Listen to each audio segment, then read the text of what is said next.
This is WSPC Albemarle. The following is a test of the emergency alert system. This is only a test.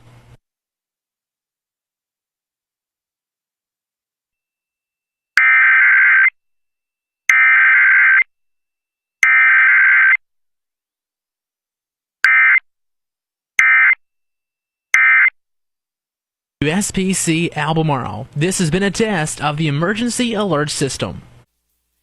And you see by the dawn's early light what so proudly we hailed at the twilight's last gleaming, whose broad stripes and bright stars through the perilous fight o'er the ramparts we watched were so gallantly streaming, and the rocket's red glare, the bombs bursting in air, gave proof through the night that our flag was still there. Oh, say does that star-spangled banner yet wave o'er the land of the free and the home of the brave.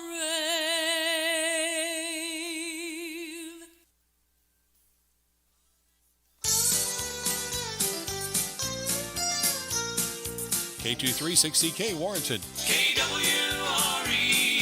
Warrenton, Troy, Wentzville.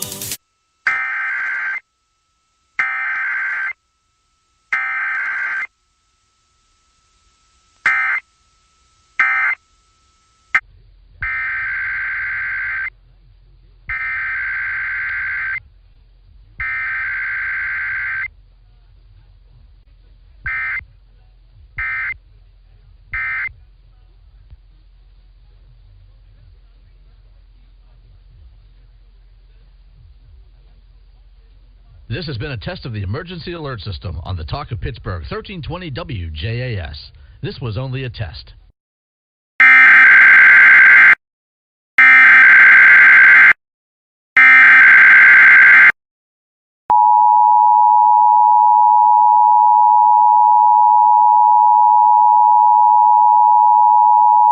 Weekly test of the emergency alert system.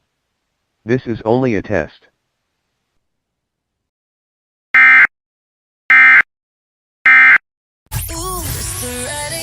Mornings with Tom Stryker. News with Morgan McCarthy. I-94. This is a test of the emergency alert system.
The following marine observations were made as of 8 a.m. Mobile Bay Coast Guard Station. Winds were northwest at 1 knot.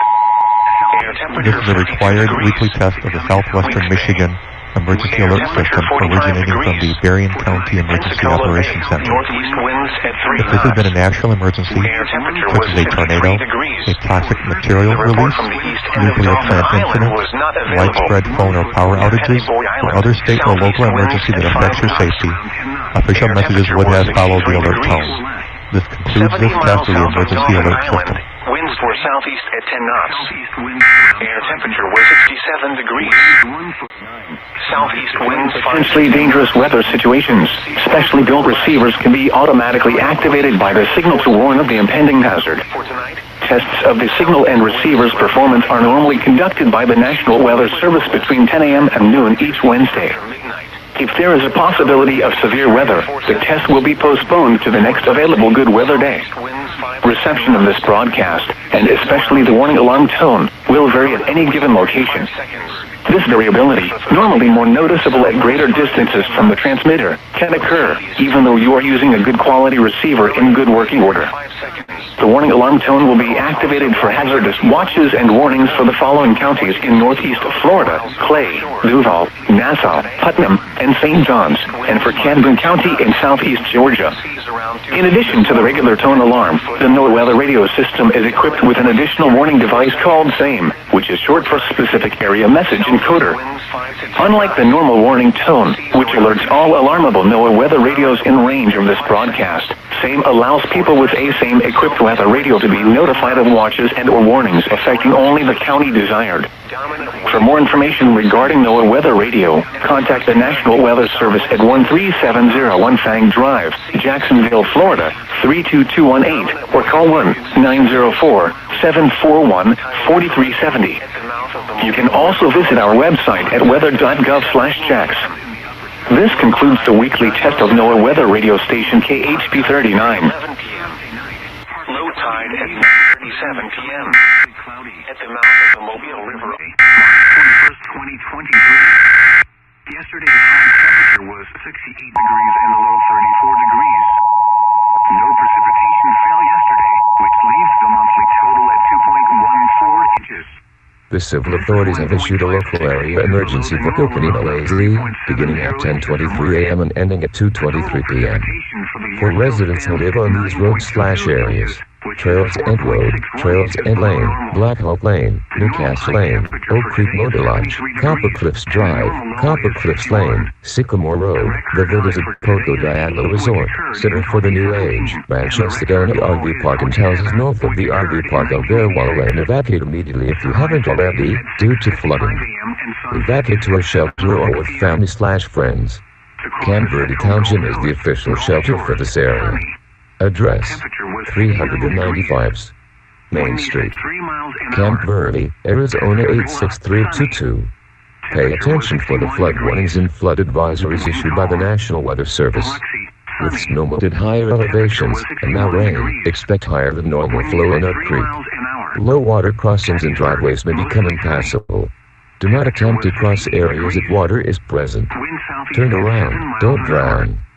And in Pensacola, sunny. Temperature was 61 degrees. Wind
Warning alarm systems. The attention signals you just heard will automatically activate special receivers to warn of the impending hazard. Reception of this broadcast and the warning alarm feature will vary with distance from the transmitter. This test is conducted each Wednesday between 11 a.m. and noon, but may be postponed if there is hazardous weather in the region. In that case, the test will be held on the first available good weather day. We now return to our regular programming. Temperature 44.7 degrees, southwest 2.12 degrees. Northwest 16 miles, southwest around 5 miles per hour. Rain 20%. Thursday, partly sunny and breezy. Much colder, northbound wind. Temperature southwest 20 miles per hour. Up 40 miles per hour. Thursday night, most 6 and 4. Lower 60. Southwest 20 miles per hour. Friday, most 16 degrees and 95. Southwest wind 20 miles per hour. Up 40 miles per hour. Friday night, mostly southern Canada. Lower 60. Saturday night, mostly cloudy with a 40% chance of showers. Breezy highs in the lower 80s, with the temperature Saturday night clear, breezy low, upper 50s. Sunday, mostly sunny, highs in the upper 70s. Sunday night, partly cloudy, a chance of showers, midnight and fall, lower to mid-50s temperature. Rain 40% over sunny. Monday and Monday night, mostly cloudy with a 50% chance of showers, 3 degrees, highs in the lower 70s, and 10 a.m. lower 60s. Tuesday, partly sunny with a 40% chance of showers, highs in the mid-60s. It was cloudy here at 11 a.m. Locations for the area Durham Airport, 5 degrees and temperature 23 degrees. Once again at 10 a.m. And the temperature was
This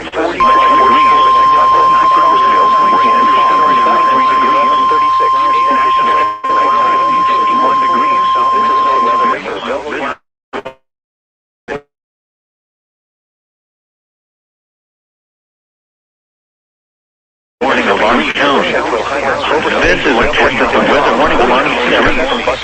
During potentially dangerous weather situations, specially built receivers are automatically activated by the signals to warn of the impending portion of these receivers in the alarm system.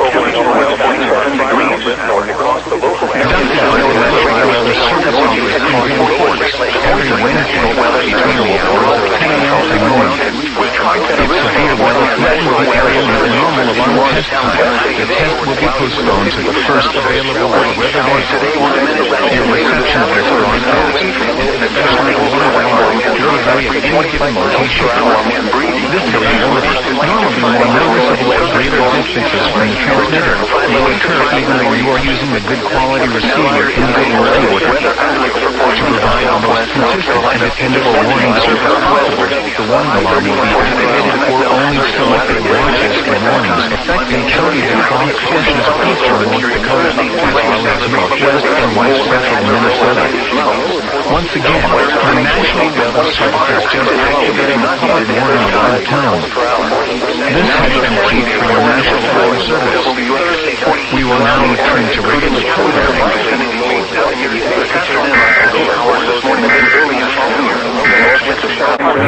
The test of the Washington, D.C. metropolitan aviation area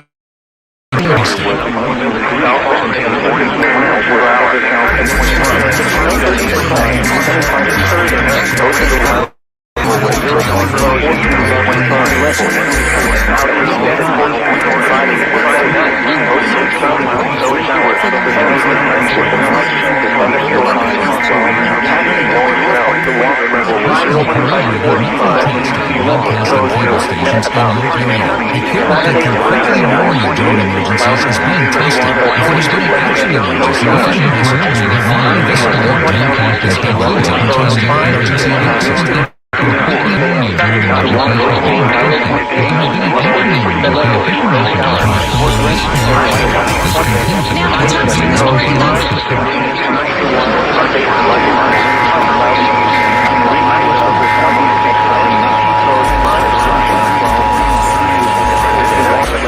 This was a coordinated monthly test of the broadcast and cable stations in your area. Equipment that can quickly warn you during emergencies is being tested. If there's been an actual emergency, official messages will follow this alert tone. This concludes our test of the emergency alert system.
This is a test of NOAA radio's warning device. During potentially dangerous weather situations, specially built receivers are automatically activated to warn of impending action.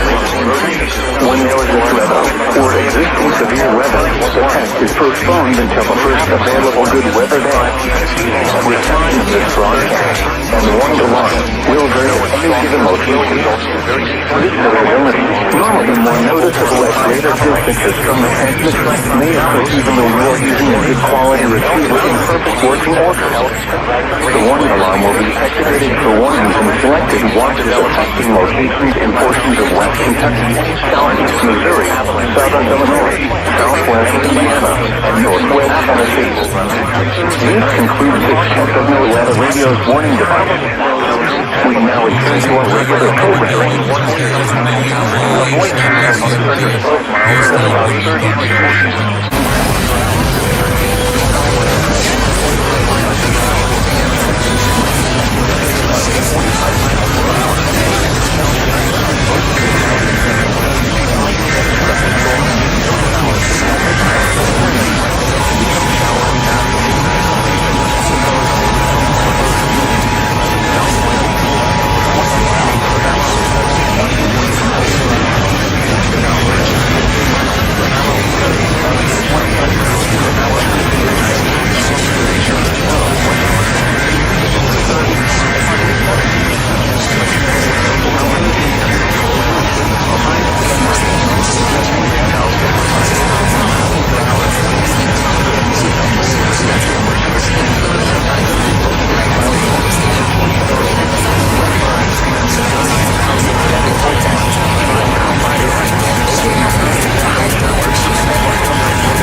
Avoid travel only in the mountains.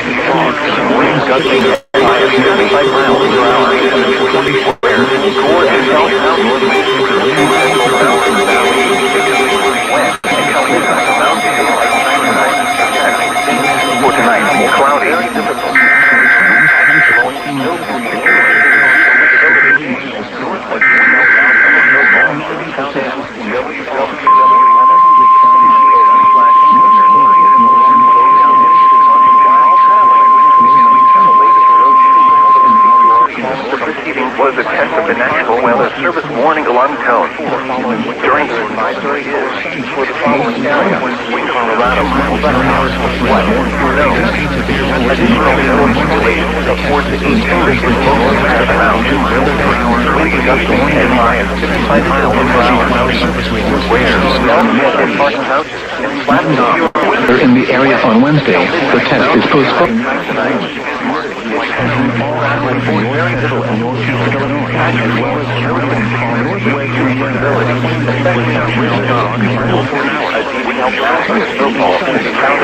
especially on far northwest Indiana. Reception of this broadcast in the alarm tone will vary at any given location. This variability, normally more noticeable at a distance from a given transmitter, will occur even though you're using a quality receiver in perfect working order. This concludes the alarm test. We will now return to our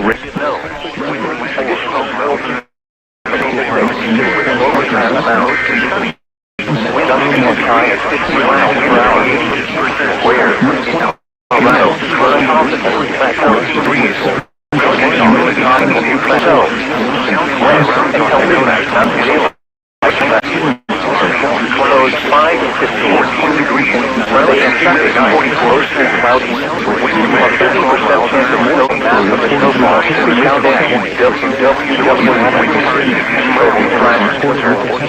Slow down and cloudy while traveling. The latest road conditions when you are by calling 511.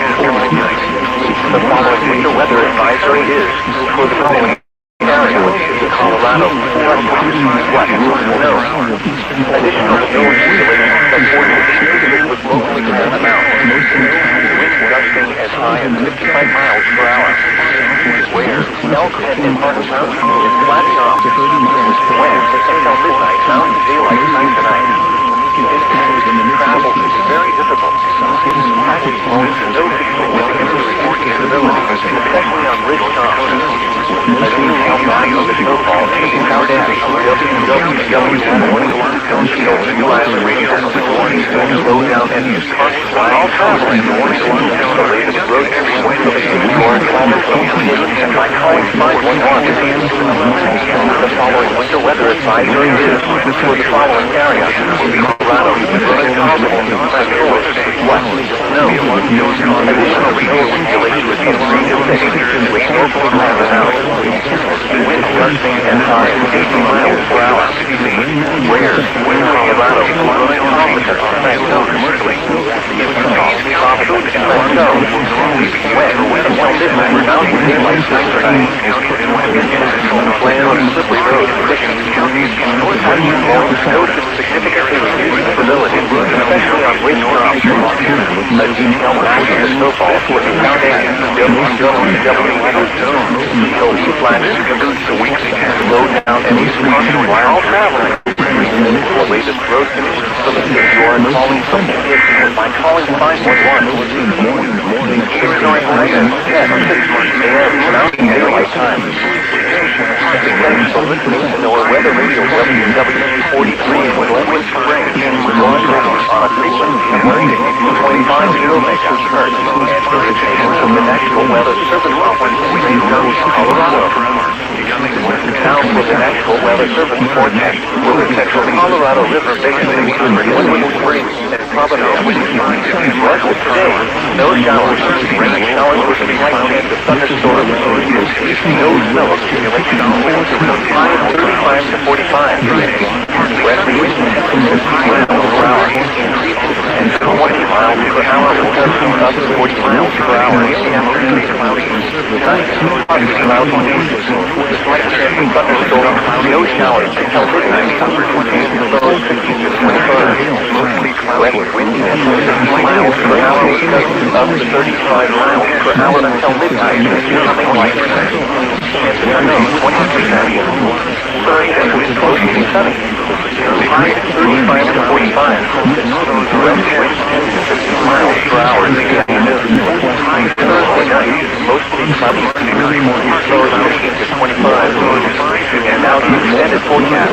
Friday and Friday night. Mostly cloudy and snow showers likely with a slight chance of thunderstorm recreation area. 35 to 45.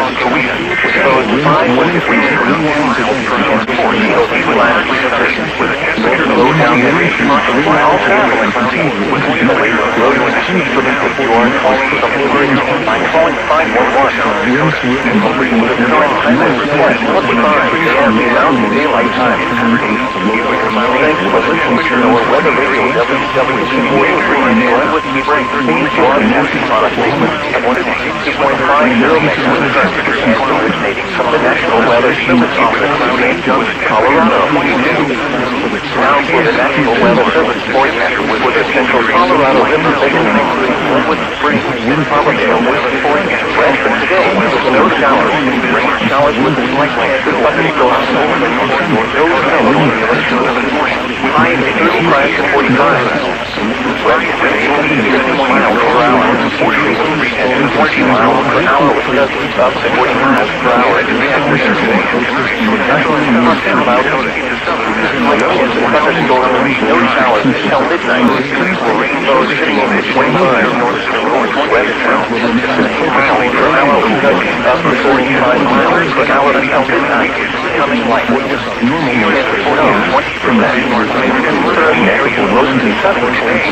Highs 35 to 45. West winds in the northwest miles per hour. Thursday night, most cloudy mountains, lows 15 to 25. Now the extended forecast, Friday and Friday night, mostly cloudy with snow showers, likely with a slight chance of thunderstorm. Highs 35 to 45. Lows 5 to 15. Chance of no 50%. Saturday and Saturday night, mostly cloudy, highs of 30. Lows 6 to 20. Sunday and Sunday night, mostly cloudy. Grand Junction City was cloudy with a temperature of 22. Snow and fog were reported with a temperature of 25. The following winter weather advisory is for the following areas: Colorado, Gore and Elk Mountains, Central Mountains, snow. Additional snow accumulation of 4 to 8 inches with local and mountains. Northern 40 gusts at times 55 miles per hour. Where Gore and Elk Mountains, Central Mountains, when Elk Mountain daylight time tonight. Will travel very difficult. Saturday morning, no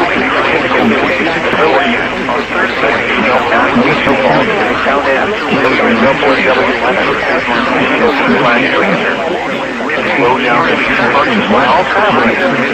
The latest road news for the week you are calling from by calling 511. The following winter weather advisory is for the following areas from Colorado, snow.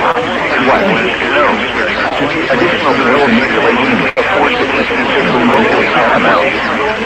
Winds gusting 55 miles per hour.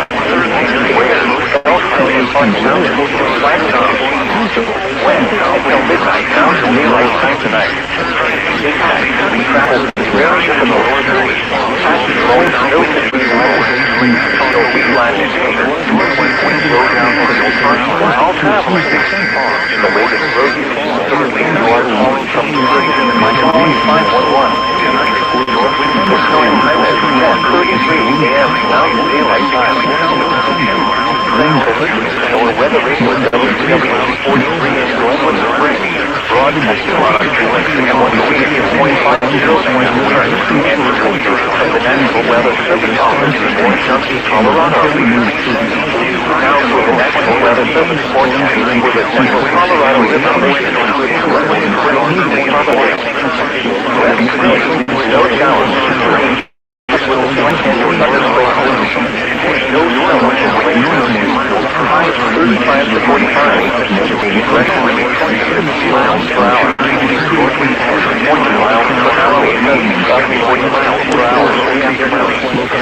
Tonight, clouds, thunderstorms, no showers until midnight. Lows 25. West wind 50 miles per hour with gusts up to 35 miles per hour until midnight.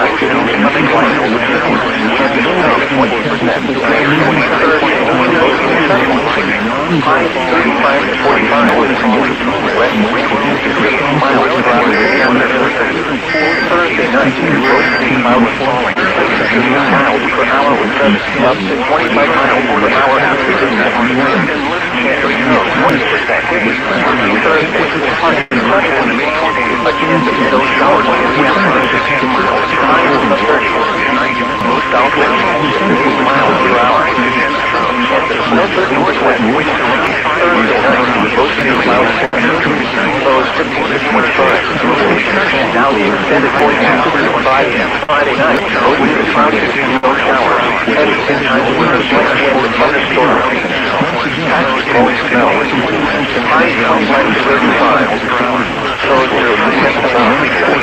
Saturday night, mostly cloudy, winds 20% chance of snow showers. Large falling from the calling 511. The current time is 10:42 a.m. Mountain Daylight Time. Thanks for listening to your weather radio WeatherPro EAS broadcasting on 107.50 from the National Weather Service Company in Grand Junction, Colorado. Now for the National Weather Service forecast for the central Colorado River Basin, including Gwinnett and Farmingdale. Rest of today, no showers. Rain showers with cloudy and thunderstorms. No snow in the wind. High of 35 to 45. West winds 50 miles per hour. Winds 20 miles per hour with gusts up to 40 miles per hour. In the afternoon, 22 tonight, partly cloudy, thunderstorms, no showers until midnight. Lows 25. West winds 50 miles per hour with gusts up to 35 miles per hour until midnight. Coming right, north winds 70 20%. Thursday, mostly sunny. High 35 to 45. West winds 50 miles per hour in the afternoon. Thursday night, mostly cloudy. Lows 25. And now the extended forecast. Friday night, mostly cloudy with snow showers, likely with a slight wind with thunderstorms. Highs 35 to 45. Lows 5 to 15. No 60%. Saturday night, mostly cloudy. Highs in the 30s. Lows 10 to 20. Sunday and Sunday night, mostly cloudy. 20% chance of snow showers. Highs in the 30s. Lows 10 to 20. Monday night, partly cloudy. Highs in the 30s. Lows 10 to 20. 80 degrees tonight, partly cloudy. Colorado. And sunlight source. Snow is falling with a temperature of 27. It was cloudy with a temperature of 30 and after 37.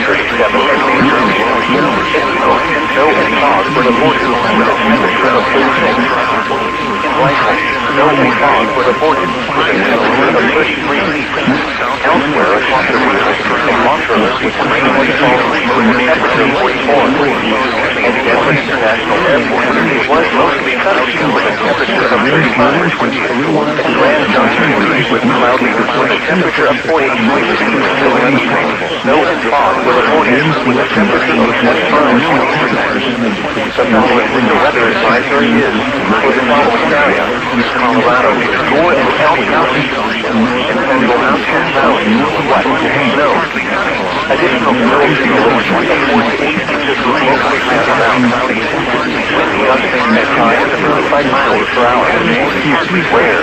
Gore and Elk Counties, and Central Mountain Valley, winter west until midnight. Mountain daylight time tonight. Travel very difficult. Significant visibility. Additional map of the snowfall found at while traveling. Road conditions. Snow expected.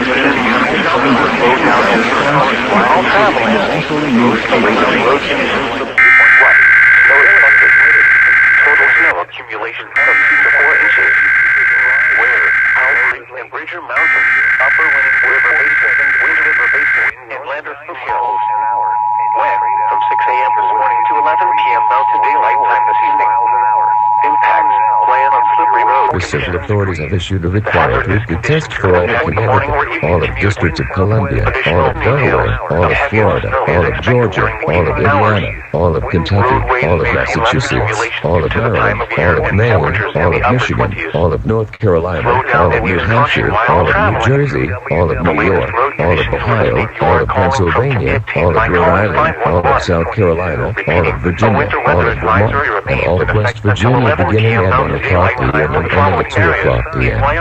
Test message I pause open copy AS feed configuration test message. Synopsis for western and central Wyoming. Light snow continues late this morning from west central Wyoming eastward into...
in Rapid City, South Dakota. Conducting a weekly test of the NOAA Radio Warning Alarm on WXM 63 in Rapid City, WXL 23 on Cerri Street near Lee, WXK 64 on Battle Mountain near Hot Springs, KXI 59 Phillips, KZZ 59 Porcupine, WNG 557 near Place, WNG 558 in White River, WNG 660 in Gillette, and WNG 661 in Newcastle. When weather watches and warnings are issued, the signal will trigger an alarm on weather radio receivers to warn you of the hazard. The alarm will be used for weather warnings and emergency messages for Bennett, Butte, Custer, Fall River, Hawkins, Harding, Jackson, Jones, Lawrence, Meade, Willette, Oglala, Lakota, Pennington, Perkins, Cobb, and Bebar counties in South Dakota, Campbell, Cook, Niobrara, and Western counties in Wyoming, and Carter County in Montana. Tests are normally conducted Wednesdays between 11 a.m. and noon Mountain Time and between noon and 1 p.m. Central Time. The test is postponed if severe weather is threatening. This concludes the weekly test of the NOAA Radio Warning Alarm. We now return to our regular broadcast program.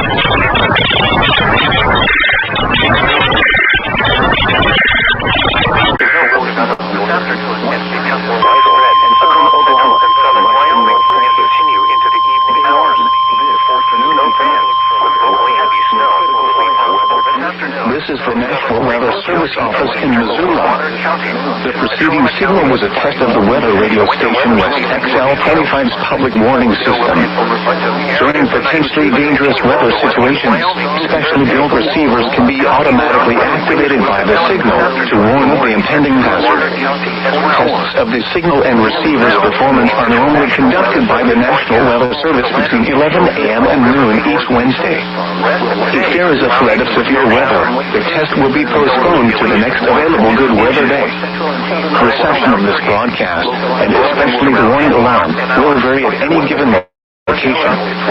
This variability, normally more noticeable at greater distances from the transmitter, can occur even though you are using a good quality receiver in good working order. To provide the most consistent and dependable warning service possible, the warning alarm will be activated for hazardous watches and warnings for the following counties: Missoula, Lake and Little Valley. This has been a test of the NOAA radio warning device. We now return to normal programming.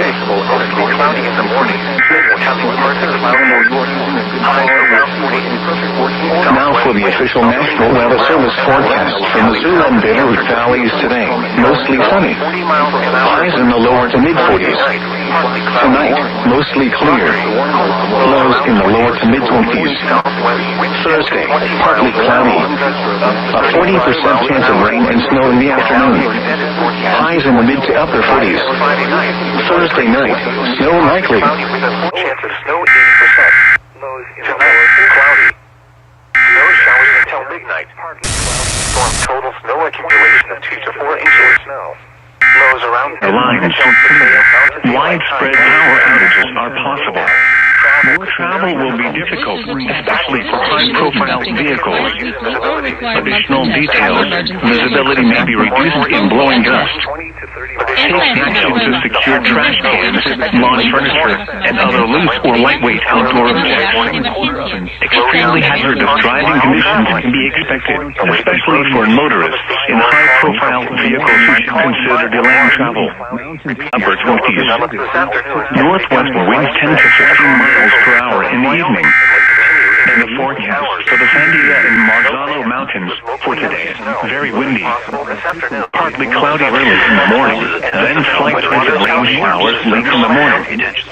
Mostly cloudy with a chance of rain showers in the afternoon. Highs in the mid-50s. Southwest winds 30 to 40 miles per hour. Gusts up to 50 miles per hour, increasing to 60 miles per hour in the afternoon. Chance of showers 30%. For tonight, very windy. Mostly cloudy. Slight chance of rain and snow showers in the evening. Lows in the lower 30s. West winds around 10 miles an hour. Gusting up to 25 miles an hour this afternoon. This was a test of the NOAA radio warning device. Following the alarm tone, your receiver should have turned on automatically. The alarm tone just transmitted should have been heard on any operating receiver. The alarm tone will be used to alert you in times of threatening weather. It will be followed by a watch. Warning for emergency message. This test will be conducted each Wednesday between 11 a.m. and noon, except when hazardous weather threatens. The test will then be postponed until the first fair weather day. Once again, this has been a test of the No Weather Radio warning device. We now return to normal programming. Will then be postponed until the first fair weather day. Once again, this has been a test of the Now No from the Weather Radio forecast warning device. office in Albuquerque. We now return to normal programming. Partly cloudy with a 40% chance of snow showers. 75 miles. Highs in upper 30s to around 30. Lows around 15. This was a test of the No Weather Radio warning device. Partly cloudy. Following the alarm tone, 40% chance your of snow receiver showers. should have turned on automatically. Upper 20s. The alarm tone just transmitted should have been heard on any operating receiver. Cold. The alarm tone will be used to alert you in times of threatening weather and will be followed by a watch. Warning for emergency message. This test will be conducted each Wednesday between 11 a.m. and noon, except when hazardous weather threatens. The test will then be postponed until the first fair weather day. Once again, this has been a test of the No Weather Radio warning device. We now return to normal programming. At 11 a.m. At Riverhead, it was cloudy, windy.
during potentially dangerous weather situations.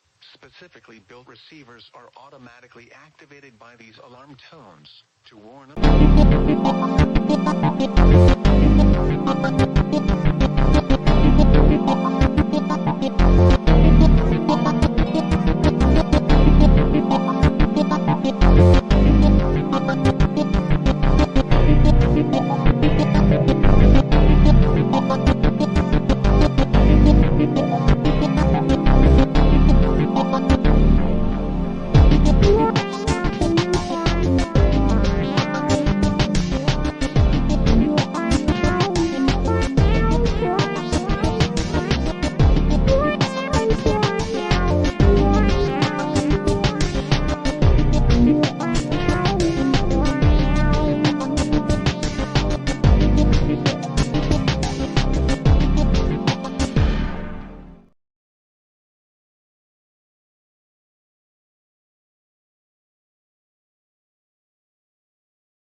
And yes, day 2 of another interesting, I don't know about exciting, slight risk.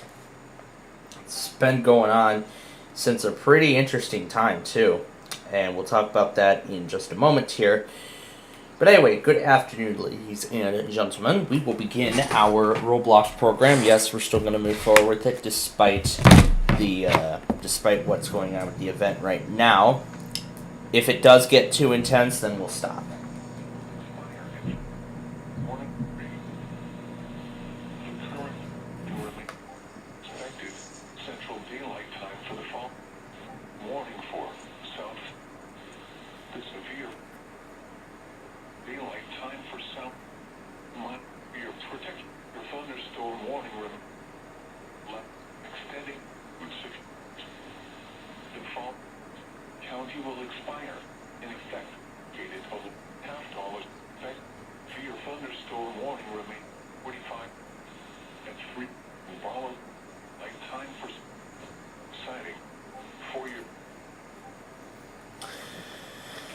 Apparently Springfield updated one of those warnings so quickly that it did not even replay the issuance. Like, it was just issued once and that was it. Like, it was never replayed again at that point. But oh boy, this has been quite an event so far.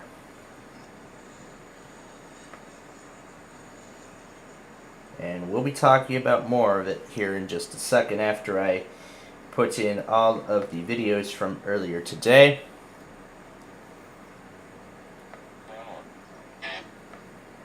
Well, everything that has happened up to this point as of right now.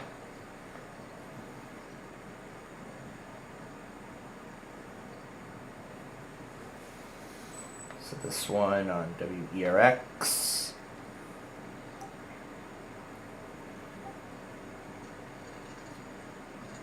And then the one that was just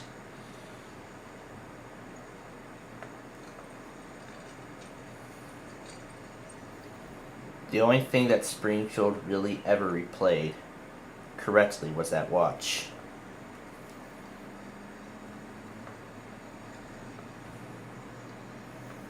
Look back at everything. This thing that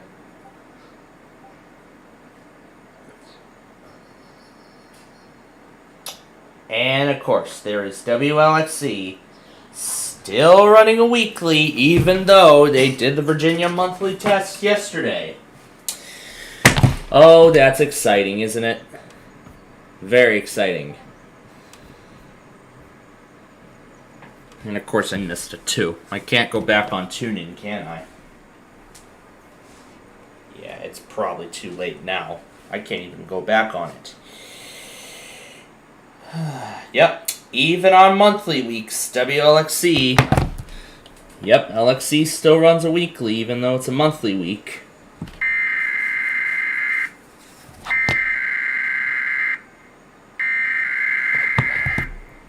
Okay, the sound is missing.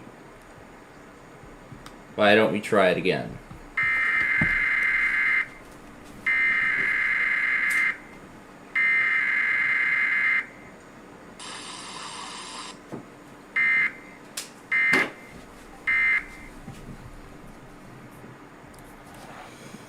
Alright.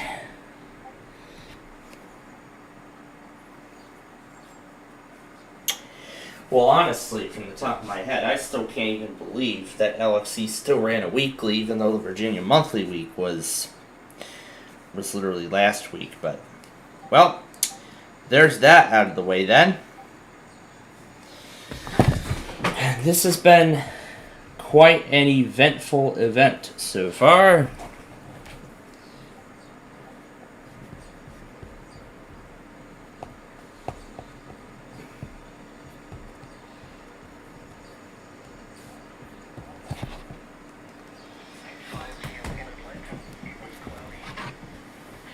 I know Buchanan's now in severe weather mode. Well, quite an eventful day it has been so far. So we're going to go through everything that's happened last night into today, and then we will get to our Roblox show. However, first of all, we have to get to our Wordle first. So we will do that now.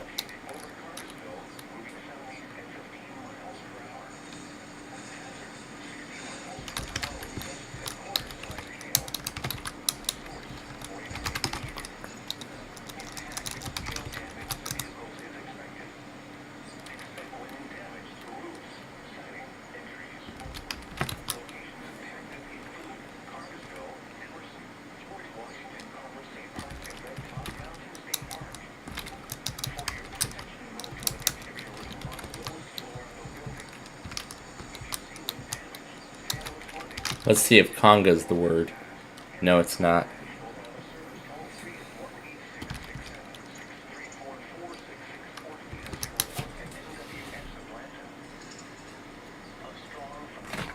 Alright. There we go. That takes care of that.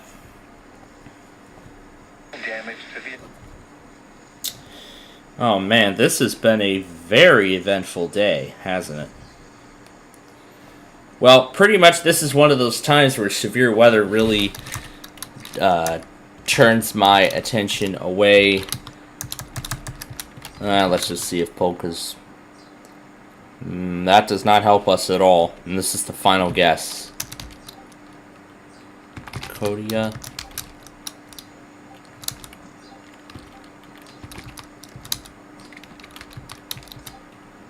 Col... Yeah, this is a...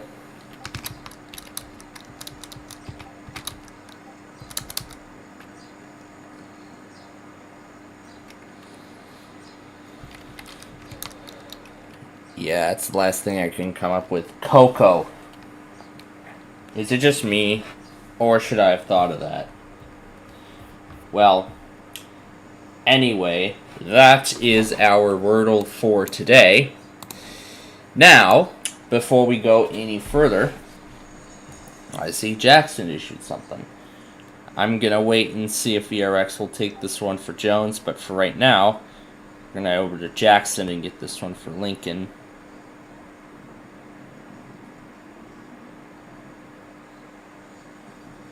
It's for Franklin, Jefferson, and Lincoln. And look where it leads us to. The very inconsistent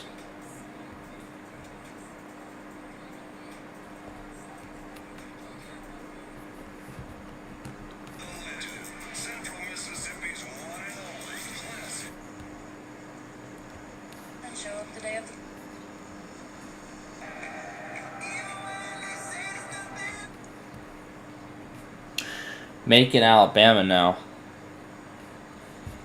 But wait, let me see if, does Winfield serve Macon? Marion? No, it does not. Alright. I'll see if I can find another station that serves it.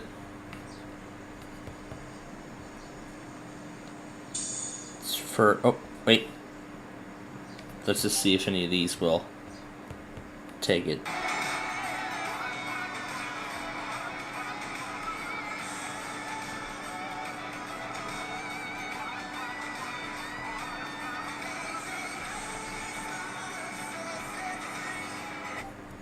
I don't think they're going to do it at all. That's my guess. Okay. Anyway, now let's go through everything that has happened last night. And then we will talk about... Oh, there goes my sign. Talk about trouble. Anyway. Let's go through everything that's happened so far. So, of course, right as we were signing off, ETS finally runs their test. Happened at 11:16 actually. But then that was not the end of it, of course, because I was actually still up to get this thing soon after for Graves, Kentucky. And then there were a few more flash flood and severe thunderstorm warnings. And then after those, that was it. However, it wasn't over just yet. But of course, in terms of the overnight tests, I did get the Tampa Cox Media cluster, the Tampa Cox Radio. KLSR randomly tests. I don't know if they have a pattern or they're random, but we'll find out next week.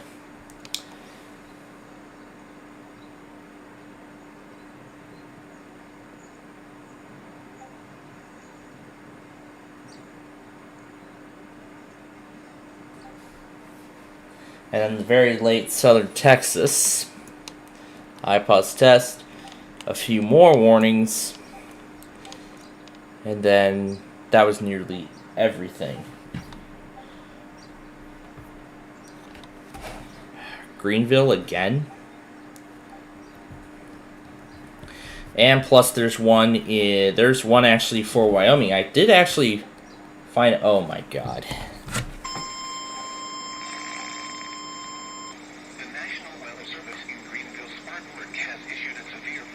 Here's the Pika.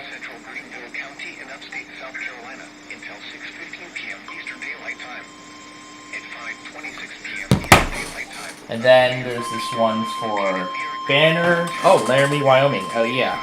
I actually did find a station, by the way, for Wyoming, so we can start getting stuff from them. So, let's see if I remember which one it was.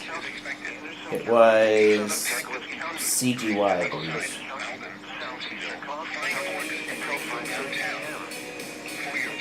I'll keep flipping through the channels. See if I can find it.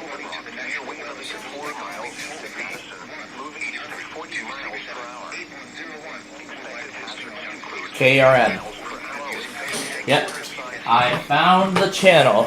It is KERM that takes stuff from Cheyenne. So that's our newest station for Cheyenne, Wyoming, our very first one at that.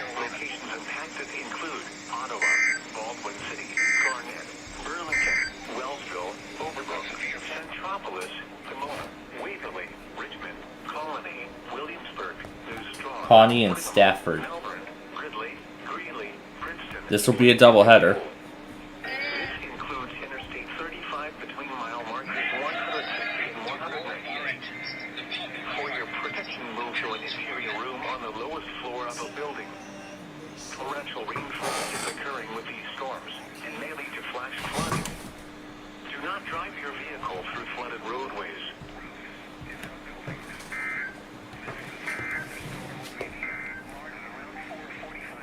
Alright, so this, by the way, will be a doubleheader on KPS 511, because this is the one from Wichita, from Dodge City they're doing first, and then they're going to do the one from Wichita soon after.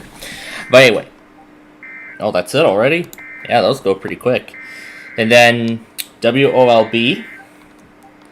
And then we have about a few more warnings after that, and then that's the end of it. Well, for the first part of it, that is. However, we actually did get quite a few, well, of course I gotta continue through. I don't know what kind of risk Peachtree City is in. I don't know what kind of risk Peachtree City is in. Well, let's just see what we can find. Progressive covers pets in a runnable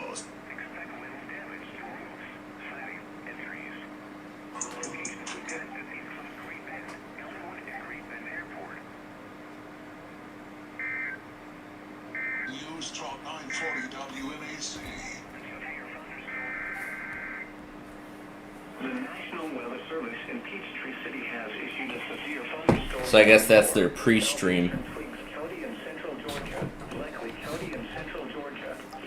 Alright, so then of course I did get all the other usual stuff. Pretty much all the other usual warnings, including... Yeah, pretty much all the usual warnings, including the that one test in Miami. And yes, only one now, because I think that one at 205 has officially stopped as of now. It's officially stopped. So I'll pull that off of the list when I update everything for Friday, which I should, hopefully. But then of course I did get WAXX, WMBX, KWAM, listed with classical stations out of Texas. And then at 4:51 we got a WYPR weekly, and then at 5:21 we got a WYCT weekly. So right now the total amount of stations that have no headers, I think they seriously just failed. I think they just failed. There were no headers at all. There was only one header. So either it was a pre-stream ad or they failed. I don't know. I mean, that's really the only explanation I'm going to give. And yep, I was about to go to ERX for Northampton, North Carolina. So right now that is a total of 5. So 5 stations have ran their weeklies so far. And of course the KWRE sign on immediately afterward on the Pennsylvania IPOS test. And then it wasn't until after I had finished getting ready for school that I had seen Severe Thunderstorm Watch number 203 come out. That one went until noon. I was actually following up on this event quite a lot, and I did actually see quite a few warnings. I actually did get a lot of them. I did get a whole lot of this event. So I honestly did get a whole lot of this event, so I'm very glad I did. And John actually got a WDDE weekly. No, it's not iPause. It's a, apparently, I think they're random. I think we had seen a pattern like that at some point. I don't know where we had seen this pattern before, but I don't know for sure. But either way, I did get other subsequent warnings. Then the Coffee County, Kansas IPOS test, even more warnings. And then, well, pretty much the rest of it was like warnings and stuff. It was just like nothing but warnings all the way down the board for the remainder of the way through. But now we come to the monthly tests. Capital District failed. Yes, they failed. Because usually they test right at 9:07 on a Tuesday morning. But guess what they did instead? They just went ahead with the Glenn Beck they didn't take some time off the Glenn Beck program to run the monthly test. So Capital District failed. And this is the first time I have seen something like that. Incredible. Well, other than that failure, it was essentially just warnings the rest of the way. And then we come to 10 o'clock, where we get ready for the Tennessee monthly test in a very similar fashion to last week. Because remember, at that same time, of course, I was getting the Illinois monthly test and watching Classic Concentration all at the same time. Now, I actually did the exact same thing too, but this time I had actually left the junior station, the Plainfield Junior Station, running in the background. I had been waiting for the flood of realm to come up on that station, like, literally since I'd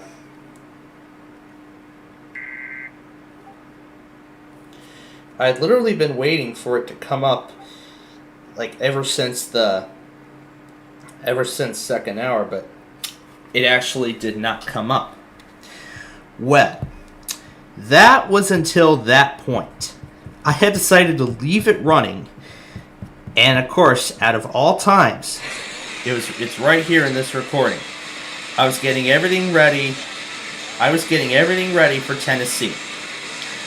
And as soon as I finished preparing all the stations and I got classic concentration on and ready to go, that's where the Flood of Realm comes on.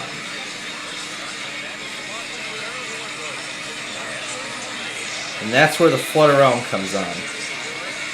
This is going to be Midwest Madness 15.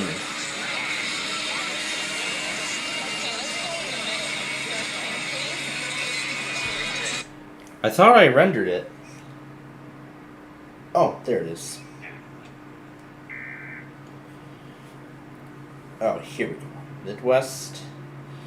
Alright, this will be episode 15.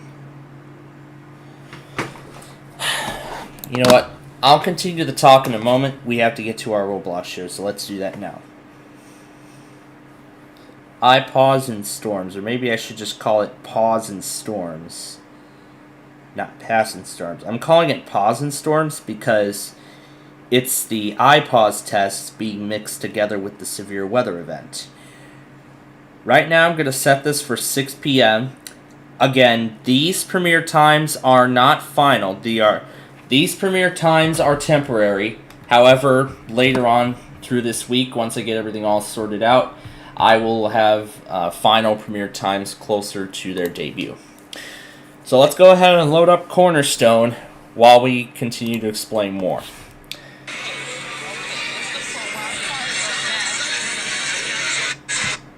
And it was quite a spectacle too, hearing all these stations playing at once while the Flood of Realm was playing like nearly full blast or in unison with classic concentration.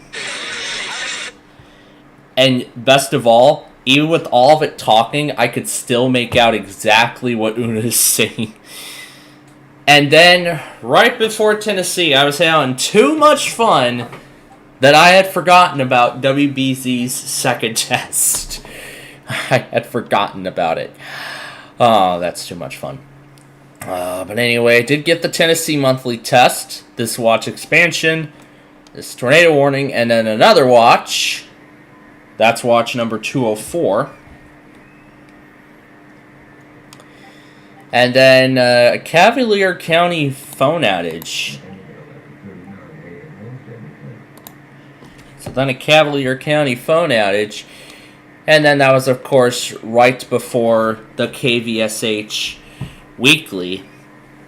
And they actually nearly failed. Oh, Camden County. Haven't we done this? Didn't we just do this yesterday? Haven't we? Oh, this is great. Didn't we just do this yesterday?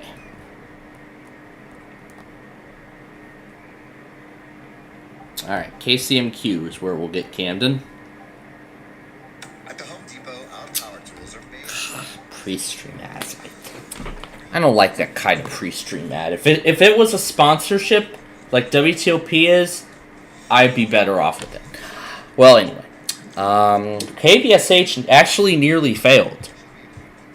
So, it did play the music longer than usual, but they did actually do it before the end of it. And then after that, more severe thunderstorm warnings. And then, it was time for Texas and Oklahoma. Or as I like to call it, Texas versus Oklahoma. The Santa Barbara IPOS test, more tornado warnings, and then WSKG runs a random test. And then, of course, there were a few more warnings. Then Oklahoma runs their monthly at 11:14, as they usually do. Alright. Gotta get ready in case the RX relays again. I'm surprised he added them to the local. So that's what surprises me, that he added it to the local. So SKG runs weekly, then comes the Oklahoma monthly test. Missouri IPAWS weekly, more warnings, and then WBAP still does the Texas monthly test, even though there was that flash flood warning. Wait, hold on, what was it? Craven? I think that's a familiar county. I think we can get it on. We can definitely do Mamie for this one.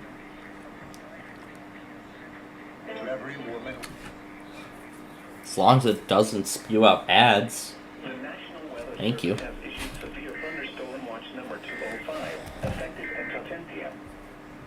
watch includes the following counties in North Carolina: Bertie, Camden, Chilliwack. Well, let me just make sure I'm on the correct station. And the following marine locations: Alligator River, coastal waters from Currituck Beach Lake to Oregon Inlet, North Carolina, out to nautical miles, Albemarle Sound, and Oh, it'll serve it. Okay. Alright. So, then we got that. And then, of course, there were a few additional warnings afterward.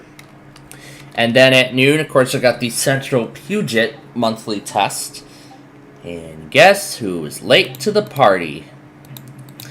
Ah, yes. The good old Fresno was late. The Fresno monthly test was late to the... Fresno was late to the party.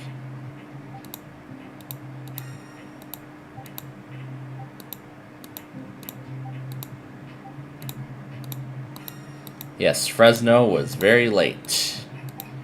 They were actually 20 minutes late.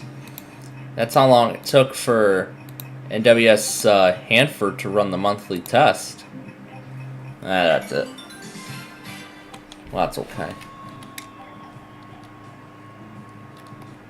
16 seconds. Wow. They ran it at 12:30.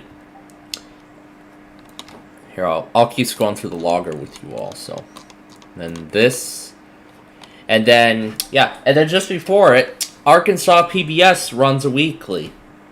And guess what? First of all, I actually did get it. And second of all, that was not their only weekly today. You'll see it a little bit as we continue. So then, of course, here's all the additional crap. Here is... And then here is the Fresno monthly test. San Francisco and KCBS. I did it on both Odyssey and STR.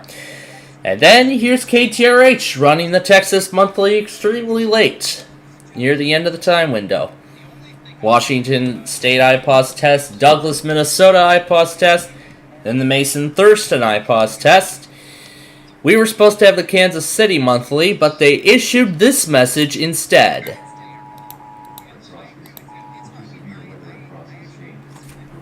Monthly test, RMT, scheduled for 1:50 p.m. today will not occur.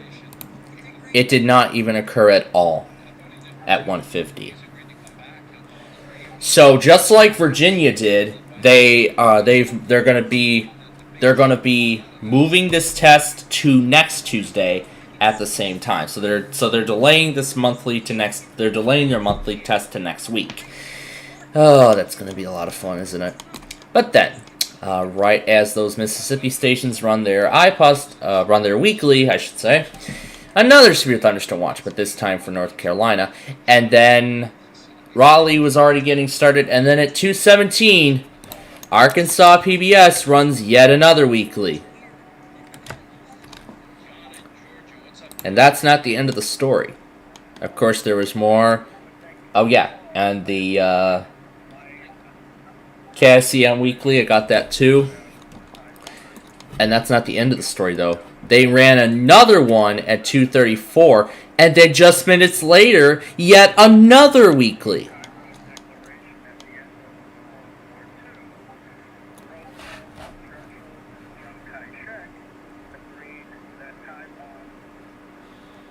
Alright. LUS. Am I looking at the right? I'm probably looking at the wrong area. I am probably looking at the wrong area. Here it is.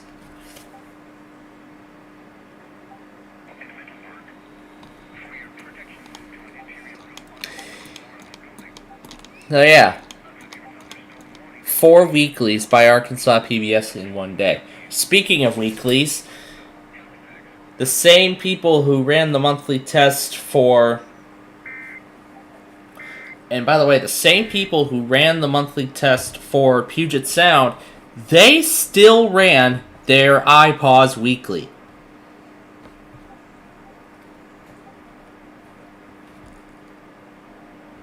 I mean, Pennsylvania loves to run iPause weeklies on monthly weeks. Missouri is the only state that doesn't do that, as far as I know. But anyway, there was more stuff, and then here's LXE. And look at this. Arkansas PBS runs yet another one at 4:26.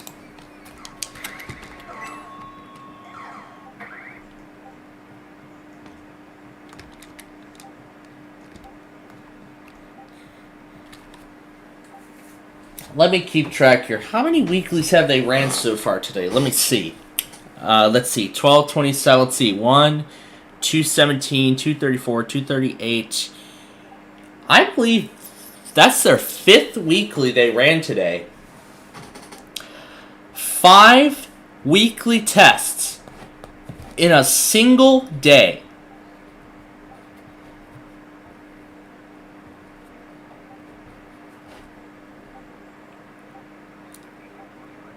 The first test went out successfully, so I don't know why they have to run 5 weeklies in a single day.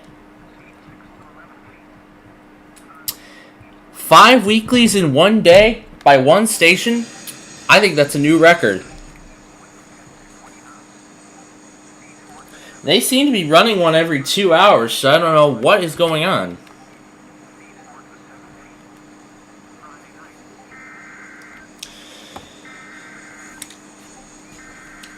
That's a new record. I can't believe it myself. Alright, well, we have to get to Who Wants to Be a Millionaire. We got to get through all this, we have to get through all the primetime stuff, so let's go ahead and make this quick here. Oh, look at that! Look at that! KGGF, you finally, you took all this time, and now you're finally relaying this warning.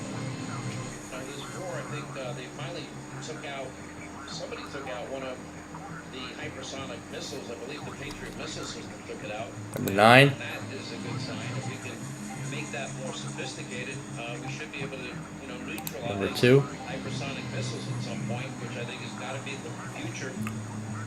16.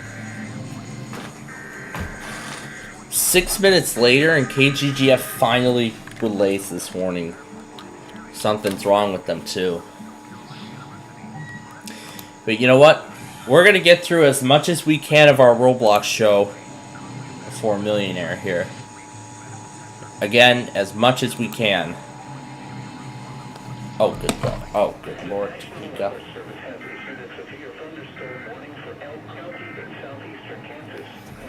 Oh, perfect. I was about to switch it on here.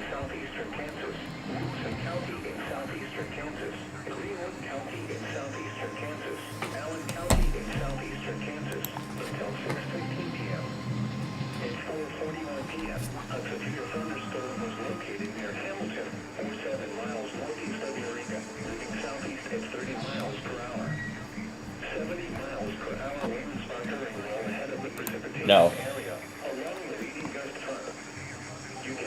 Number 5. Number 8. That had it.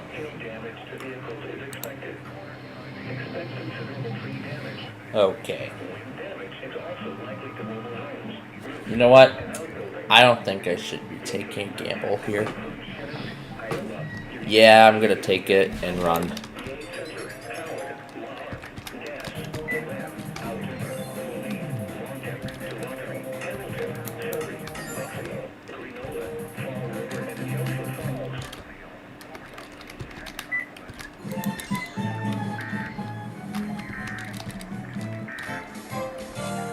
Ooh, got a letter up there in the super bonus.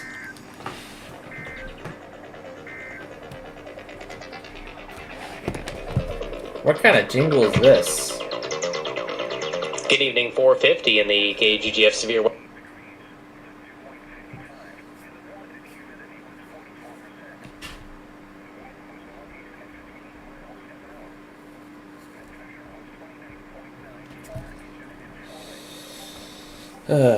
Edgecombe.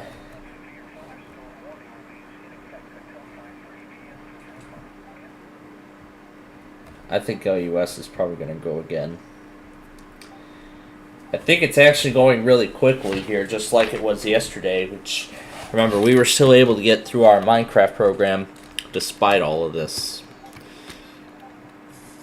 But you know what here? We are going to go quickly here with our credits because, I mean, I don't know if we're going to have enough time. You know what? We're probably going to play like 3 minutes of each game.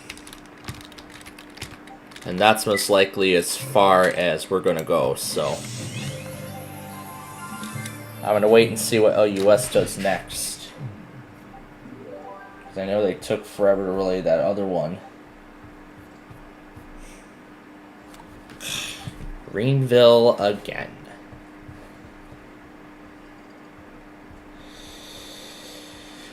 Oh boy, what are we going to do?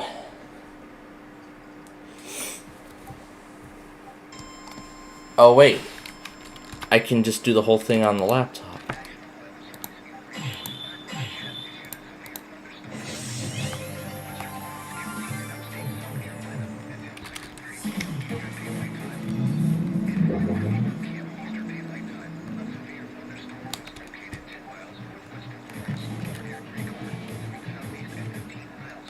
We're not leaving this area until we play this.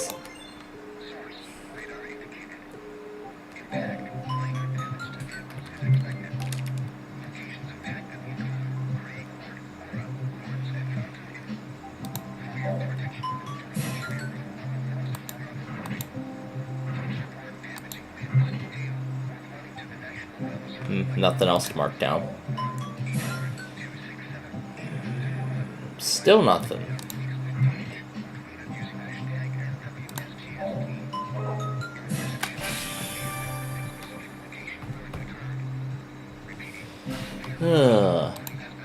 That free spin could be useful. Nothing yet. Alright.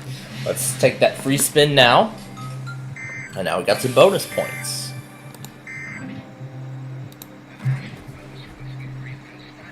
In Greenville, Spartanburg. You know, it's been a long time since I did that. You know, I slowed it, you know, when it says Greenville, Spartanburg, I would slow it down. You know what, as I put this together here, I'm just going to let the clock run out. It's going to roll again automatically anyway, so. Yeah, it's going to roll again automatically. We'll do 33 here, and that's about all we can do for the time being, so. Well, now we know of a station we can use for Lake Charles. Now we know of another station we can use for, we know of another station that we can use for Lake Charles. And now there's another station we can use, and there's a station now that we can use for Cheyenne. Ah, perfect timing, right as I said Cheyenne.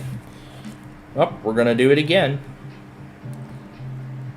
And this time on the station that we identified. Alright, let's move quickly here. Ooh, we got a lot of free spots. Mark this down here, mark this down, 3. And that's all we can do. Alright, Cheyenne, KERM. 54. Can't do anything else, so let's continue. Oh, can do anywhere now.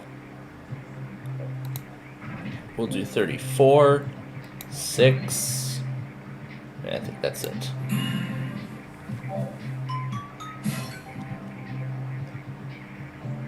More 59 up there at the top.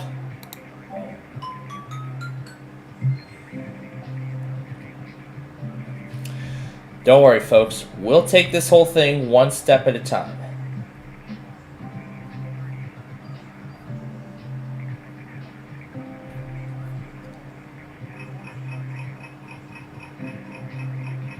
Yeah, there's nothing marked down.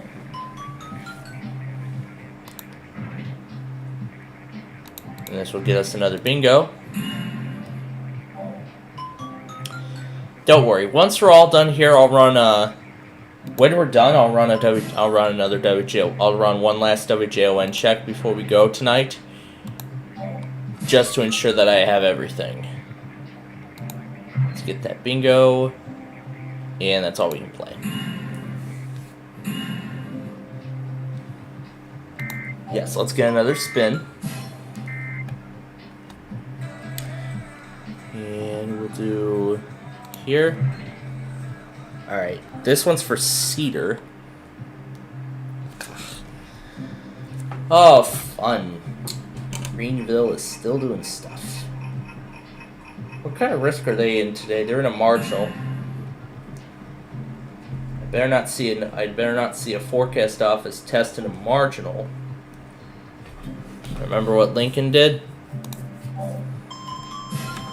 The National Weather Service in Greenville-Spartanburg has issued a severe thunderstorm warning for northwestern We did one of these before, didn't we? South Carolina, southeastern Greenville County, and upstate South Carolina until 6:45 p.m. Eastern Daylight Time.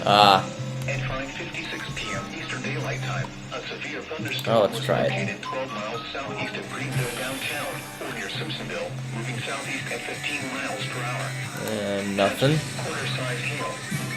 Source, radar indicated. Impact, minor damage to vehicles is expected. Locations impacted include Simpsonville, Fountain Inn, Fort Shoals, Donaldson Center, and Melbourne. For your protection, move to an interior room on the lowest floor of a building. Please report damaging winds, hail, or flooding to the National Weather Service by calling toll-free 1-800-267-8101 or by posting on our Facebook page or tweet us using hashtag NWSGSP. Your message should describe the event and the specific location where it occurred. Repeating, a severe thunderstorm warning has been issued until 6:45 p.m. Eastern Daylight Time for the following counties in South Carolina, Greenville, and Lawrence.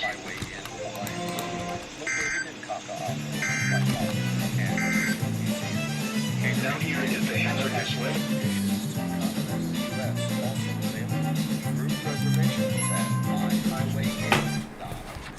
All right.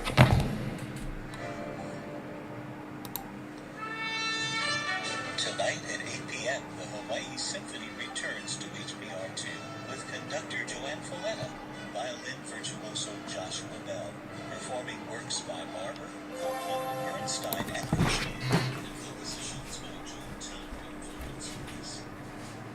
All right.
Well, this is interesting. I know I had Millionaire scheduled, but apparently, I don't know what happened to the recording. It didn't save or something? I don't know. I know I scheduled it prior to starting, so...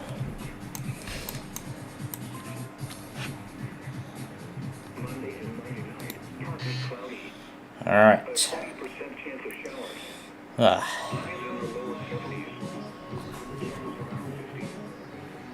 Well, you know what? I think that will actually make up for lost time, which... You know what? This will actually make up for lost time, which I think is pretty good, so... It's actually pretty good that we're going to use this opportunity to make up for lost time from all that talking earlier. I think that's a good thing, personally.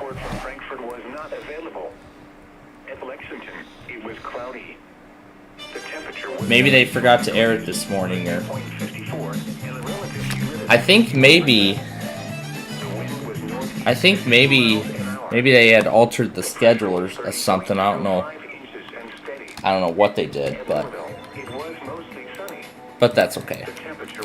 Well, at least it's a good thing that we get to have more time together, as we still have to get through this important segment. So that's actually very good.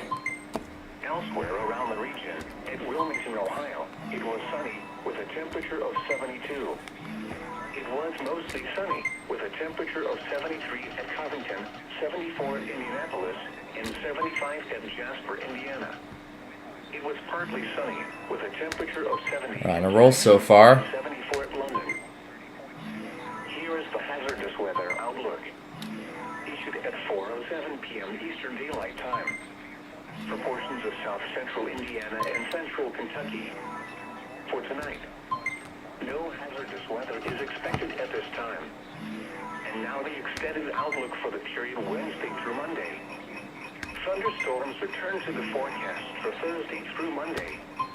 The most likely timing for any stronger storms will be each afternoon and evening, especially Friday into the weekend. Spotter information statement. Spotter activation is not anticipated at this time. More information, along with other weather, hydrological... Well, at least now...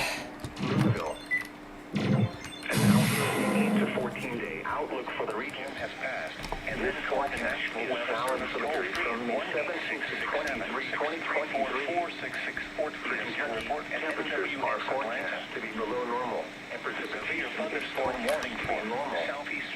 For Indiana, temperatures are forecast to be below normal, and precipitation is forecast to be normal. For Tennessee, temperatures are forecast to be below normal, and precipitation is forecast to be above normal. This long-term outlook is updated on NOAA Weather Radio around 5 p.m. Eastern Time each day. Now for the official National Weather Service forecast for Frankfort and surrounding communities. Tonight, mostly clear. They are streaming something. They had to pull streaming from me yesterday because of the game. And I'm sure they'll do the same thing later tonight when the Royals get their game underway. Wednesday night, mostly clear until midnight, then becoming partly cloudy. Lows in the lower 50s. East winds 5 to 10 miles an hour. Thursday, partly sunny. A slight chance of showers and thunderstorms in the afternoon. Highs in the lower 80s. Southeast winds 5 to 10 miles an hour, becoming south in the afternoon. Chance of rain 20%. Thursday night, mostly cloudy. A slight chance of showers after midnight. Lows in the lower 60s. South winds around 5 miles an hour. Chance of rain 20%. And now the extended forecast for the radio listening area. Friday and Friday night, mostly cloudy with a chance of showers and thunderstorms. Highs in the lower 80s. Lows in the mid 60s. Alright. Hit that one and hit the tango. Or the... or whatever it is, yeah. Highs in the mid 80s. Lows in the mid 60s. Alright. At least that's good. We get to make up, at least it's good we get to make up lost time, so. Because I know we lost a lot of time doing all that talking and stuff, and I know we're gonna lose a lot more when we go through our prime time tonight for the next 2 hours. You know, we got a whole lot of stuff going on. We got Switch. We will probably have another Wheel of Fortune second chance game. And then we have the Jeopardy Masters. Then we have night 2 of the Jeopardy Masters tournament. And then we got to do split second. And then Wednesday, again, is where our time is going to be cut off the most. Because not only do we have Millionaire to take care of, but we also have not only the Jeopardy Masters tournament, Switch, and Wheel of Fortune, but in addition to that, we also have, for the first time in forever, an all-new Celebrity Wheel of Fortune, and something brand new, the Game Show show. It's really a show about game shows, so, you know, I'm really enthusiastic about game shows, and maybe at some point there will be one about classic concentration. I wonder what that show is going to be about, so, well, we'll have to see what it's about when it, we'll have to see what that's about when it premieres. It's going to premiere it's going to premiere tomorrow night, actually, and I believe it'll be happening every Wednesday night at 9. So that means we're going to have to change up our Deal or No Deal time again, which I believe starting next week, Deal or No Deal will now take place at 8 p.m., not tonight, well, not tomorrow night, because remember, we have all that stuff going on. As remember, we have all that stuff. So, we're going to do Deal or No Deal again. Again, Deal or No Deal will be next Wednesday at 8 p.m. Central. New time, 8 p.m. Central. We'll see how the rest of the schedule, we'll see how the rest of the Wednesday schedule is, we'll see how the rest of the Wednesday schedule is laid out. And that will determine whether we'll move the show back to its original time slot, or it'll be at 8 p.m. for the foreseeable future. We will see what ends up happening here. And now here is the 8 to 14 day outlook for the region. This forecast is valid for the period from May 17th to 23, 2023. For Kentucky, temperatures are forecast to be below normal, and precipitation is forecast to be normal. For Indiana, temperatures are forecast to be below normal, and precipitation is forecast to be normal. For Tennessee, temperatures are forecast to be below normal, and precipitation is forecast to be above normal. This long-term outlook is updated on NOAA Weather Radio around 5 p.m. Eastern Time each day. Now for the official National Weather Service forecast for Frankfort and surrounding communities. Tonight, so I suppose you get 2 points per ticket. I'm sure that's what it is. Alright, we have about 48 credits left, so upper 70s, mid 80s. Oh yes, that's what I'm looking forward to. Here. Oh. You know what? Before I go to bed tonight, I'm gonna get that thing finalized. Anyway, I still have Air 1 on. They still have not tested. This is day 4. I'm pretty sure they're gonna wait till later tonight during Jeopardy. I'm probably guessing, but we will see. For now, though, on to skee ball. A slight chance of showers after midnight. Lows in the lower 60s. South winds around 5 miles an hour. Chance of rain 20%. And now the extended forecast for the radio listening area. Friday and Friday night, mostly cloudy with a chance of showers and thunderstorms. Highs in the lower 80s. Lows in the mid-60s. Chance of rain 50%. Missed the double. Saturday and Saturday night, showers likely and a chance of thunderstorms. Highs in the mid-80s. Lows in the mid-60s. Chance of rain 70%. There we go. Got it. We gotta get 54,500. We won the jackpot last week. in just this one roll, we could do it again. And no. Partly cloudy. A 20% chance of showers. Highs in the lower 70s. Lows around 50.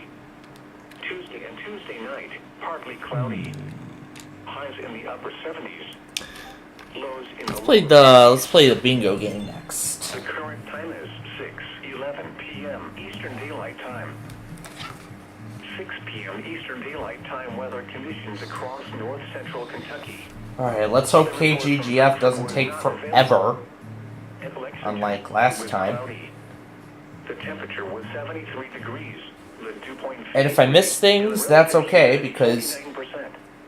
Oh, look at that. They're doing it on time. The pressure was 30.06 inches and rising. At Louisville, it was mostly sunny. The temperature was 77 degrees. The dew point 53, and the relative humidity 43%. The wind was north at 10 miles an hour. There's 50. The pressure was 30.05 inches and steady. Elsewhere around the region, it was sunny with a temperature 39 is not up there. Jasper, Indiana, and 71 at Wilmington, 22 is not on the card. It was mostly sunny with a temperature of 73. 75 is. 73 at Indianapolis. 63 is. Sunny with a temperature of 70 at Jackson. 8 is not. 6 p.m. Eastern Daylight Time weather conditions across north central Kentucky. The report from Frankfort was not available. At Lexington, it was cloudy. The temperature was 73 degrees, the dew point 53, and the relative humidity 49%. The wind was northeast at 6 miles an hour. The pressure was 30.06 inches and rising. At Louisville, it was mostly sunny. The temperature was 77 degrees, the dew point 53, and the relative humidity 43%. The wind was north at 10 miles an hour.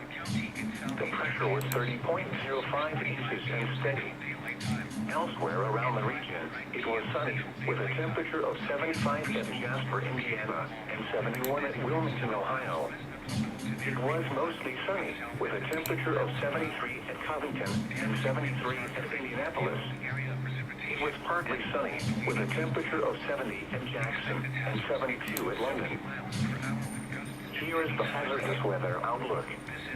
East at 4:07 p.m. Eastern Daylight Time. So either this is a Tulsa, I think, probably being served by a Tulsa station, aren't they? If it is, it would most likely be Bartlesville. Thunderstorms return to the forecast for Thursday through Monday. The most likely timing for any stronger storms will be each afternoon and evening, especially Friday into the weekend. Spotter information statement. Spotter activation is not anticipated at this time. More information, along with other weather, hydrological, and climate information can be found at weather.gov/Louisville. And now here is the 8 Oh wait, gotta hit bingo. outlook for the region. This forecast is valid for the period from May 17th to 2023. For Kentucky, temperature I had kept going and I nearly forgot. and precipitation is forecast to be normal. For Indiana, temperatures are forecast to be below normal, and precipitation is forecast to be normal. Okay, this is where they failed. For Tennessee, temperatures are forecast to be below normal, and precipitation is forecast to be above normal. This long-term outlook is updated on NOAA Weather Radio around 5 p.m. Eastern Time each day.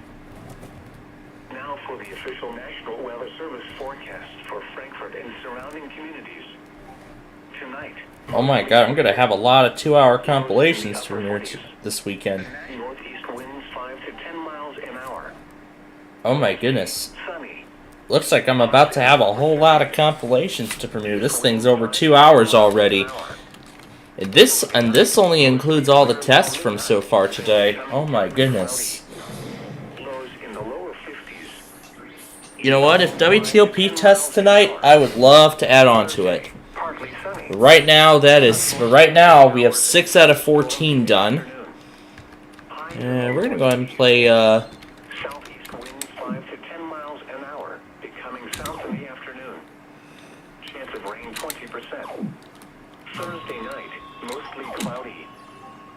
Slight chance of showers after midnight. Oh, here comes the bonus. South winds around 5 miles an hour. Chance of rain 20%. And now the extended forecast for the radio listening area. Friday and Friday night, mostly cloudy with a chance of showers and thunderstorms. Highs in the lower 80s. Lows in the mid-60s. Chance of rain 50%. Saturday and Saturday night, showers likely and a chance of thunderstorms. Highs in the mid-80s. Lows in the mid-60s. Chance of rain 70%. Sunday and Sunday night. Excuse me, KGGF? You just relayed that. KGGF? It sounds like you just relayed that. Monday and Monday night, partly cloudy. Sounds like this is a whole new thing. Highs in the lower 70s. Well, let's go through some other games. Alright. Let's do Secret Sequence now. Yes, you know the drill here. The current time is 6:17 p.m. Eastern Daylight Time. 6 p.m. Eastern Daylight Time weather conditions across north central Kentucky. The report from Frankfurt was not available. Okay. It's in the wrong spot. Cloudy. The temperature was 73 degrees, the dew point 53, and the relative humidity 49%.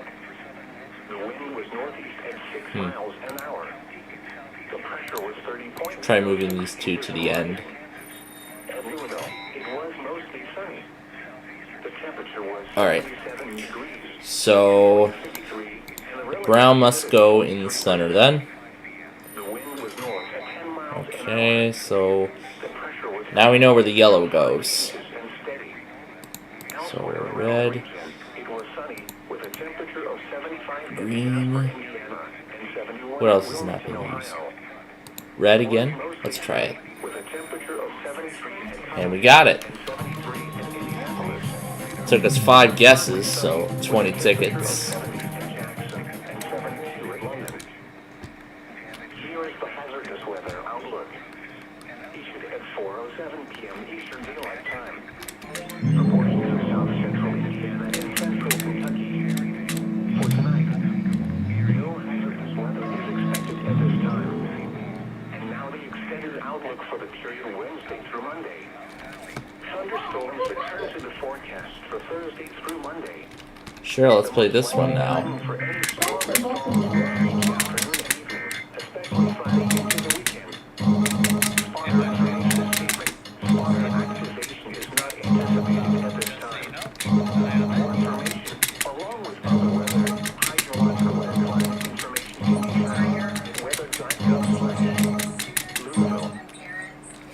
And now here is the 8 to 14-day outlook for the region.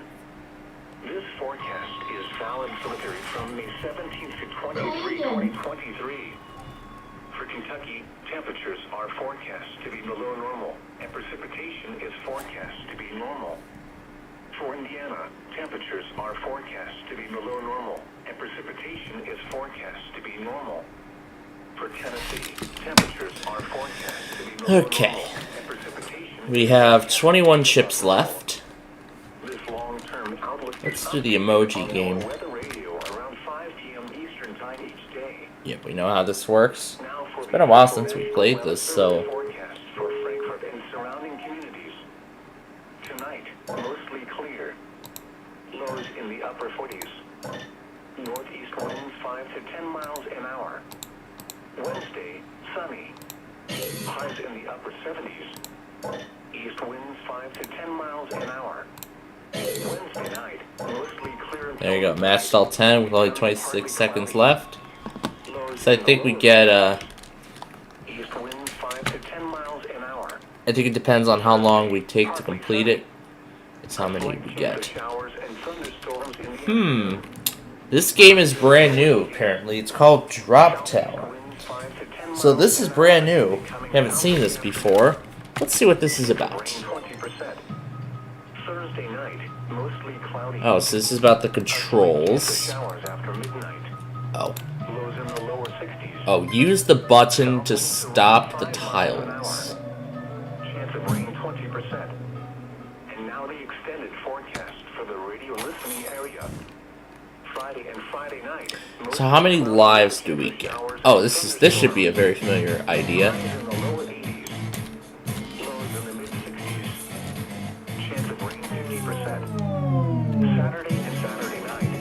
Well, it's only the first time.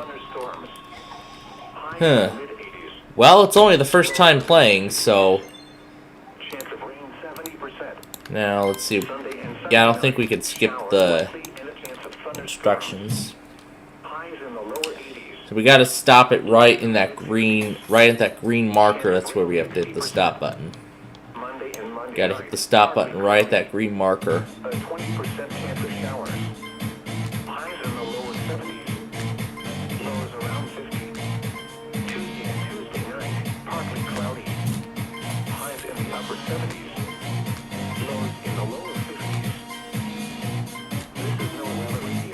I'm noticing the pitch is going up and the speed is getting faster. Well, there we go. It did a little better that time, but you know what? What is this? Not recommended. Not recommended in servers with high lag. Yeah, let's give this game another try. It's actually kind of what's the price on it? 3? This one's kind of an easy concept, but really it's kind of hard to really try and play here.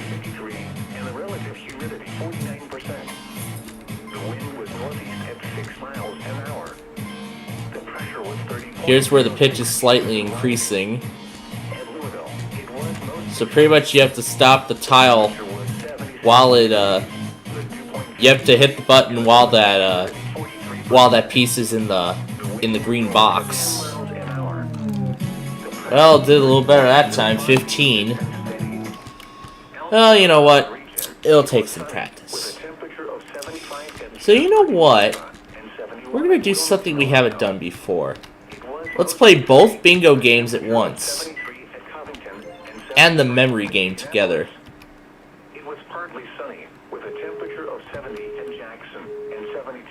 Oh, I think I just made a big mistake. Here is the hazardous weather outlook.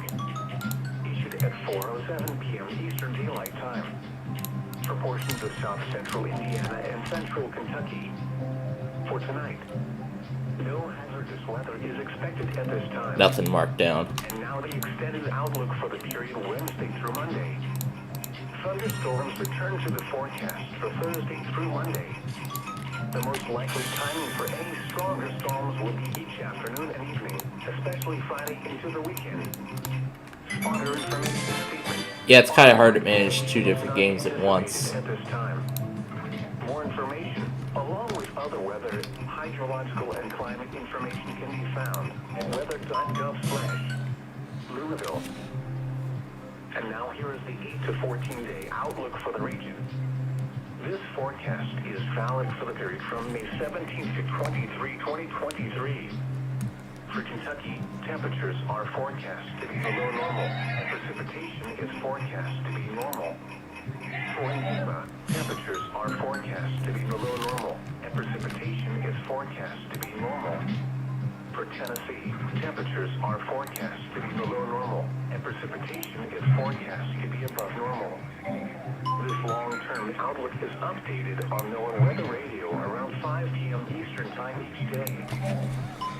Now for the official National Weather Service forecast for Frankfort and surrounding communities. Tonight, mostly clear. Lows in the upper 40s. Still haven't heard a Louisville test yet. 5 to 10 miles an hour. Wednesday, sunny. Highs in the upper 70s. East winds 5 to 10 miles an hour. Wednesday night, mostly clear until midnight, then becoming partly cloudy. Lows in the lower 50s. East winds 5 to 10 miles an hour. Thursday, partly sunny. A slight chance of showers and thunderstorms in the afternoon. Highs in the lower 80s. Southeast winds 5 Yeah, there's no other numbers to mark down. Becoming south in the afternoon. your building. Please report damaging night. Mostly cloudy. A slight chance of showers after midnight. Lows in the lower 60s. South winds around 5 miles an hour. Chance of rain 20%. Oh, I was wondering when STW was ever going to test. And there it is. Friday and Friday night, mostly cloudy with a chance of showers and thunderstorms. Highs in the lower 80s. Lows in the mid-60s. Chance of rain 50%. Saturday and Saturday night, showers likely and a chance of thunderstorms. Highs in the mid-80s. Lows in the mid-60s. Chance of rain 70%. Sunday and Sunday night, showers likely. I think we probably missed it at this point. Let's try it anyway. Chance of rain 60%. Monday and Monday night, partly cloudy. Yeah, we did. A 20% chance of showers. Highs in the lower 70s. Lows around 50. Severe thunderstorm warning for southeast County, central Stafford County, east central Edwards County until 6:30 p.m. At 5:22 p.m., a severe thunderstorm was localized near Radium, moving southeast at 20 miles per hour. You can expect cannonball-sized hail and 70 miles per hour winds. Wow. The warning was based on radar indications. It was cloudy. The following impacts are expected. People and animals outdoors will be injured. Expect hail damage through. Oh, here we go again. Expect considerable pressure with 30.06. Wind damage is also likely to mobile Still homes, nothing. roofs, and outbuildings. The next severe thunderstorm will be near Seward around 5:30 p.m. Other locations in the path of this severe thunderstorm include Edwin and Tower. The pressure with severe thunderstorm warning for southeastern Barton County is elsewhere around the region. It was sunny with a temperature of 75 at Jasper, Indiana, and 71 at Wilmington, Ohio. It was mostly sunny with a temperature of 73 at Covington and 73 at Indianapolis. It was partly sunny with a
Alright.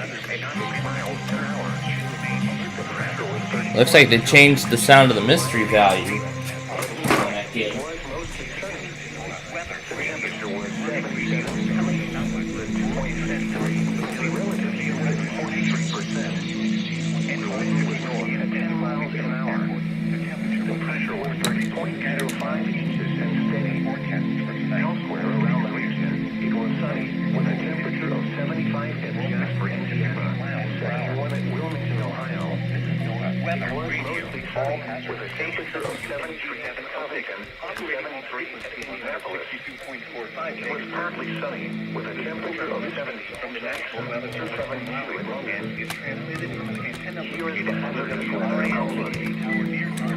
Alright, last 5 credits.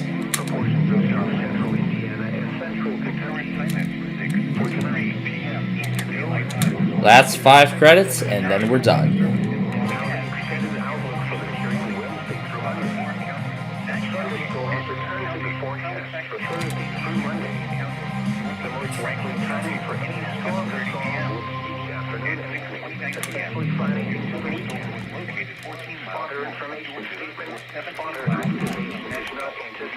We were so close to the bonus balls, weren't we?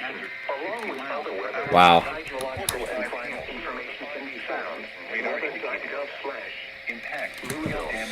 Alright, to Arcade Island now. This forecast is valid for the period from May 17th to 2023. For Kentucky, temperatures are forecast to be below normal, and precipitation is forecast to be normal. For Indiana, temperatures are forecast to be below normal, and precipitation is forecast to be normal. For Tennessee, temperatures are forecast to be below normal. So far, it looks like Louisville's test has failed, or they're very late. Alright, there we go. We'll check the EMF. Still no EMF. But we're going to keep watching. Anyway, let's step inside the arcade and begin our adventure.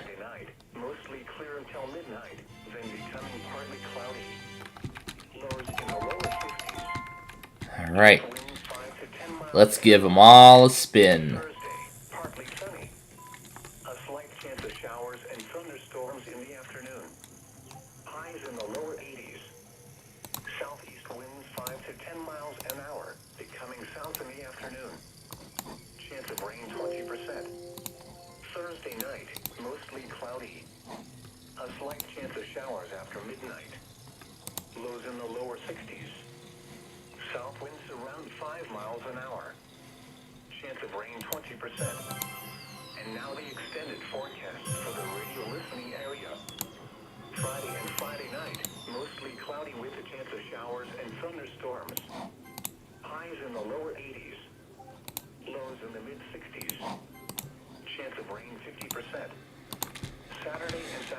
Alright, let's spin them all again.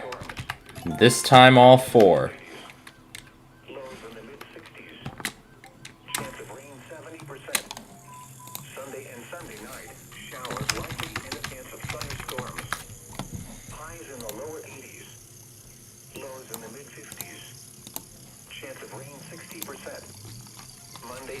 We got a couple 40s.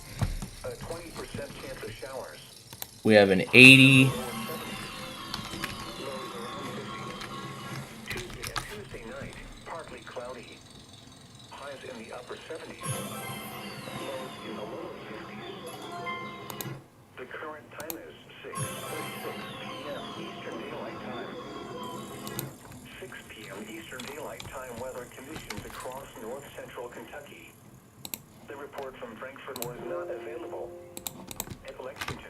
Alright.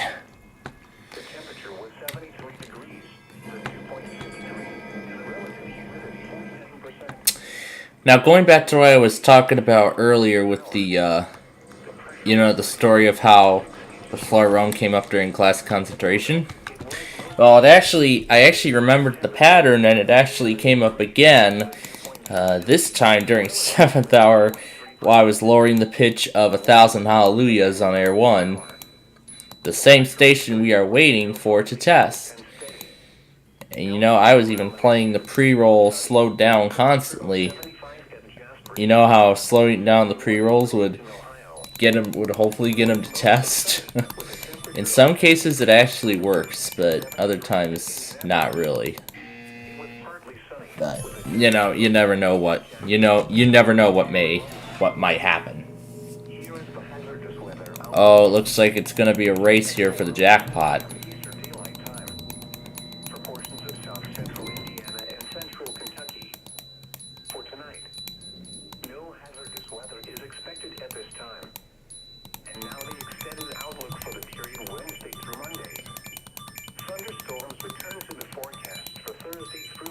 There we go. I beat my opponent.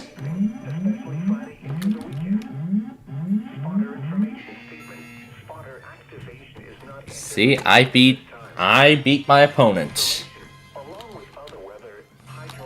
This guy won 580 tickets from the Monopoly game. Yeah, sure. We'll let this run on its own. Why not? And of course, I once again mixed that up with that I-294 video. That of which we'll have a lot of fun with as when we get closer to the end of our show here tonight. And then we're going to talk about, and then again, as I said last week, we're going to talk about the new test that, the new set of tests that will be. The new set of tests that are going to be making their debut in the weekly test Wednesday collection later tonight. So we're going to be talking about that. So we're going to talk about a little bit about that and stuff later on again tonight. And this watch from Raleigh only goes till 9 o'clock, so. Well, let's look at the watch it. Oh. Well, it looks like we might be dealing with this for a while here. So 2:06 goes till 11. 2:05 goes till 9 p.m. 2:04 is going to expire at 6. 2:04 will expire at 6.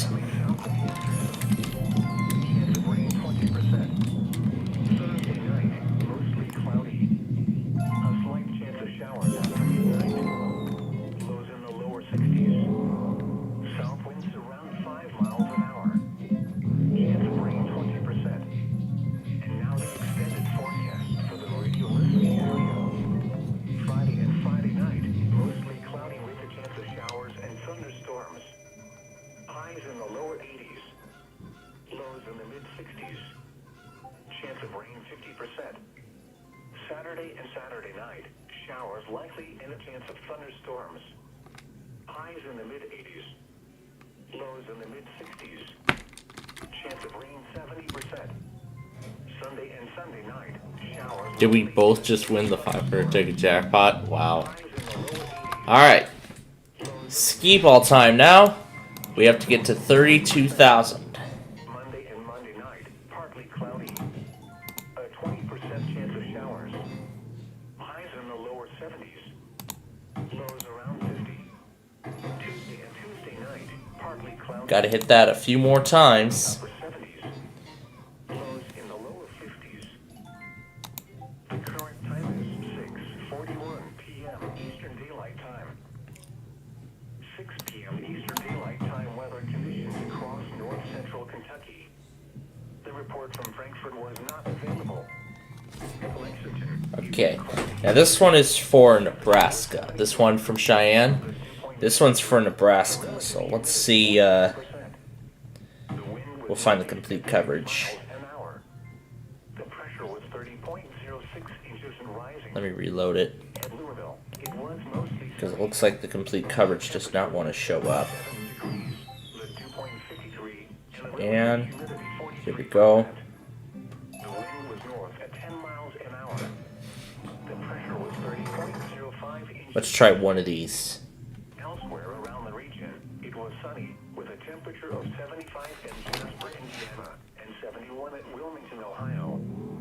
It was mostly sunny. Huskers down to their last out. Had such great hope for this one, having the bases loaded when we resumed play. But only got one in that inning. 1-0, that nearly hit him. 2-0. Charlie, keep it going. Swanson would bat for the second time. This is a baseball game. Vitox approaching 40 pitches in this relief. You know what? We'll do it later.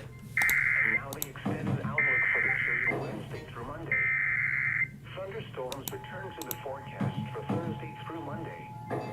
The most likely timing for any stronger storms will be each afternoon and evening, especially Friday into the weekend. Spotter information statement. I have never seen those flashing effects on this game before. And watch 204 has been allowed to expire. Imagine all the things you could do with 400 chips. Because I think that's what we did for. The shows for the new set's debut, or when we actually introduced the actual new design or something. Yeah, I think that's probably what happened. So.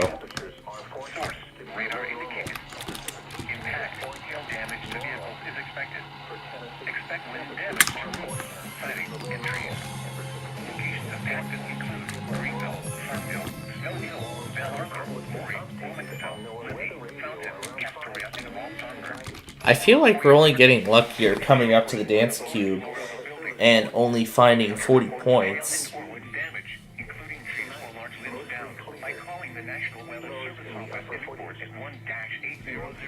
889 6889.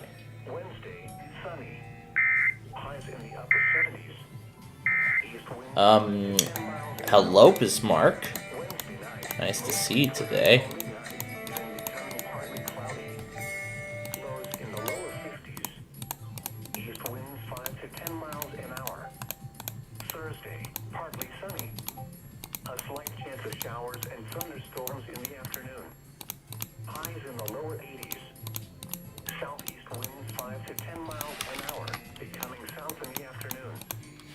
Wow. I am still a dance cube master. Wireless headphones, $2,200. Chance of rain 20%. And now the extended forecast for the radio listening area. There we are. Friday and Friday night, mostly cloudy with a chance of showers and thunderstorms. Highs in the lower 80s.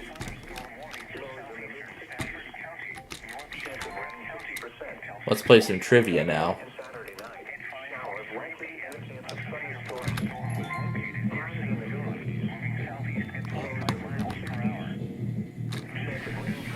It's been a while since we did that.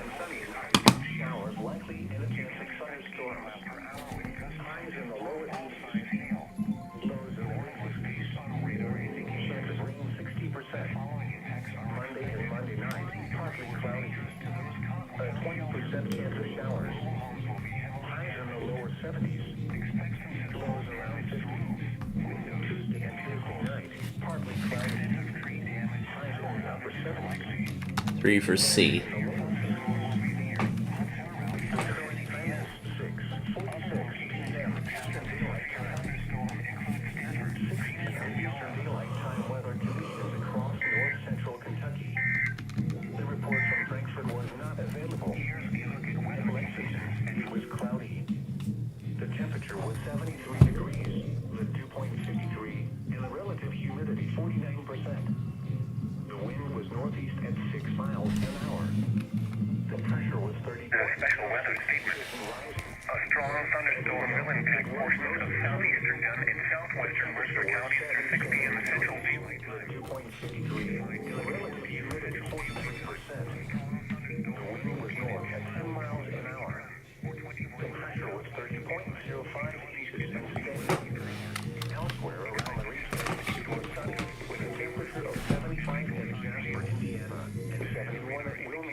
temperature of 73 at Cottington and 73 at Indianapolis.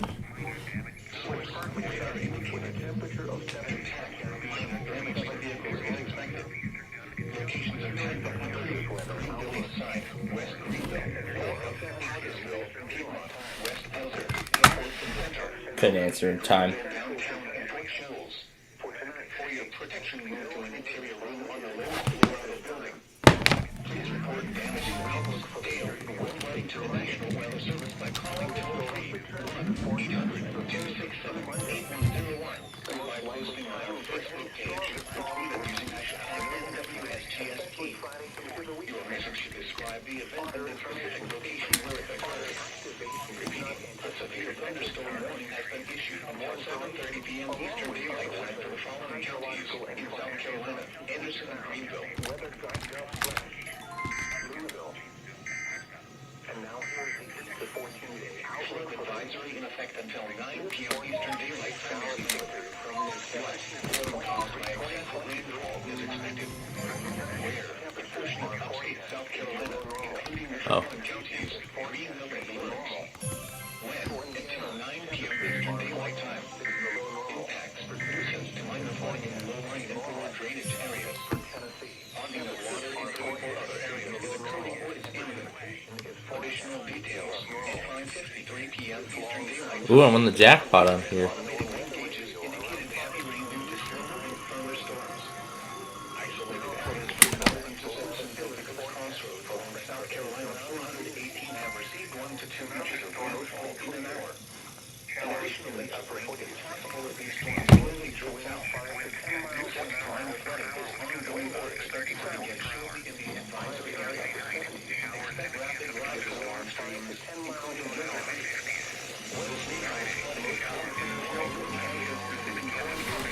Now somebody else will have a chance.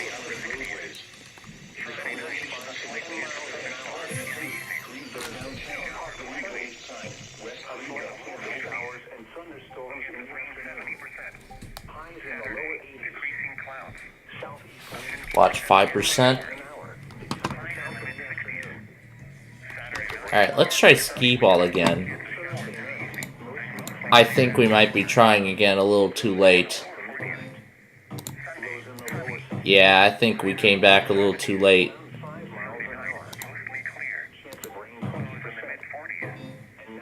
Oh, indeed we did.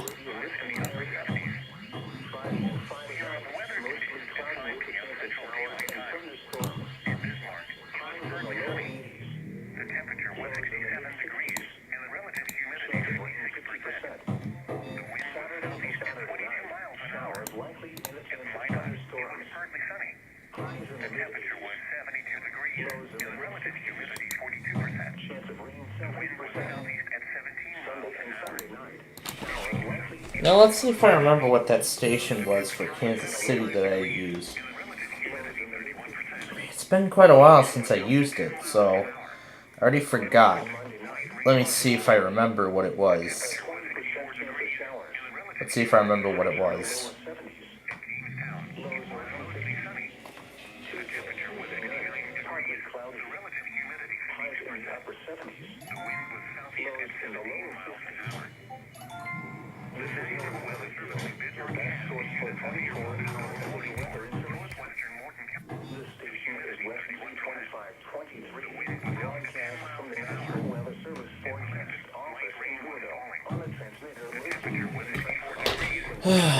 Okay, looks like that's all I can do for now.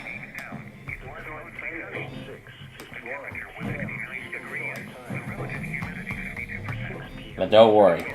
Once this event is over and once we're done tonight with our Roblox program, we'll go back on everything that we missed. Somebody won the jackpot on here.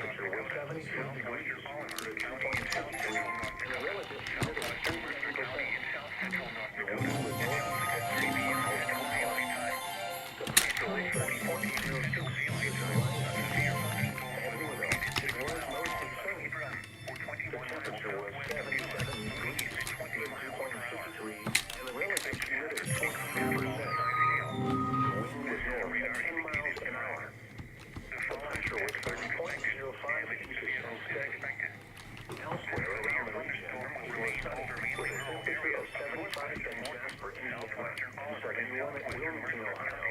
That was the one for Gregory, South Dakota that just got issued.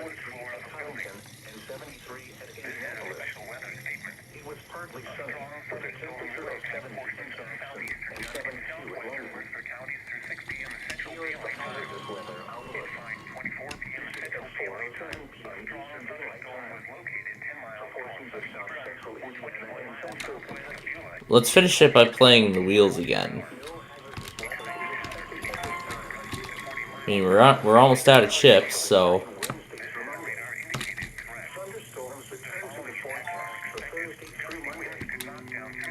Alright, so this is how we'll finish.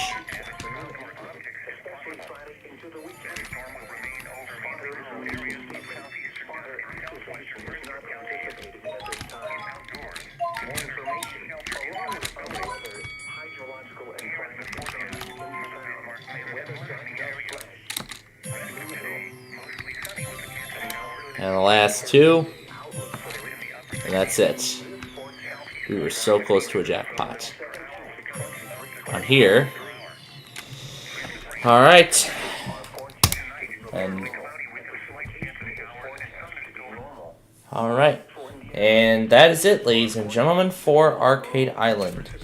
Louisville has failed completely. I don't think they're going to do it at all. So, ooh, it's getting kind of warm here. Naughty. I love things. All right, we're gonna play a little bit of the brain game, but we don't have too much time left before switch because it starts in like what 5 minutes from now.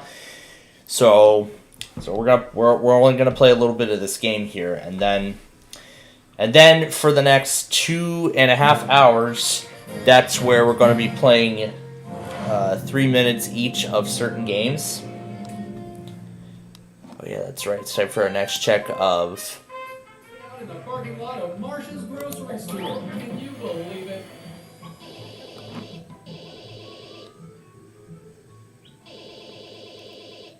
How many stripes are there on the flag of the United States of America? Of course, there are 13 because they represent the original 13 colonies. Well, that's for the person who guessed originally and actually won the prize. Car battery. Well, that's what we're going to be doing a cart ride around next. We're going to do artistic integrity. Artistic integrity.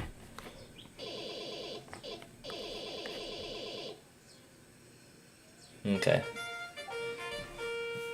Oh, great. What kind of weird prize are we going to have now? I thought I heard someone say something about delicious pancakes. And I was right! It's $50 worth of Delicious Brand Pancake Mix! Delicious Brand Pancakes. This again? Delicious pancakes for you and your whole family. Sit down to a nice, wholesome meal that'll take you away to another world of deliciousness. I don't know if I would. Because, I mean, I already won the shopping cart. Whatever weird prize that was. Primary colors. Colors you can mix together to get any other color. If you had some paints and wanted to be able to mix together nearly any color you could think of, what colors of paint would you need?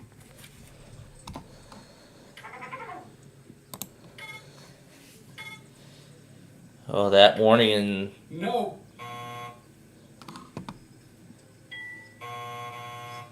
Well, Tay was the only one who got it right. It was cyan, magenta, and yellow. Muzzle scale 749 concerning watch 206. Flags of the world. This was the question we had earlier. We know you love them. Here's 40 Smartboards. Hi, everybody. A couple more hours this evening across upstate South Carolina. Look at this flag. Which country does it belong to? Looks like Antarctica. Even though it isn't really a country.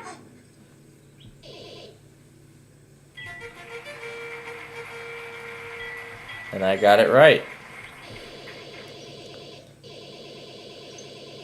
the one that's most widely recognized, proposed in 1996. I gotta go ride some of the rides while I'm here. See you later. Alright, now back to the game.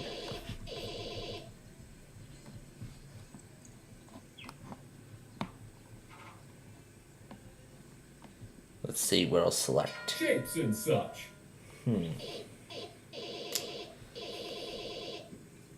Which of the following is not a real shape?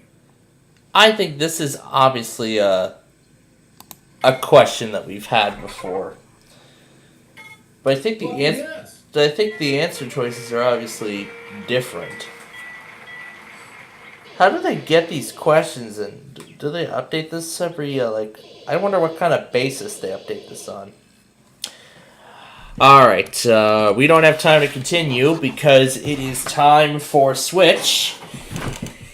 That's too bad we didn't get to see Millionaire today. I don't even know if GSN aired it in the first place, but oh well, that's okay. Alright then, off we go to Switch. Who will play for 10,000?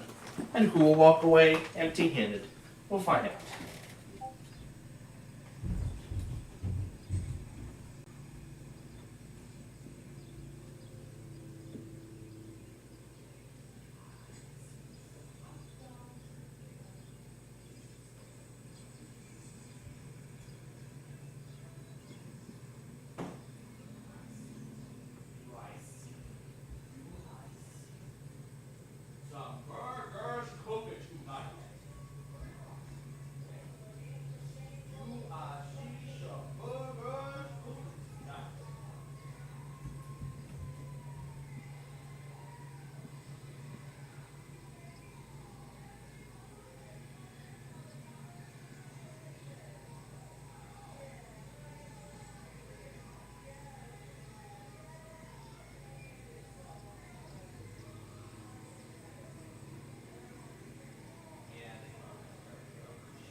Alright, Lindsay made it to number 1 at the end of the first round.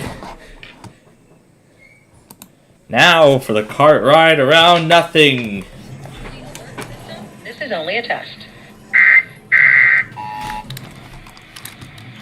This is the coordinated monthly test of the emergency alert system equipment. If this had been an actual emergency, you would have received timely emergency information. This concludes this test of the emergency alert system.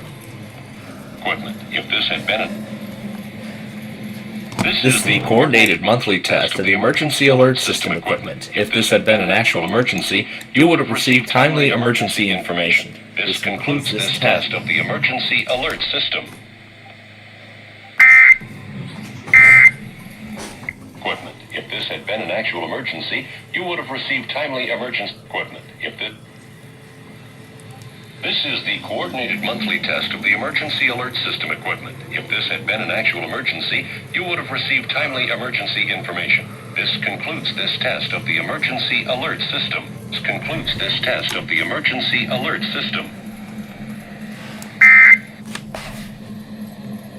This is the coordinated monthly test of the emergency alert system equipment. If this had been an actual emergency, you would have received timely emergency information.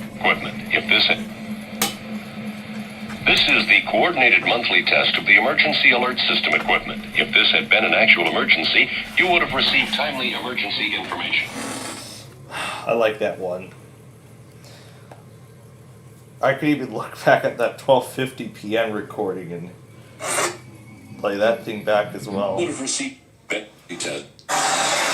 This is the coordinated monthly test of the emergency alert system equipment. If this had been an actual emergency, you would have received timely emergency information. I like this part. This is the coordinated monthly test.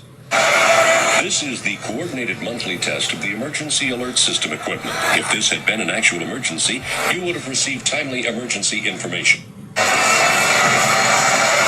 This is the coordinated monthly test of the emergency alert system equipment. If this had been an actual emergency, you would have received timely emergency information. This concludes this test of the emergency alert system.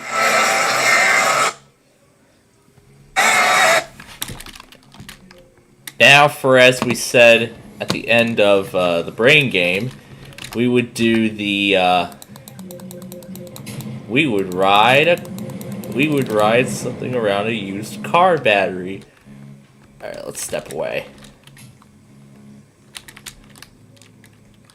Let's step away because I see an explosive device heading for all the carts. So that's the right.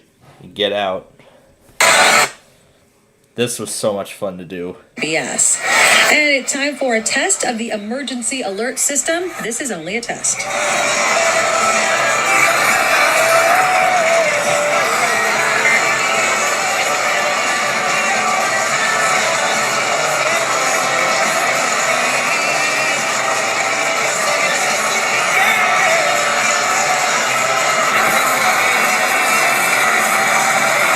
This is the coordinated monthly test of the emergency alert system equipment. If this had been an actual emergency, you would have received timely emergency information.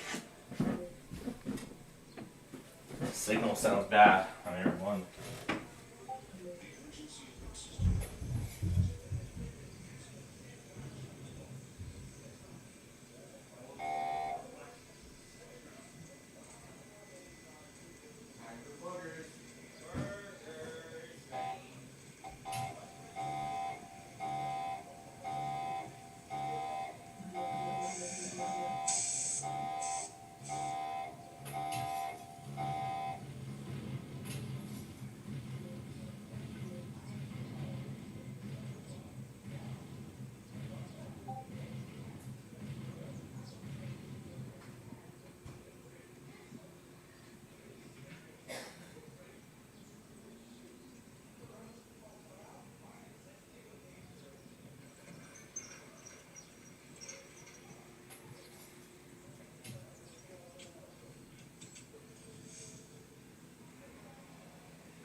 house doesn't have 5 floors.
Alright. Done with dinner. What else did I miss? That thing. Go back on. Yeah, I missed nothing else. That was the only thing. It's not too bad. Alright.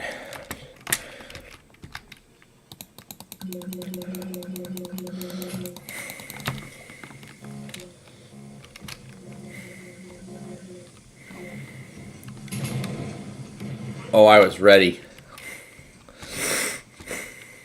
I was so ready for that. Here, I'll ride along with him.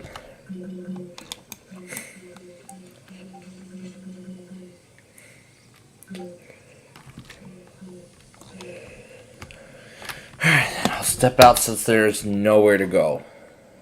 Alright.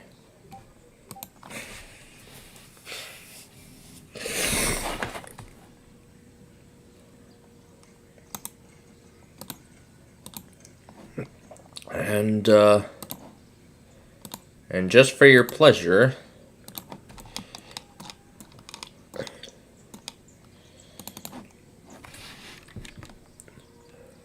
You're listening to the BBC on WMRA, and it's now time for our weekly test of the emergency alert system.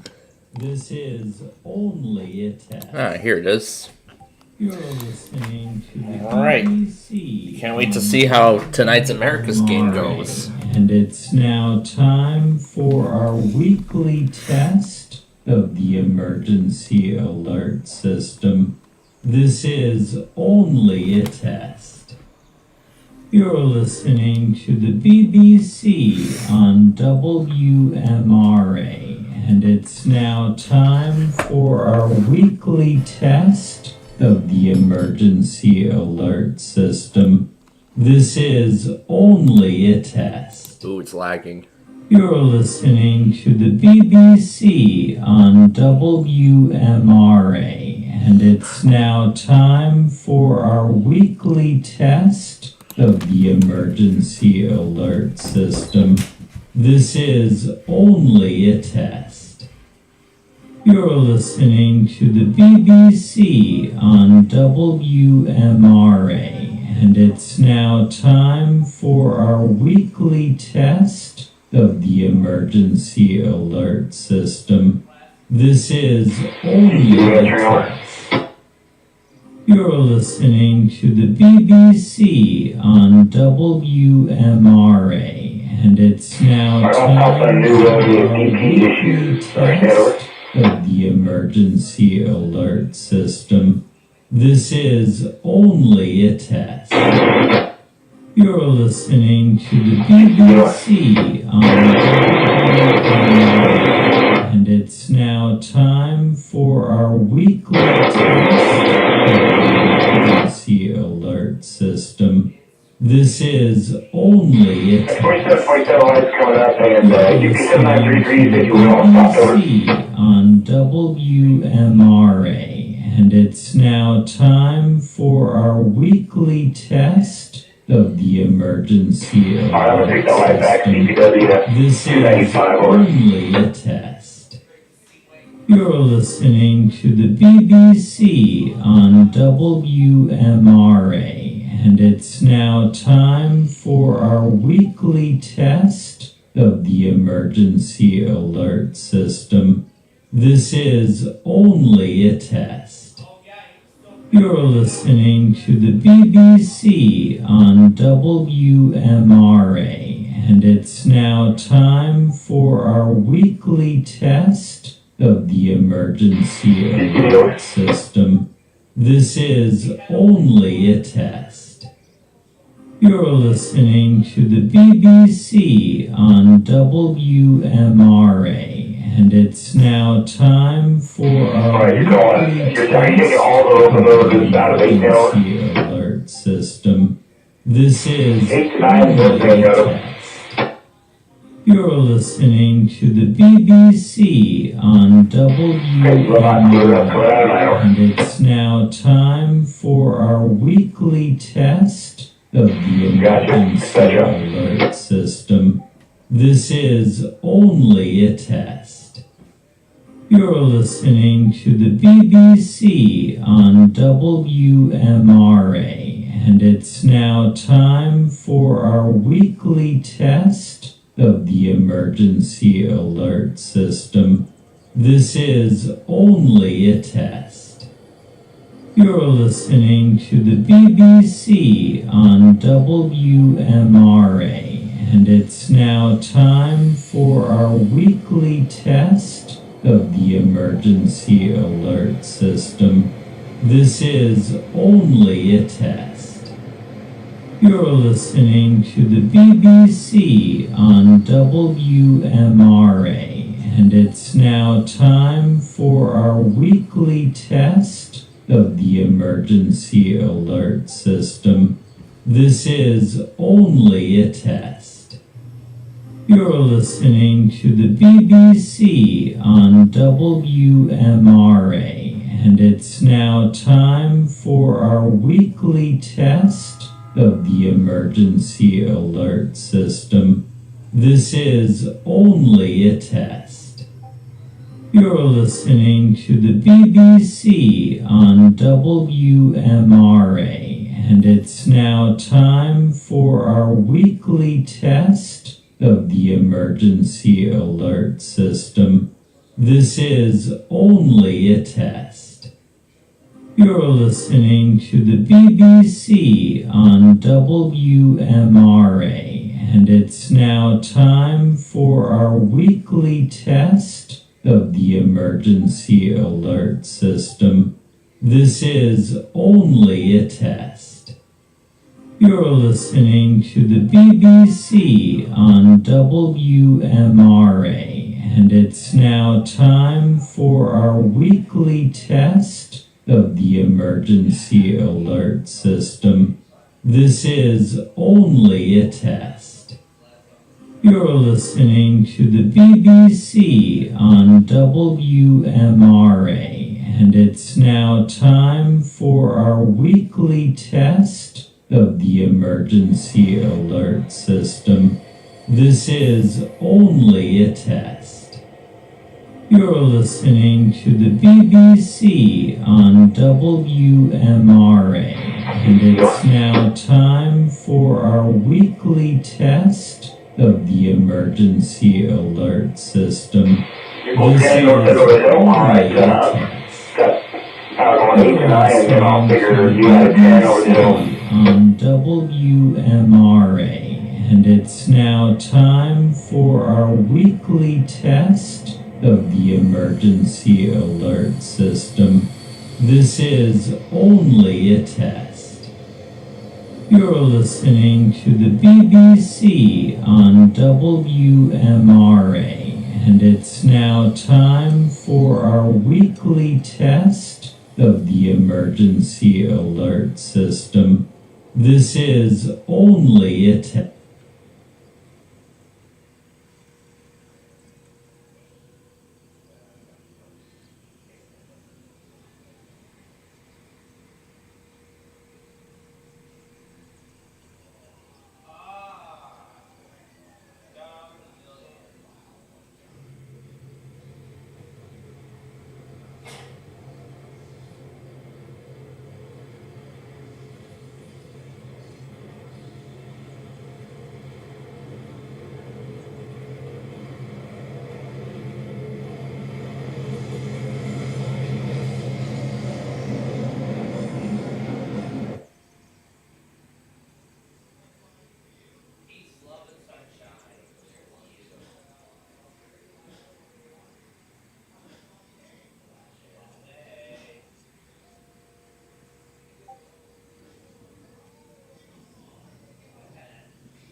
CCDR.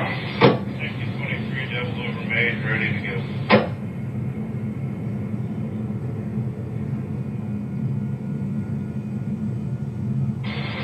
All right, let's go ahead, over.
Go ahead.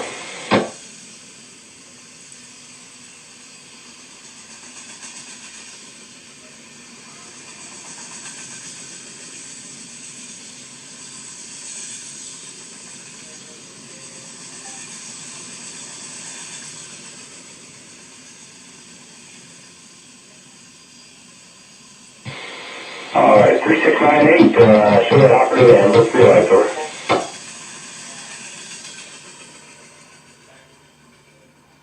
I'll tell you what, I do have one slow order for you if you can look at that for me. It is number 482480.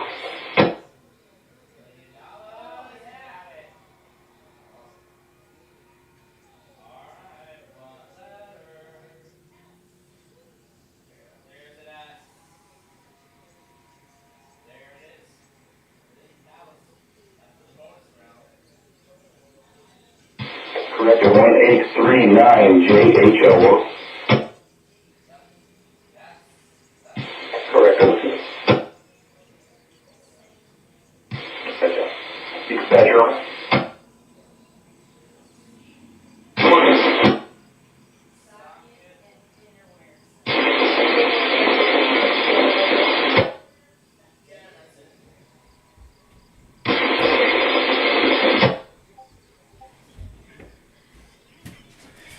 So, Emil is one of the players on tonight's game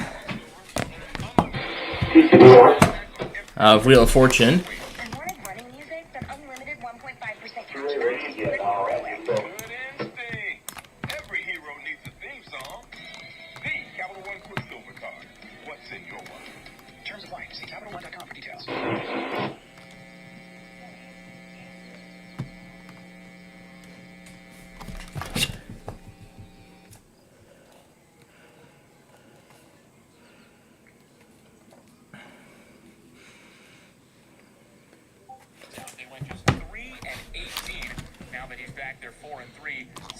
Alright. Let's go ahead and switch over to our usual area.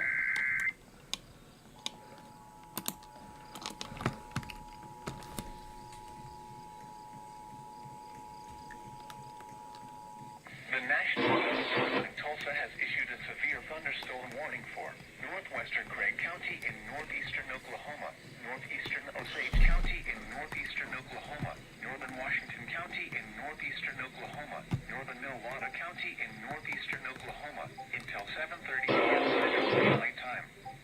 At 6:38 p.m. Central Daylight Time, severe thunderstorms were located along a line extending from 3 miles southeast of Independence to 6 miles west of Elgin, moving southeast at 35 miles per hour. Expected hazards include 60 miles per hour wind gusts. This is a radar-indicated threat. The following impacts are expected. Expect damage to roofs, siding, and trees. Locations in or near the path include Bartlesville, Dewey, South Coffeyville, Copan, Lenapal, Juan, Big Heart, Hewlett, Sunset Lake, Washington State Park. For your protection, to an interior room on the lowest floor of a building.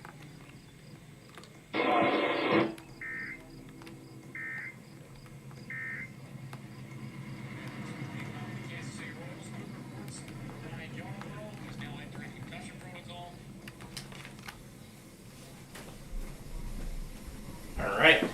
Prize puzzle time.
Well, the prize puzzle today seemed very interestingly obvious.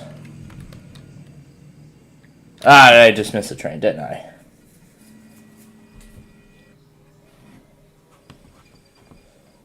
Nope. It was a crossing malfunction. I love it when Carney does that.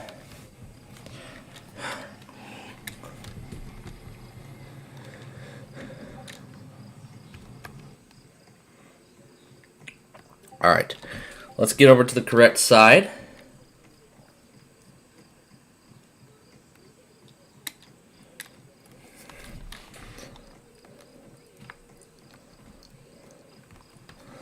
DevX.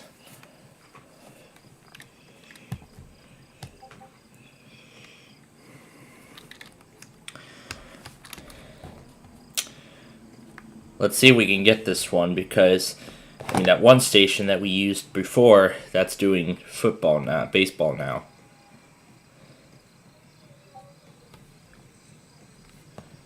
If it's for Dade, that will definitely be WXL 46. The National Weather Service in Springfield has issued a severe thunderstorm warning for eastern Barton County, Cedar County, St. Clair County, southeastern Vernon County, northwestern Dade County until 7:30 p.m. Central Daylight Time. At 6:45 p.m. Central Daylight Time, All right. thunderstorms were located. We're at the crossing. Now for our first check of WTOP.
Alright.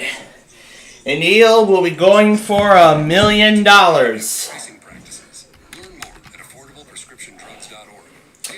Neil is going for $1 million in the bonus round.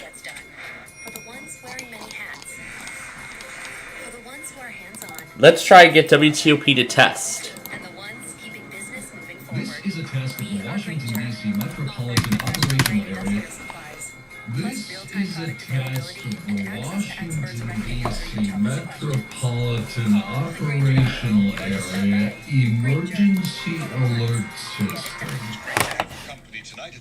This is a test of the Washington, D.C. metropolitan operational area emergency alert system. This is a test of the Washington, D.C. metropolitan operational area emergency alert system. This is a test of the Washington, D.C. metropolitan operational area emergency alert system. This is a test of the Washington, D.C. metropolitan operational area emergency alert system. This is a test of the Washington, D.C. metropolitan operational. Let's see if this gets WTOP to test. Emergency alert system. This is a test of the Washington, D.C. metropolitan operational area emergency alert system. This is a test of the Washington, D.C. metropolitan operational area emergency alert system. This is a test of the Washington, D.C. metropolitan operational area emergency alert system. This is a test of the Washington, D.C. metropolitan operational area emergency alert system. This is a test of the Washington, D.C. metropolitan operational area emergency alert system. This is a test of the Washington, D.C. metropolitan operational area emergency alert system. This is a test of the Washington, D.C. metropolitan operational area emergency alert system. This is a test of the Washington, D.C. metropolitan operational area emergency alert system. This is a test of the Washington, D.C. metropolitan operational area emergency alert system. This is a test of the Washington, D.C. metropolitan operational area emergency alert system. This is a test of the Washington, D.C. metropolitan operational area emergency alert system. This is a test of the Washington, D.C. metropolitan operational area emergency alert system. This is a test of the Washington, D.C. metropolitan operational area emergency alert system. This is a test of the Washington, D.C. metropolitan operational area emergency alert system. This is a test of the Washington, D.C. metropolitan operational area emergency alert system. This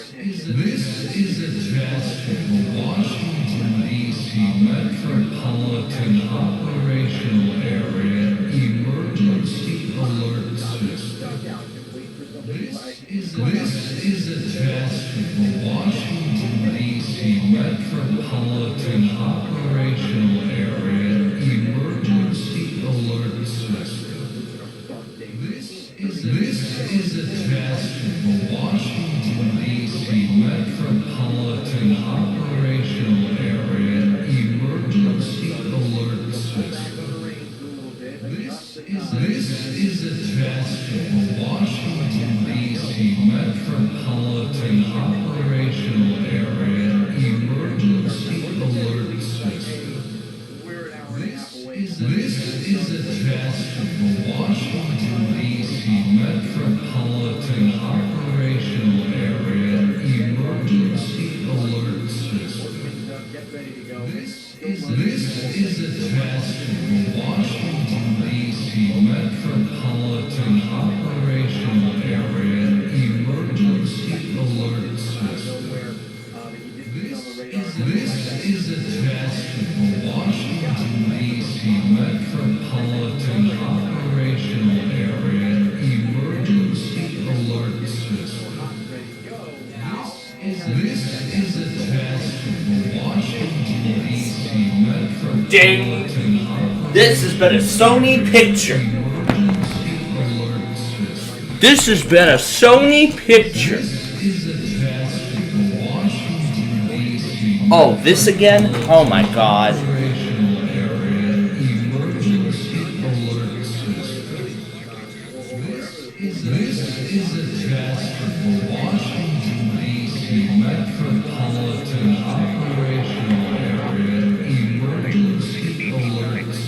I just got the end of it. You know what? It doesn't matter. We're gonna go back on Dojo and get them all later.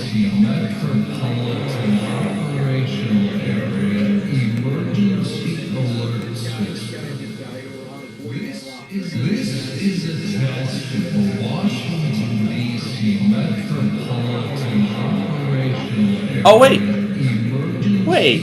We could do the weather scan for both. Why don't we?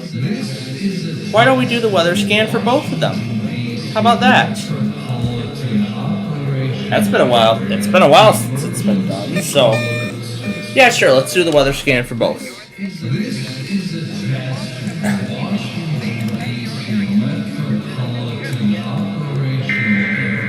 So, and Neil did not win the million. He won $40,000, however. We were so close to having another millionaire on the show. That would have been nice, but that's alright. Alright. In the meantime, as for WTOP, we did not get a report from them this hour, so we'll check in in a few minutes. But now, it's time for night 2 of the Jeopardy Masters Tournament.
is a test of the Washington, D.C.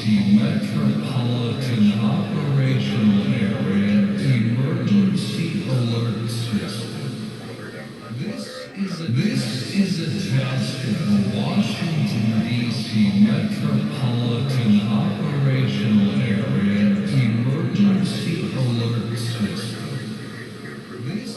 This is a test of the Washington, D.C. Metropolitan Operational Area Emergency Alert System. This is a test of the Washington, D.C. Metropolitan Operational Area Emergency Alert System. This is a test of the Washington, D.C. Metropolitan Operational Area Emergency Alert System. This is a test of the Washington, D.C. Metropolitan Operational Area Emergency Alert System. This is a test of the Washington, D.C. Metropolitan Operational Area Emergency Alert System. This is a test of the Washington, D.C. Metropolitan Operational Area Emergency Alert System. This is a test of the Washington, D.C. Metropolitan Operational Area Emergency Alert System. This is a test of the Washington, D.C. Metropolitan Operational Area Emergency Alert System. This is a test of the Washington, D.C. Metropolitan Operational Area Emergency Alert System. This is a test of the Washington, D.C. Metropolitan Operational Area Emergency Alert System. This is a test of the Washington, D.C. Metropolitan Operational Area Emergency Alert System. This is a test of the Washington, D.C. Metropolitan Operational Area Emergency Alert System. This is a test of the Washington, D.C. Metropolitan Operational Area Emergency Alert System. This is a test of the Washington, D.C. Metropolitan Operational Area Emergency Alert System. This is a test of the Washington, D.C. Metropolitan Operational Area Emergency Alert System. This is a test of the Washington, D.C. Metropolitan Operational Area Emergency Alert System. This is a test of the Washington, D.C. Metropolitan Operational Area Emergency Alert System. This is a test of the Washington, D.C. Metropolitan Operational Area Emergency Alert System. This is a test of the Washington, D.C. Metropolitan Operational Area Emergency Alert System. This is a test of the Washington, D.C. Metropolitan Operational Area Emergency Alert System. This is a test of the Washington, D.C. Metropolitan Operational Area Emergency Alert System. This is This is a test of the Washington, D.C. Metropolitan Operational Area Emergency Alert System. This is a test of the Washington, D.C. Metropolitan Operational Area Emergency Alert System. This is a test of the Washington, D.C. Metropolitan Operational Area Emergency Alert System. This is a test of the Washington, D.C. Metropolitan Operational Area Emergency Alert System. This is a test of the Washington, D.C. Metropolitan Operational Area Emergency Alert System. This is a test of the Washington, D.C. Metropolitan Operational Area Emergency Alert System. This is a test of the Washington, D.C. Metropolitan Operational Area Emergency Alert System. This is a test of the Washington, D.C. Metropolitan Operational Area Emergency Alert System. This is a test of the Washington, D.C. Metropolitan Operational Area Emergency Alert System. This is a test of the Washington, D.C. Metropolitan Operational Area Emergency Alert System. This is a test of the Washington, D.C. Metropolitan Operational Area Emergency Alert System. This is a test of the Washington, D.C. Metropolitan Operational Area Emergency Alert System. This is a test of the Washington, D.C. Metropolitan Operational Area Emergency Alert System. This is a test of the Washington, D.C. Metropolitan Operational Area Emergency Alert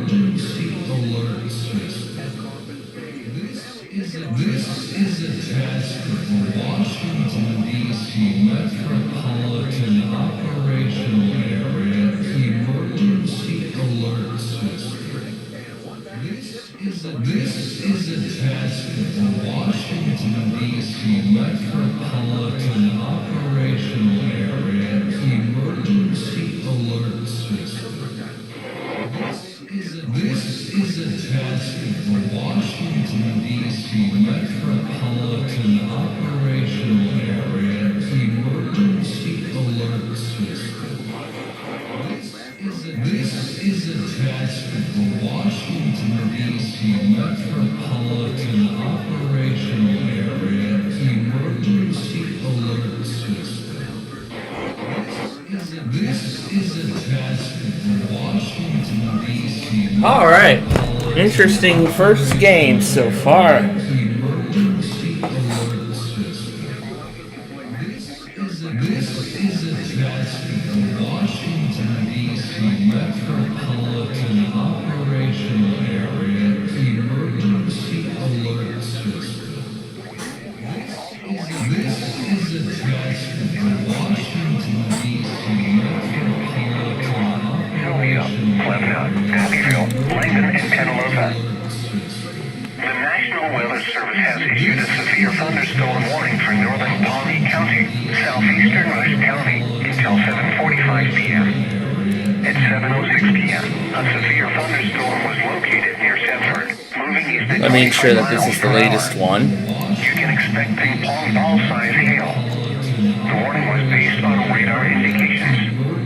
The following impacts are expected. People and animals outdoors will be injured. Expect damage to roofs, siding, windows, and vehicles. So it was actually a doubleheader. This severe thunderstorm will be near Ash Valley around 7:25 p.m. Other locations in the path of the severe thunderstorm include Lawrence, The National Weather Service has issued a severe thunderstorm warning for southeastern Pawnee County, west central Stafford County, central Edwards County until 8 p.m. At 7:08 p.m., a severe thunderstorm was located near Lewis, moving east at 25 miles per hour. You can expect quarter-size hail. The warning was based on radar indications. The following impacts are expected. Damage to vehicles is expected. This severe thunderstorm will be near Garfield around 7:20 p.m.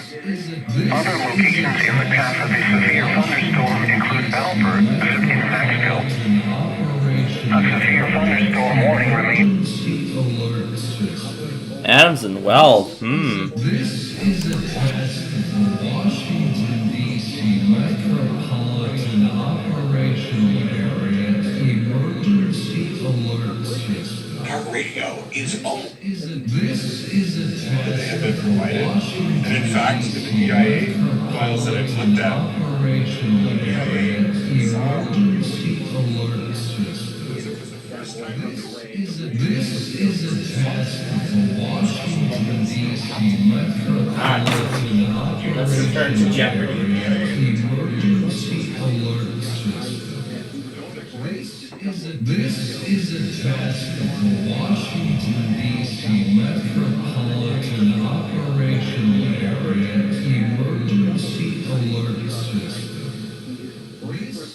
This is a test of the Washington, D.C. Metropolitan Operational Area Emergency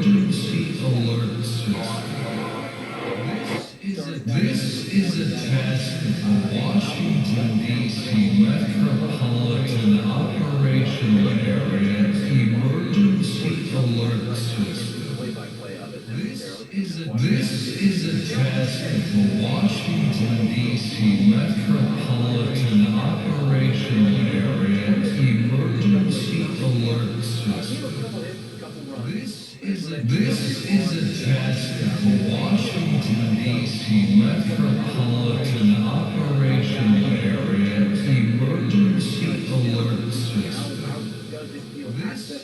This is a test of the Washington, D.C. Metropolitan Operational Area Emergency Alert System. This is a test of the Washington, D.C. Metropolitan Operational Area Emergency Alert System. This is a test of the Washington, D.C. Metropolitan Operational Area Emergency Alert System. This is a test of the Washington, D.C. Metropolitan Operational Area Emergency Alert System.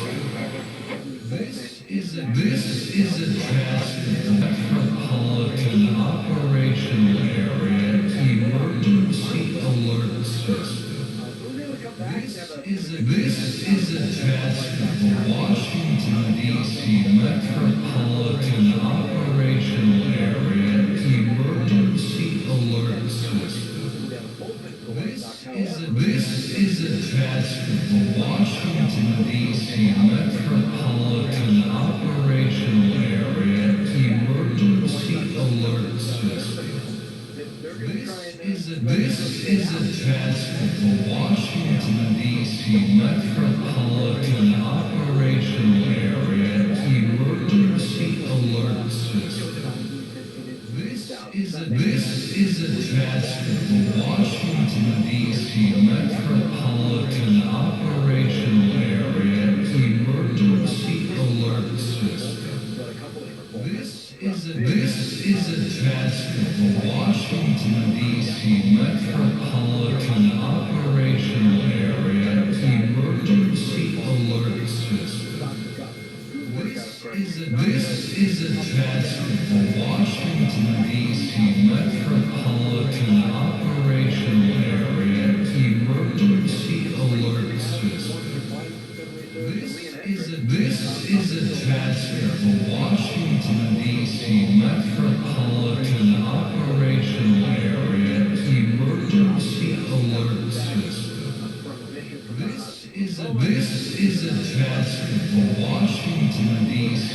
Metropolitan Operational Area Emergency Alert This is a test of the Washington, D.C. Metropolitan Operational Area Emergency Alert System.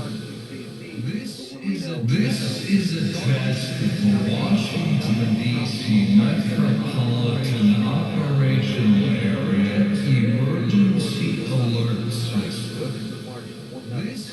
This is a test of the Washington, D.C. Metropolitan Operational Area Emergency Alert System. This is a test of the Washington, D.C. Metropolitan Operational Area Emergency Alert System.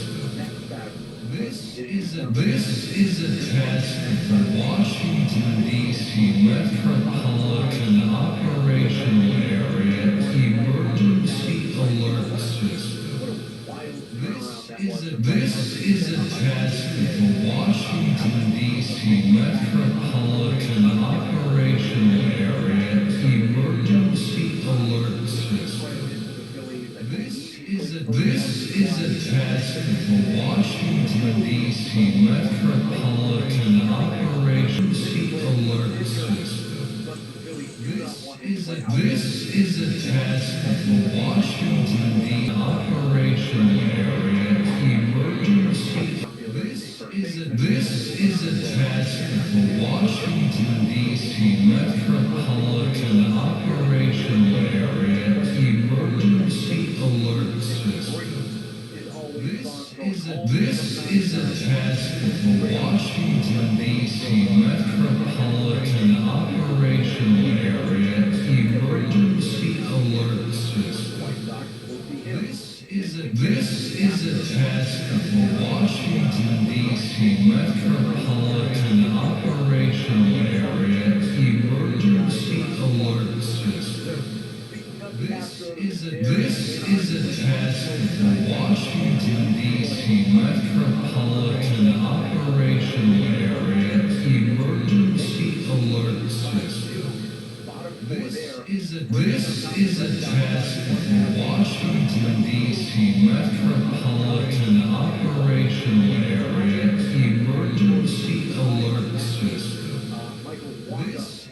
This is a test of the Washington, D.C. Metropolitan Operational Area Emergency Alert System.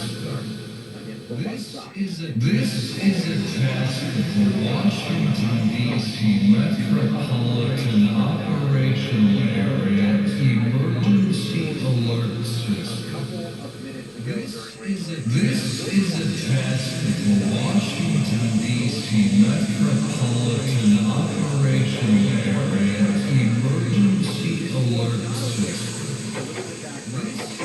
This is a test of the Washington, D.C. Metropolitan Operational Area Emergency Alert System.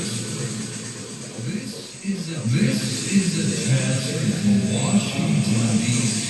Metropolitan Operational Area Emergency Alert System. This is a test of the Washington, D.C.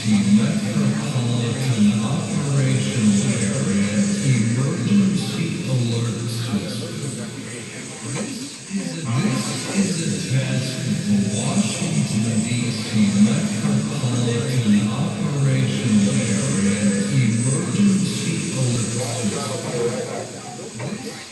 This is a test of the Washington, D.C. Metropolitan Operational Area Emergency Alert System.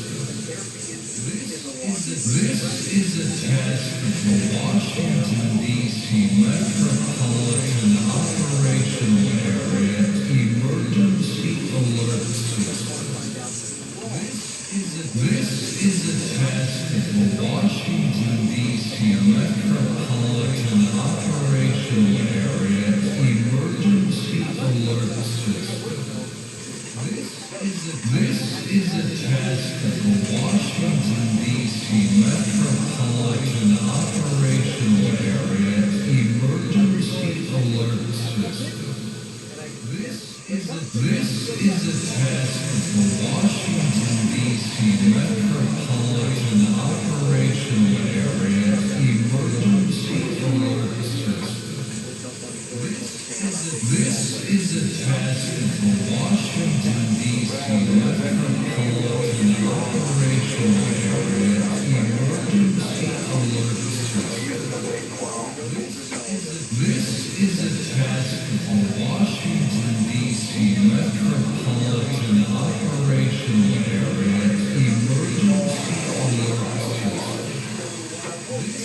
This is a test of the Washington, D.C. Metropolitan Operational Area Emergency Alert System.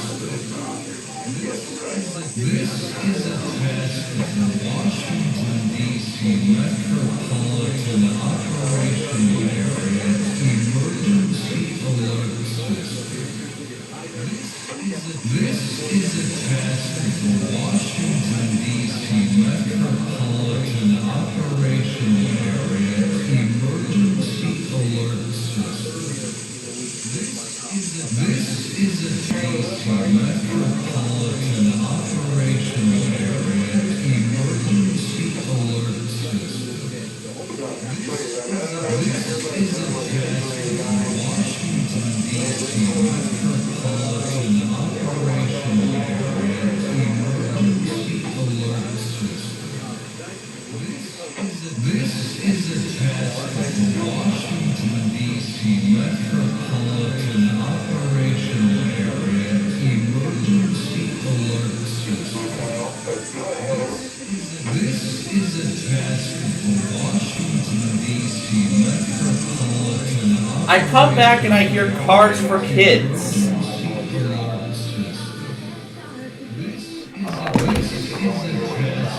Washington, D.C. Metropolitan Operational Area Emergency Alert System. This is a test of Washington. Detroit Pontiac made it onto the news. So yay for him. Central Pamlico County in eastern North Carolina until 8:45 p.m. 8:22 p.m. Severe thunderstorm, creating over weather, or 13 miles southwest of River Road, moving south at 55 miles per hour. Hazard, ping-pong ball-sized hail at 60 miles per hour with gusts. Source, radar indicated. At 8:05 p.m., ball-sized hail was reported in Pitt County near Simpson, North Carolina. Impact, people and animals outdoors will be injured. Expect hail damage to roofs, siding, windows, and vehicles. Expect wind damage to roofs, siding, and trees. Whoa. Impacted include Milburn, Gene City, Did the transmitter crash or something? Wow. Jasper, Tuscarora, Rems, Olympia, Wilmer, Ernle, Fairfield Harbor, North Carolina Regional. For your protection, move to an interior room on the Transmitter's kind of starting to have issues now. reports of hail and or wind damage, including trees or large limbs down, by calling the National Weather Service Office in Newport at 800 Whoa. 6889.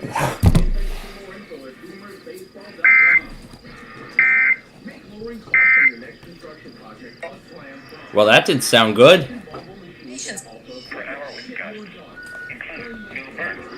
Jasper, Tuscarora, Rems, Olympia, Wilmer. For your protection, move to an interior. Please send your reports of hail and or wind damage, including trees or large limbs down, by calling the National Weather Service Office in Newport at 800. Newport at 800. Office in Newport at 800-889-6889. Oh my god, that was quite a glitch there. Quite a glitch. Oh, they don't serve those counties, don't they?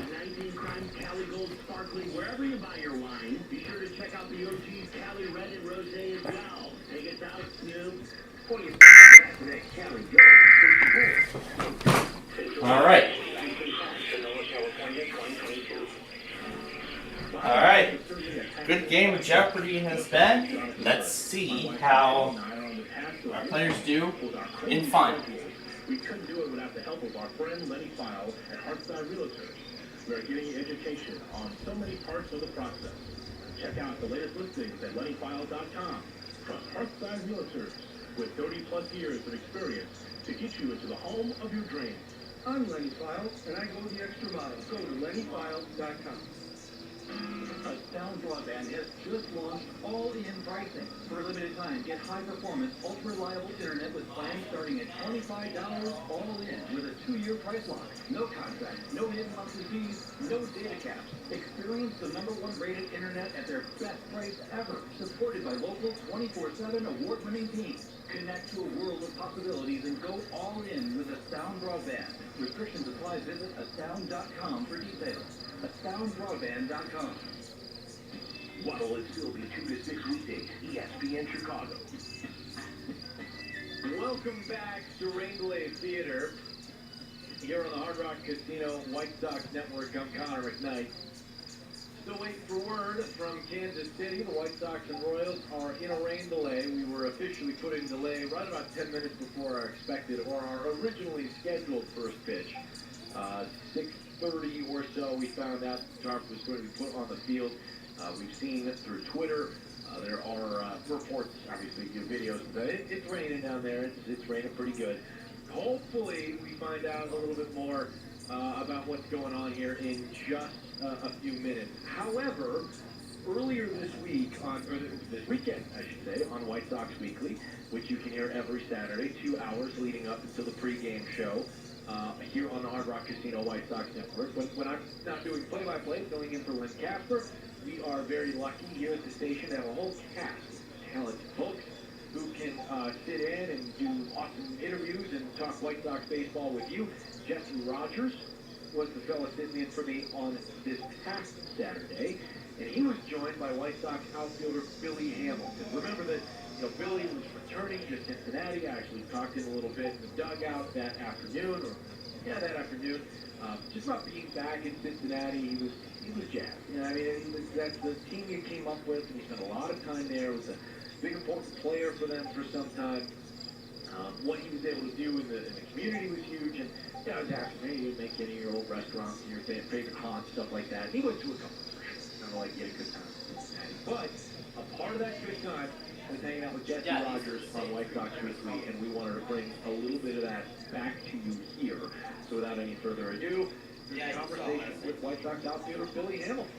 We have the speedy outfielder for the Chicago White Sox. His second stint with the White Sox is Billy Hamilton, the 11-year veteran. Well, a very exciting Jeopardy Masters game it has so far been.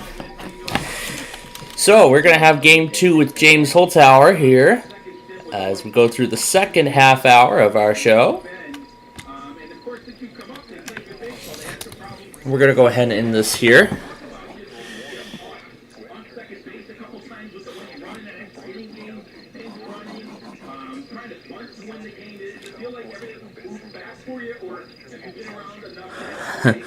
This game may have trouble running on older, less powerful devices. If you are having problems, try the original map from 2017 here. I probably should be watching the weather scan for everything.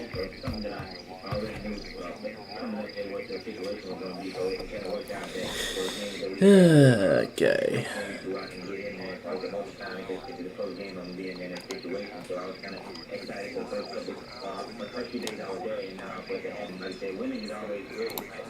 Let's see if I have that Emporium. Let's see, Railroad Crossing Emporium. Let's see if I still have that. What's it called?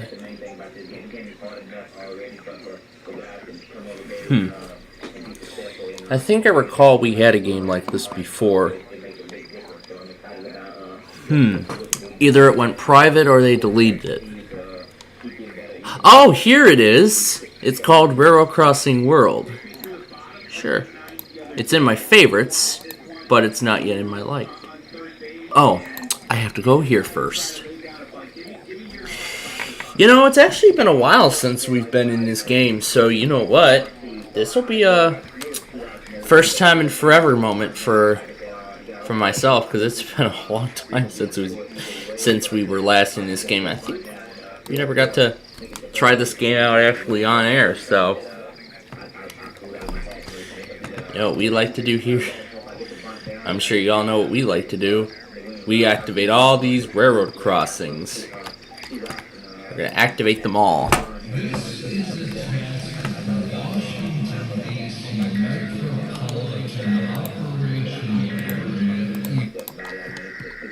Oh, doubleheader on Springfield. Oh, jeez. The bells are broken. Oh, this one's for green. So that means we're going to have to wait a little bit. This is literally the only sound that works. Before we knew what this would look like, and you weren't sure. You weren't sure if you were going to have to peek at the clock, get a big lead off. Well, now you've played some games in the minors, now in the majors. What's it like trying to steal bases with the pitch clock? You know, it's actually not as bad. You know, like I say, I still don't look at the clock as much as a lot of people do. I'm still more of like kind of read the picture and knowing like with the. I feel like the disengagement are the better. And the bigger factor in, I think with stealing bases, so like say you don't get 2 pick outs back in the day when I was coming up and everything. You had guys that can pick out 10, 15 times they don't want to do, you know. But now it's more like, hey, you only get 2, and that's what I'm saying. Like you don't want to use your 2 real quick, and then you have a whole at bat to get the bases. So now you have a little strategy with that. So I think I kind of have a little strategy to where I can get it back easier than I did in the past. So I got to keep working on it and keep getting better. When you were in Cincinnati, where you are now, I think, what do you recall the most time the guy threw over first base in one? Okay. That's enough. Alright, we'll find another game after Jeopardy goes on its next break for the second one. 11 times, I think it was 11. I can't remember if I'm correct, but it was around at least 10 or 11 for sure. And that's why I was like, now you only get 2, so now it's kind of like, okay, man, like, good.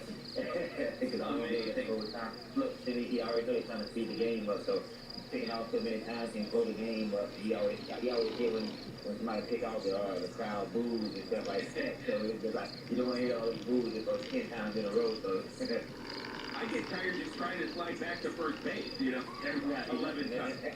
Like, that's the main thing. I'm just kind of like older too, so you know, I'm trying to tap it down as much as I can. Yeah, no doubt. Billy, I know you have a little meeting there before the game. I appreciate it. An hour and a half before first pitch. Good to see you back in a White Sox uniform and doing your thing on the bases and in the outfield. We appreciate the time. No problem. Thank you. That's White Sox outfielder Billy Hamilton with Jesse Rogers earlier on White Sox Weekly this past weekend. We are in Rainbow Lake Theater here on the Hard Rock Casino White Sox Network. I'm Connor McKnight. No word from the ballpark as to when we may get going again. We'd hope to have an update here for you in just a little bit. So we'll keep looking for everybody from the ballpark to see exactly when we may get a bit more information on start time for the White Sox and Royals. We're going to take a quick break. When we come back, take a look around the league. We've got more good news from AAA Charlotte. Another home run, not by Yohan Moncada this time, but also, or rather by a pretty interesting young ball player in the White Sox organization. We'll tell you who when we come back. We'll tell you how Garrett Crochet did in his first minor league rehab assignment at the AAA level, and a whole lot more. Rainbow Lake Theater when we come back. Hard Rock Casino White Sox Network. Let's face it, we put our moms through a lot. I know I did. There's no way you should let Mother's Day slip by this year. Thank your mom or your wife with farm fresh flowers from Books. That's short for bouquets. I got you guys 20% off, so you can thank your mom too. My mom was my best friend. She's not here anymore, but I made sure every single Mother's Day to send her great flowers. You can give your mom regular Mom's Day flowers or make her day spectacular with flowers from Boots. Here's what I love about them. Boots is different. Their flowers are sourced directly from the best farms and cut fresh, so they last way longer. Mother's Day is May 14th, and don't let it sneak by. Order your Boots now, and while you're there, check out their flower subscription, so Mom feels your love all year long. Go to Boots.com and use promo code T for 20% off. That's BOUQS.com. Code T. Rugby is that sport where you can't throw the ball forward. You throw it to forward. Yes, backwards. I'm not even kidding. Luckily, Chicago has a new professional rugby team. They'll pass the ball backward a lot. The Chicago professional rugby team passing the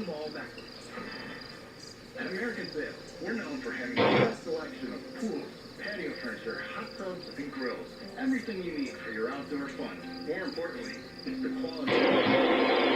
Product experts can answer any of your questions. And right now, during our Memorial Day sale, you can save up to 50% and get 0% financing for 6 months. Free delivery and our lowest price guarantee. See store for details. So come see us or visit us online. MontCoEAS.com. Choose from new Ford, Chevy, Chrysler, Dodge, Jeep, Ram, Fiat, Subaru, Cadillac, Mazda, Volkswagen, Nissan, and Wagoneer models, and a huge selection of pre-owned, certified pre-owned vehicles. Then with 0% financing or no payments for 90 days. That's no payments till September. Find your next car today at HawkAutos.com. Drive what I drive. Drive a Hawk. A select models with approved credit. Some may not qualify. Spring is in the air, baseball's here, and you know what else? Time to tackle the whole project on your to-do list. If windows, siding, doors, and roofing are on your list, you've got to call Felco. They know Chicago homes and have for 50 years. They have free installation with no money down, no interest for 1 year. What are you waiting for? No siding on, straight out the arm, washers, switches, gear, footing, and have the things for the hose. Your mental health is just as important as your physical health. Mental health parity is the law requiring health insurance coverage for mental health with substance use disorders that is no more restricted than your physical health coverage. That means if you're dealing with depression, mental health coverage is comparable to your actual physical health coverage. You use your health insurance for treatment. You know your rights. Go to getcoveredillinois.gov for more information on mental health parity. We understand the battle after suffering a personal injury is hard. Physically, 889, we're going to figure fire lights up track 290. This was what thing you're problem. If you call and email, you'll never go more than 24 hours without hearing back from your personal injury attorney. We work to make the legal process easy, understandable, and are always accessible. Give us a call at 312-321-1111 or visit us online at curcio-law.com for your free case consultation today. Follow the Twitter at ESPN 1000. Welcome back. I'm Connor McKnight. This is the Hard Rock Casino White Sox Network, and we are in rain-delayed theater. We have been delayed for an hour officially now. Scheduled for 6:40 Central Standard Time. And James Holtower still has first place as we go into our next break. And what is this?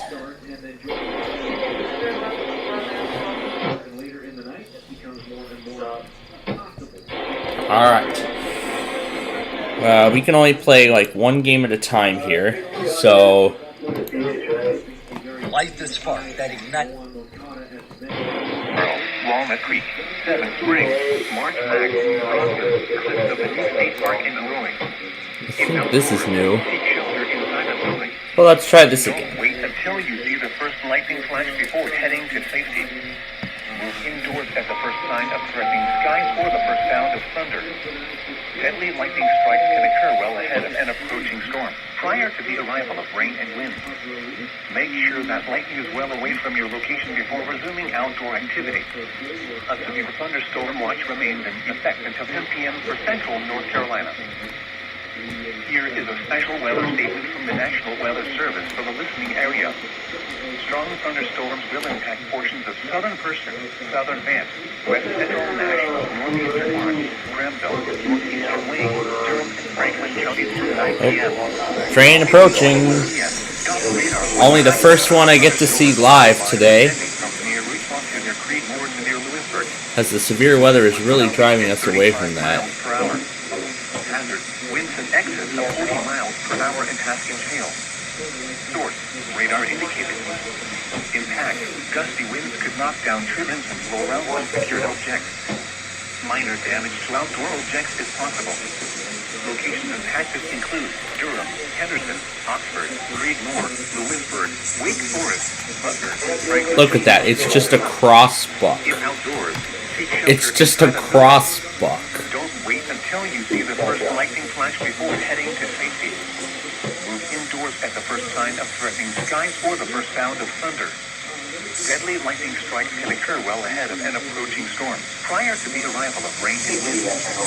Make sure that lightning is well away from your location before resuming outdoor activity. A severe thunderstorm watch remains in effect until 10 p.m. for central North Carolina.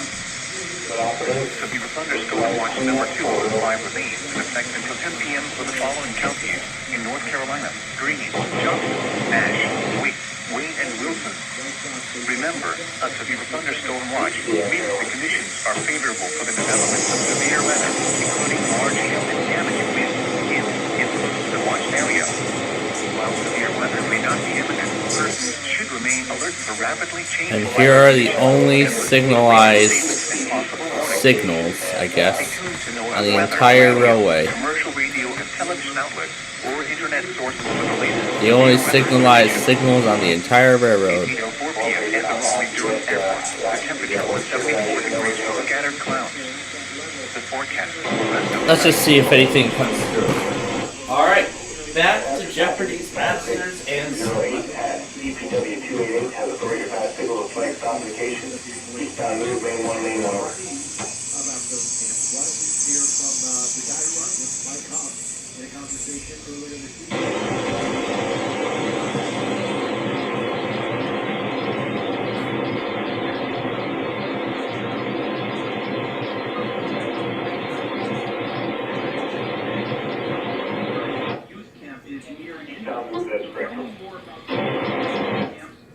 School is almost out. We're not quite there, Mike, but the camps will start up as soon as the summer.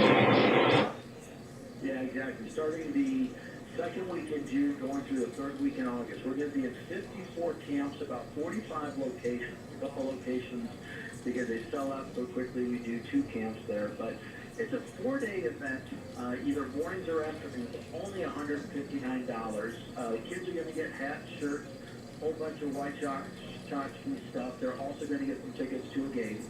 And what we try to do Monday, Tuesday, Wednesday, Thursday is progressively build on a lot of very basic absolutes. So even if you're a Cubs fan, you know, you can bring your kid out there. We'll still teach them. But from Monday, just basic ground balls, fly balls, throwing, catching, hitting, to then Tuesday, getting a little bit layer down in the onions, to then Wednesday, a little bit more if the kids are demonstrating they understand what we've been doing Monday, Tuesday. And Wednesday, we start to incorporate some games. And then Thursday is pretty minimal instruction, and almost exclusively we do a baseball Olympics, and we have games, and the kids, you know, all seem to have a blast and a big smile on their face by the time they're leaving. That's awesome. So it's all within a 4-day period. You do all of this, and I bet kids come away with that thinking, okay, look, I know I'm not going to turn into a Major League Baseball player in 4 days, but just a complete better understanding of how to go about their business to get better throughout the rest of the summer. Exactly right. And I would add to that, I cannot tell you how many parents come back on Thursdays or Wednesdays and just say thank you, because we almost expect the kids, not almost, we do. We have the kids doing homework each night. We have them going home, taking a picture or drawing a picture of their favorite player, favorite number, favorite team. We've got them thinking when they're away from the field about baseball stuff. But then we also challenge, especially the older kids. Again, just 5 through 12-year-olds, but usually those 10, 11, 12s, we're challenging them to teach their parents what they've been taught. And if they do, and they come back, here's a pack of baseball cards. And obviously one of the neat things would be in the White Sox, we get a lot of baseball cards, so we can hand out a whole lot of cards to the kids at the camps. But by Wednesday, Thursday, when the parents are dropping them off, picking them up, I hear more and more the parents saying thank you, that, you know, they didn't realize they were teaching their kid how to throw a baseball the wrong way, that their kid was teasing them for not doing it the right way. And that, again, just huge smile on my face. And when we see these kids and these families coming to a game, it's always fun to see them up in the kid zone or around in the outfield. Visiting with Mike Huff, Director of Youth Baseball for the White Sox and former player. Now I'm going to put you on the spot, Mike. The White Sox are 11-22. There are probably some things you're teaching the kids that the Major League Baseball team can learn from. I think that, you know, we talk about controllables and non-controllables, like there's things out of your control sometimes, but I feel like fundamentals on defense is something even a Major League Baseball player can't control. I'd like to see the White Sox tighten up defensively where they can. You can't ask someone to do something they can't do. But that, I feel like, is a little bit controllable. Am I off base there? Is that something you'd like to see watching some of these games? Let's tighten up that area because we know hitting is, comes and goes, but good defense can always last and get you far if you play it well.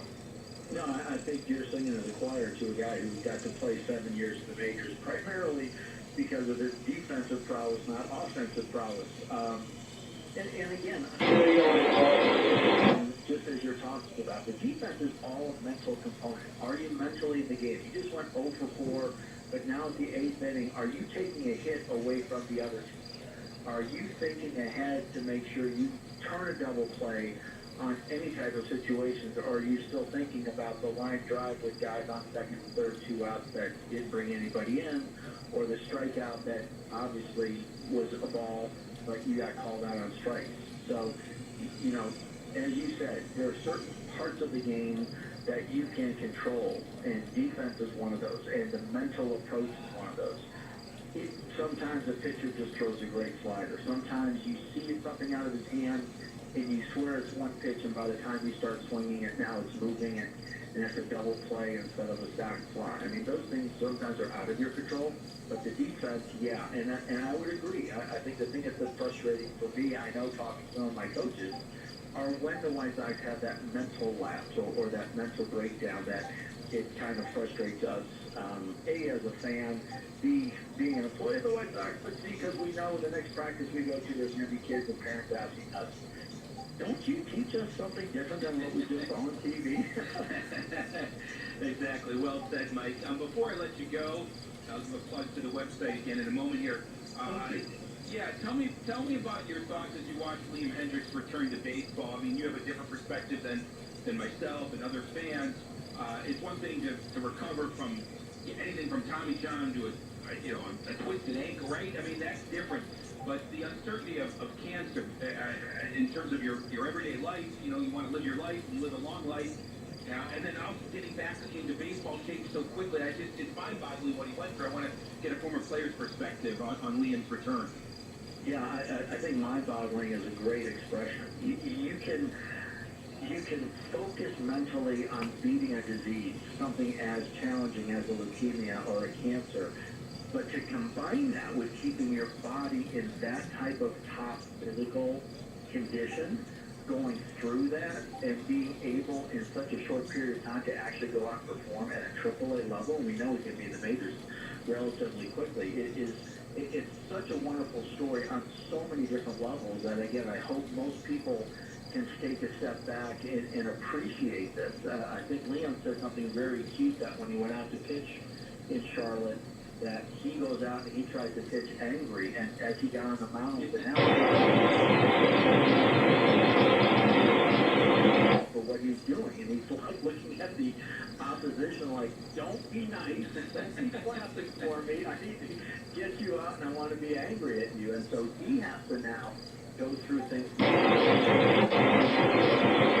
And again, as we all know, we hear the story that the person that's going through the cancer, they sometimes can manage the whole process better because they're doing it. It's all the support people, the wife, the kids, the parents, that as much as they can give support, they really have no control on this. So I love how he gives his wife so much credit, and I think it's going to be so exciting for the White Sox when he comes back. And I think that, the way they're starting to play now, again, hoping that we get healthier, hoping that, the mental component is there. But I think when he comes back, that could be the boost that, we may see a 10-0 run instead of an 0-10 run.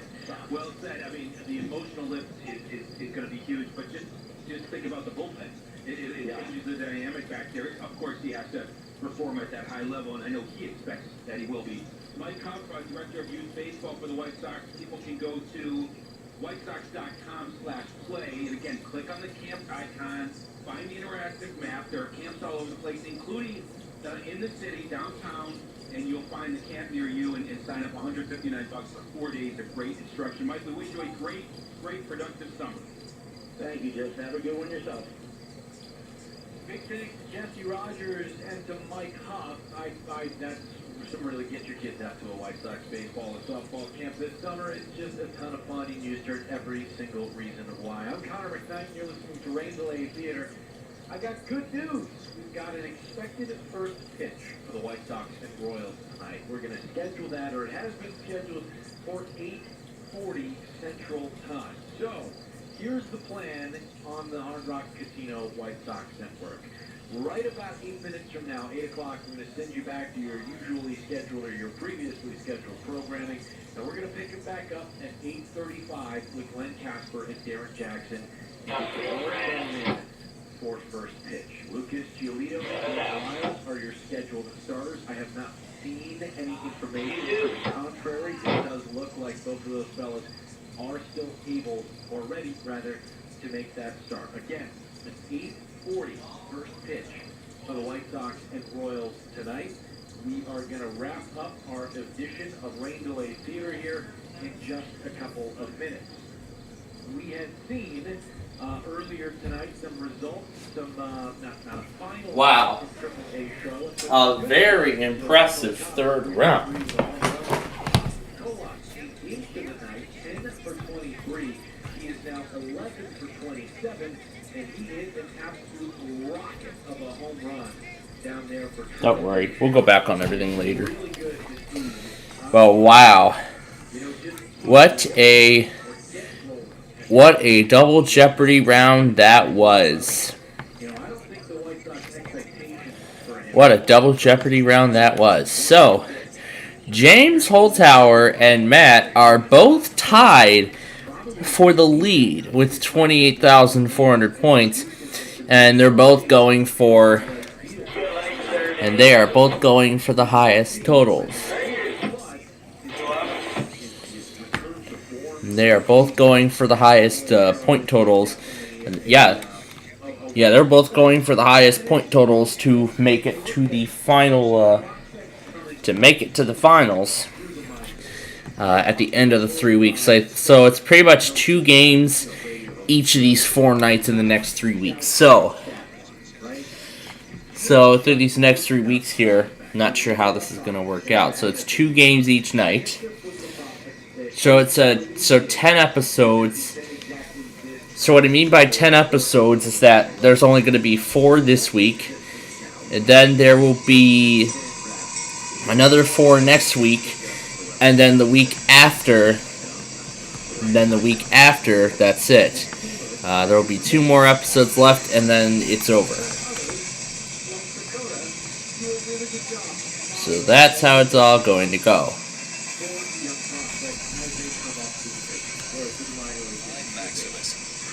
So in a moment, we will return to the Jeopardy Masters, and we will see how it all ends.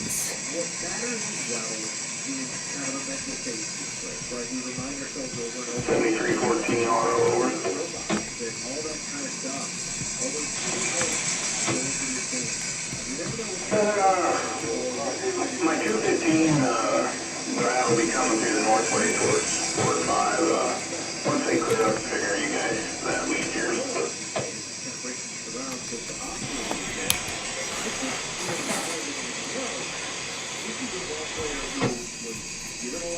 Yep, they're coming down the hill as we speak, so we'll let them slide by and figure the lead here after that.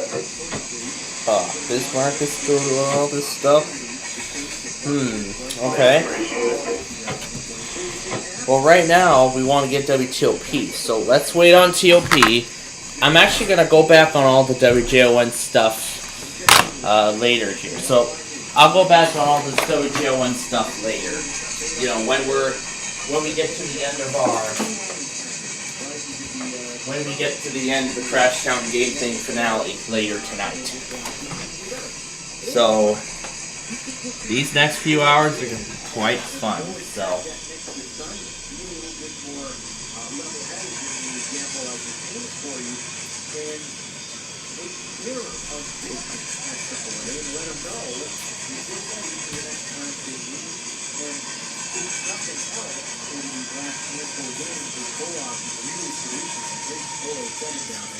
And a rear DPU. He hadn't had a whole lot of AAA time. whatsoever. So hopefully this is a sign of very good things to come for the White Sox.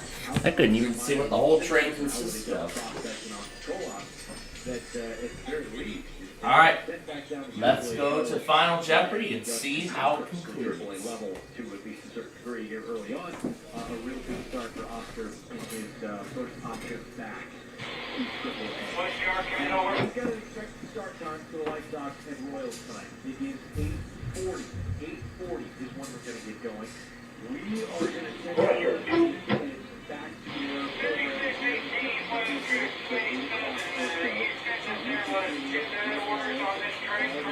starters for this ball game.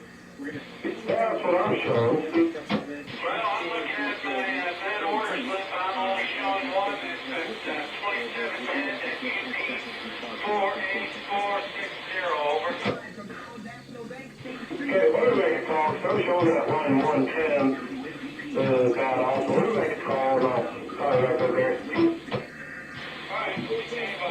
Up here on Rain Delay Theater, Len Casper and Darren Jackson will be back in 8:45 for an 8:40 first pitch. Told you we'd bring you some scores, so we will. One final. Cleveland beats Detroit 2-0. That's the final there. Cleveland now 17-19 on the season. Dodgers lead the Brewers 4-0. The Twins and Padres are tied at 1 in the top of the sixth. The Cardinals lead the Cubs 4-3 at Wrigley. Braves up big on Boston 8-1. Braves lead. They are 24-11. There's been a lot of talk about just how good the Tampa Bay Rays are, and they are 29-7 on the season, though they trail the Orioles 4-2, top 9. So it looks like the Rays will go to 29-8 on the year. The Atlanta Braves have the best record in the team. I got a card number for you. There is a second bat.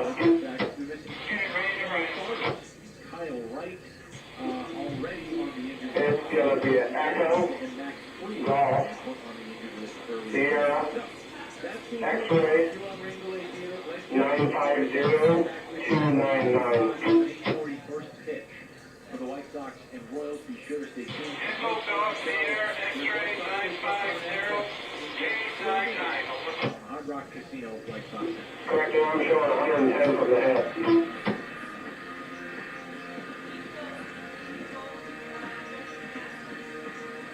Shop Menards.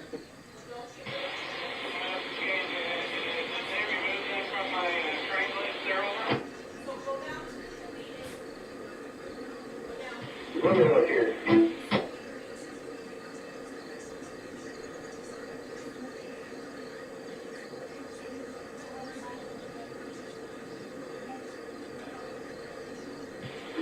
It shows out in the battle order track, so my guess would be they took it out of there.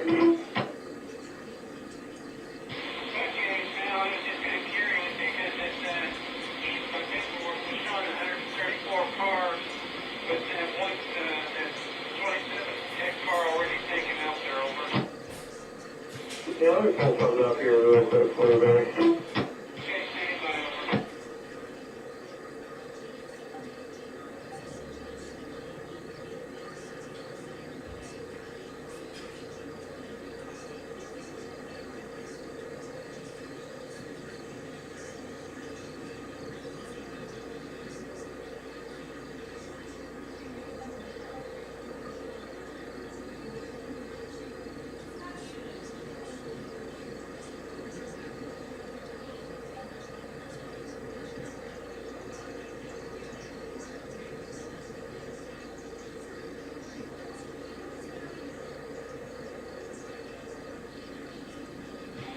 Okay, Barry, yeah, I'm looking at it. I'm showing 134 cars, and none of those, neither of those cars are on your train list. Okay,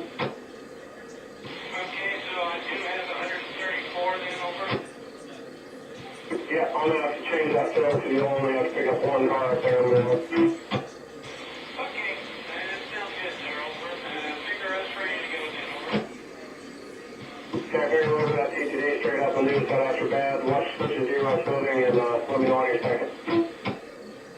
Alright, so straight up to zero way, watch switch your zero, TPD, call you on the second, sir, over. So.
910, everything running good?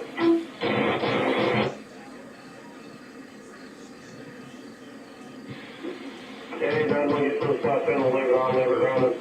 Let me know if that time will light out.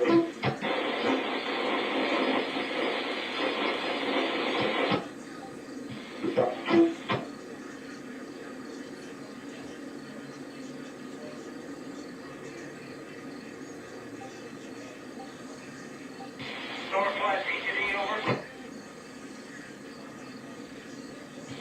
ETD, over.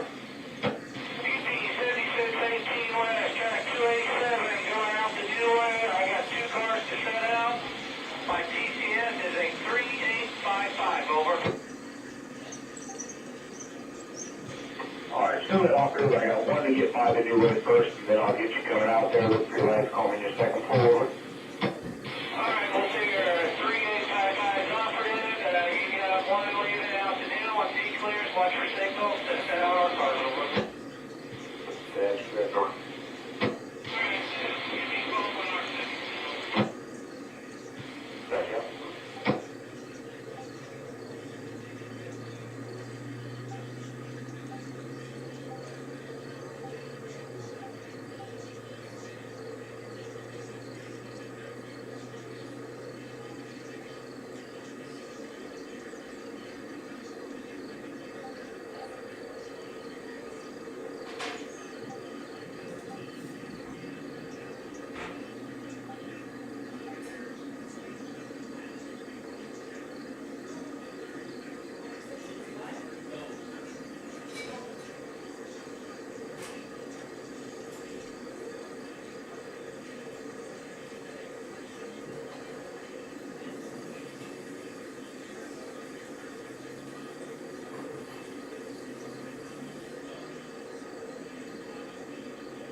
Brenda, you guys prepare yourself for this game today.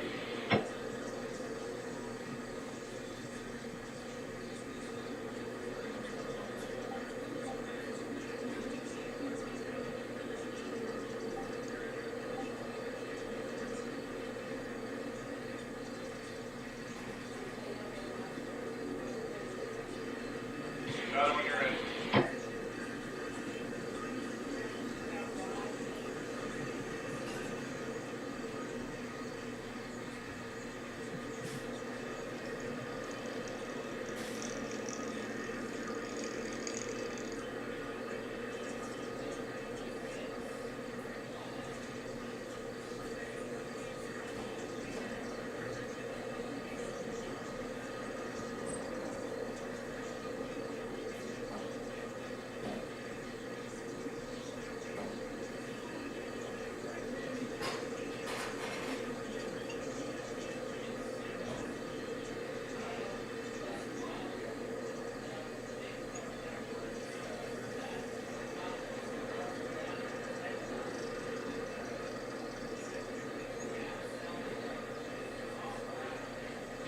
SPCPlainfield turn on.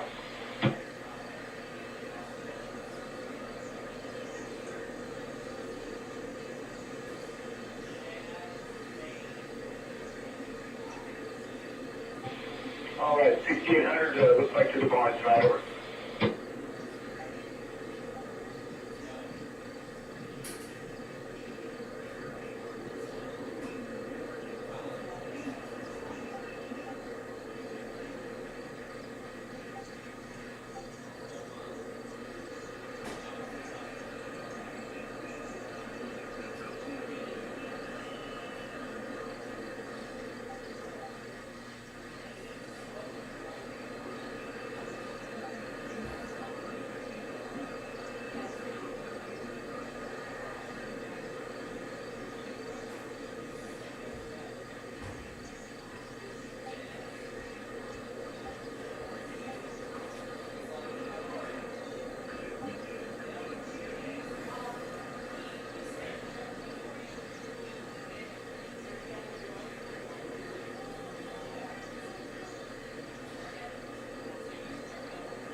You think your license is going to be for receiving a warrant? What is your looks like that's all.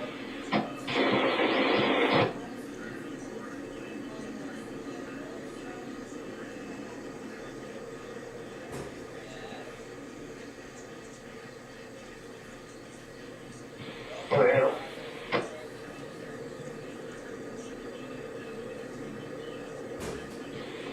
Tell you what, I got a phone for you. If you can look it up for me, it is number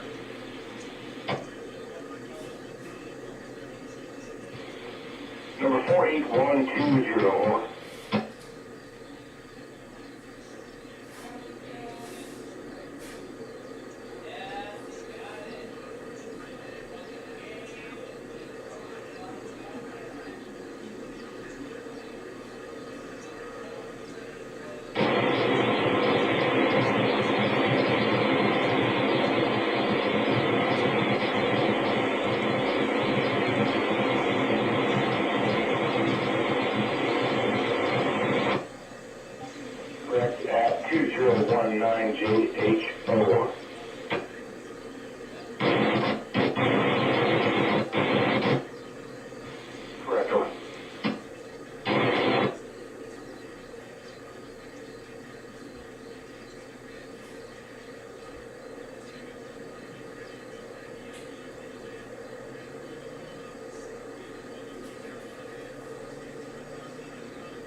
Well, what an exciting finale to Split Second this evening. Yes.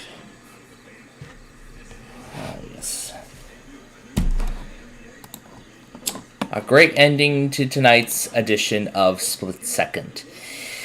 Yes, and Jeopardy Masters. Oh my gosh, it was quite a fight to the finish, let me tell you. It was quite a fight to the finish. Here we go again. Miami, Wyoming. Back to this thing, I guess.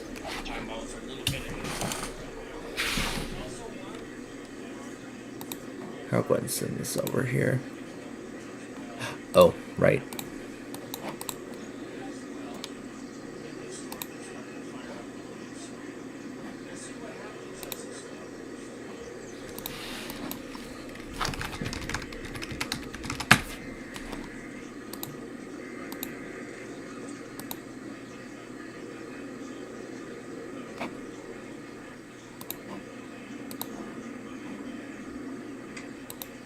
Alright. That is taken care of. Now let's talk, oh my gosh, the final round of Jeopardy Masters. Oh my god. You know, that was quite a devastating loss. So here's what happened. James Holzhauer. Oh, well, let's first start with one of the players. He wrote, "Baby, we got a good game going on," and he didn't wager any of his 6,200. James Holzhauer went all in after that incredible tie. Yeah, James Holzhauer went all in after that incredible tie between him and Matt. Here's what happened. Matt only wagered, how much? I think he only wagered $1,000. It was about a country of President Sam taking over.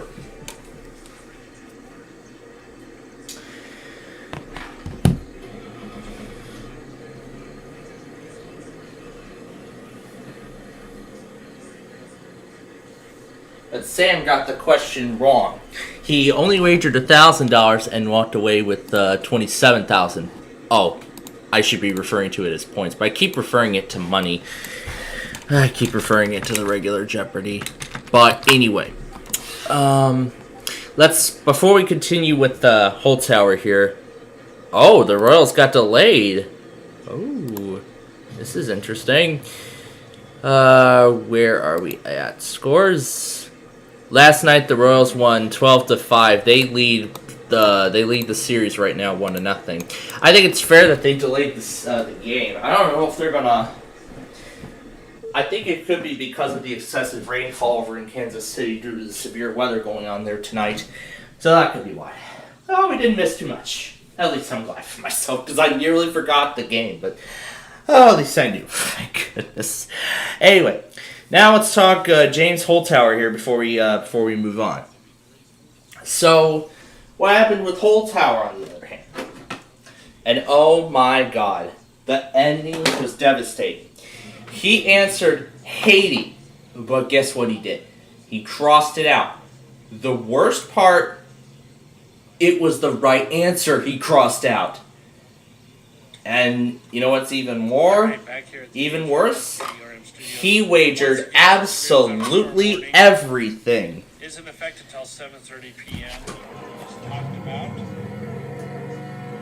Yes, I am not telling you things. He did, in fact, wager absolutely everything on crossing out Haiti and replacing it with Nicaragua, which was actually what Sam had said as well.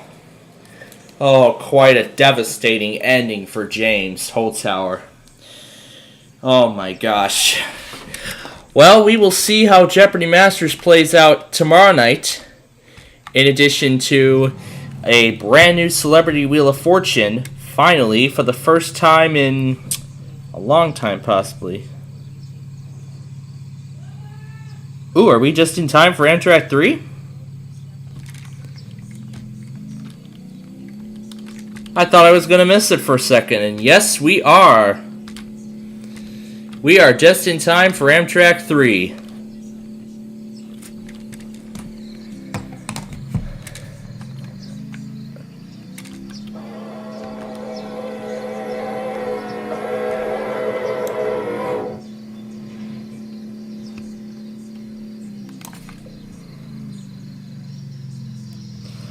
Tonight we have 74 and 199.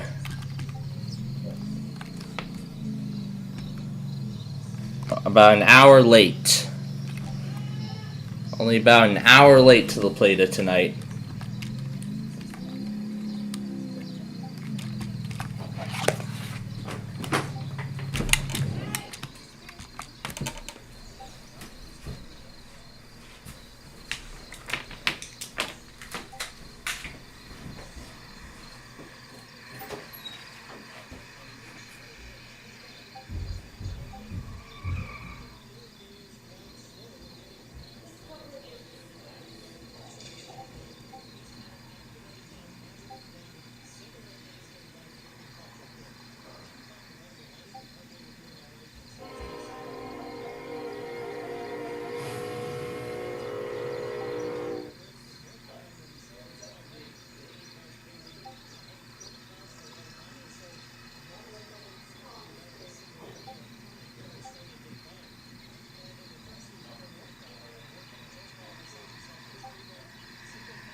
SPCSuperMarioEAS. 5312.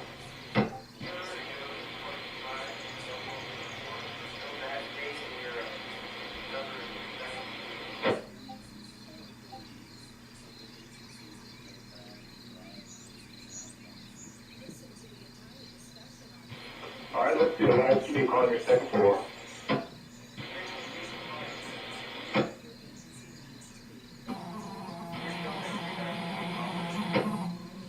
Yes, I am.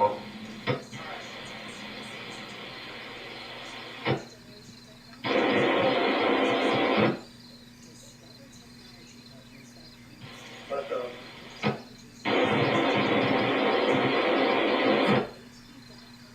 I do. Your life when you get under for receiving 7, get the rear hours will be hanging out, get the rest in quick up stop.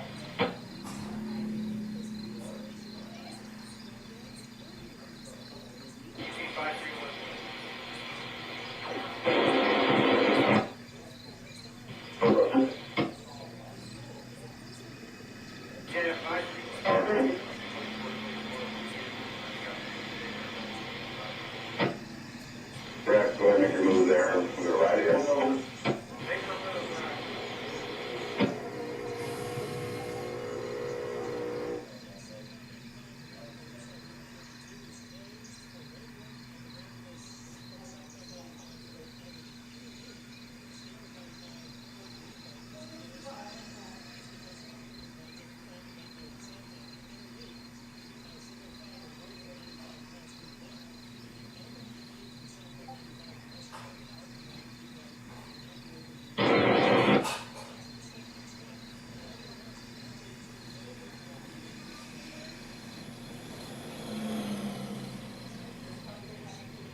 Please hold them on.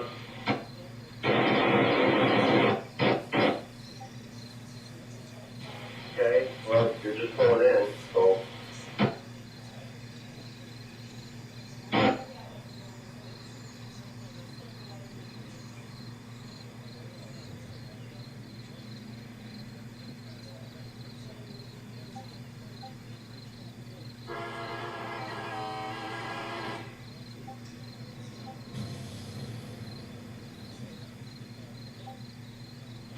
ECDR.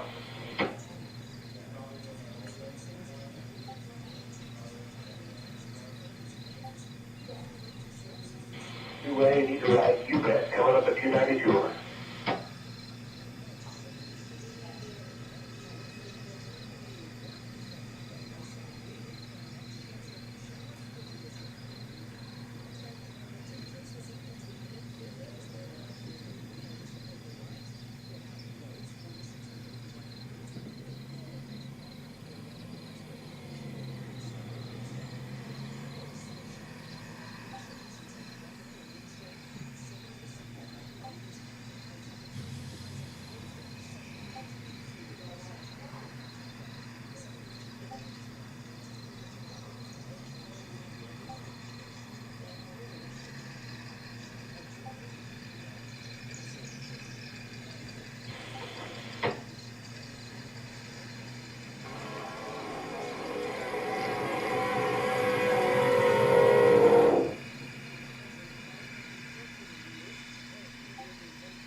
CT, need over.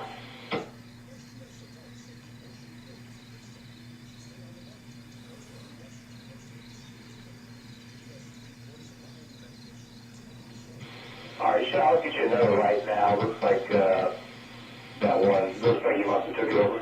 Without the ones like you working tirelessly to keep things running, everything would suddenly stop.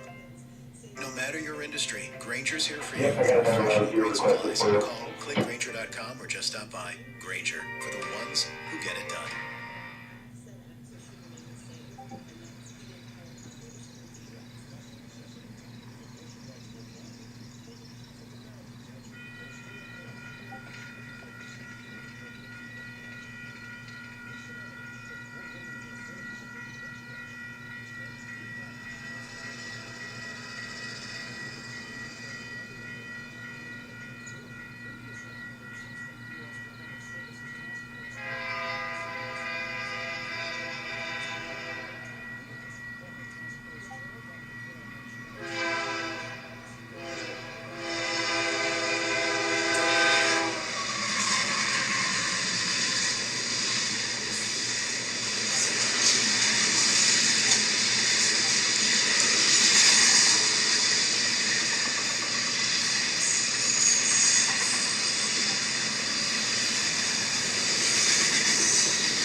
WBEN better not have done it already.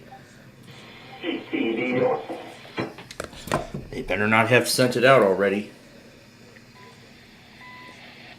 Oh, wrong frequency. There we go.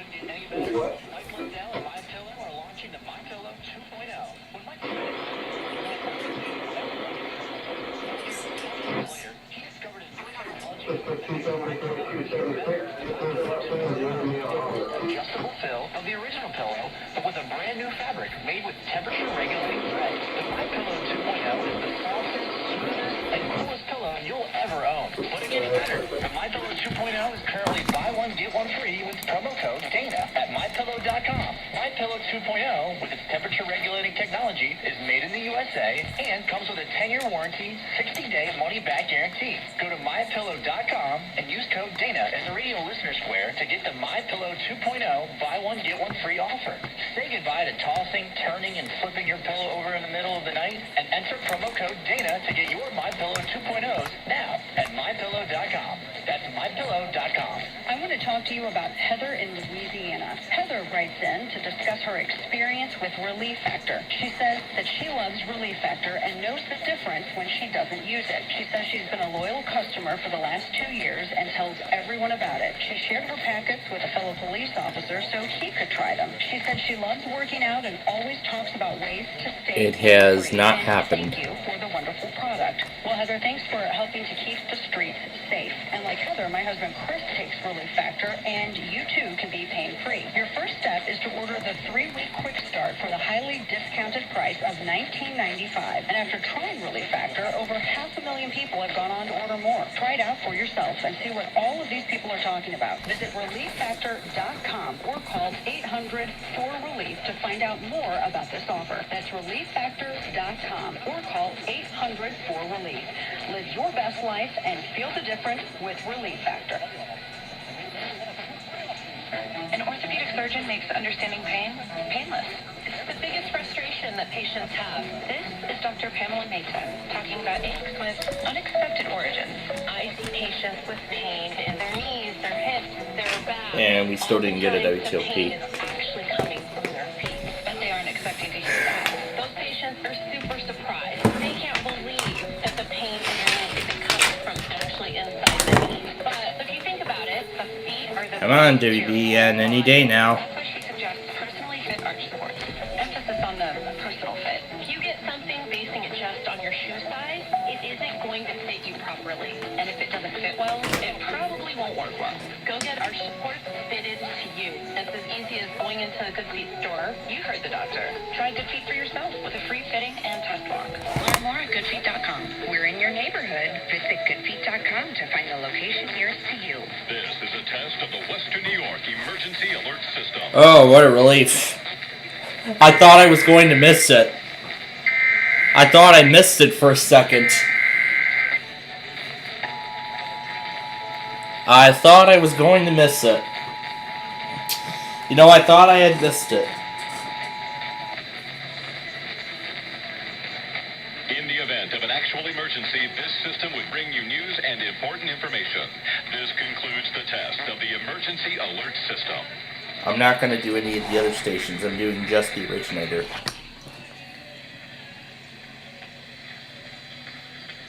Oh, okay. Well,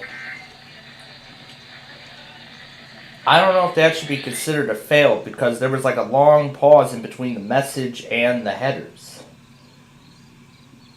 Alright. The WTOP Now let's see if WTOP will test this hour. Will they? We're going to find out.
That's 800. All right.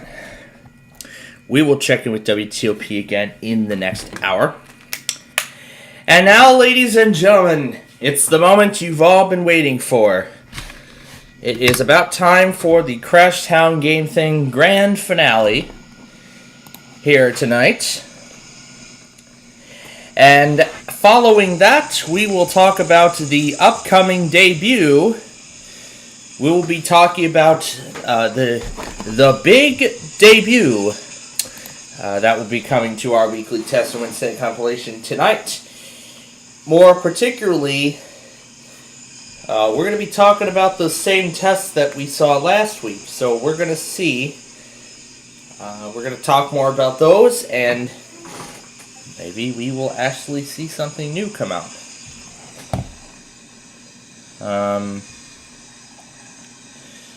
Looks like the Nick Jr. thing isn't doing anything right now. Maybe it's just playing commercial. I'm pretty sure it's just playing. I'm sure it's just playing commercials. Oh, Cheyenne. Nice. Okay. There it is. Okay. All right. So anyway. Okay. Cheyenne, Wyoming. Where are you? There you are. Cheyenne. KRM.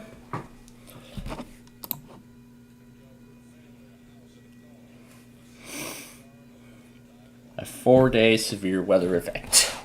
That's crazy. All right. The Bubble Kitty will be our feature tonight. Plus, I don't think... where are the... Oh, we will. Oh, and we're not ready just yet. Because we're gonna add this. Because we're gonna add WMRA to the mix. It's time for...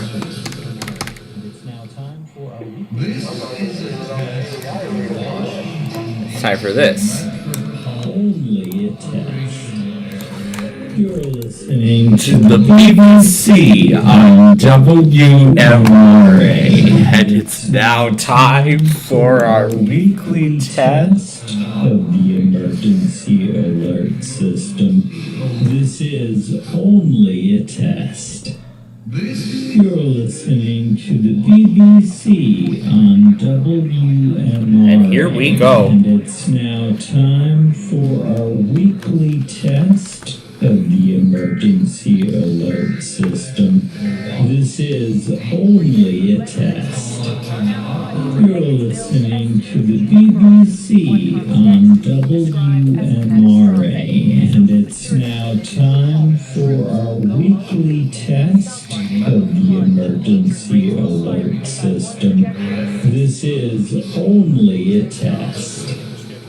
You're listening to the BBC. I'm impressed this car is able to drive on these tracks. And it's now time for our weekly test of the emergency alert system. This is only a test. You're listening to the BBC on WMRA, and it's now time for our weekly test of the emergency alert system. This is only a test. You're listening to the BBC on WMRA, and it's now time for our weekly test of the emergency alert system. This is only a test. You're listening to the BBC on WMRA, and it's now time for our weekly test of the emergency alert system. This is only a test. You're listening to The BBC on WMRA.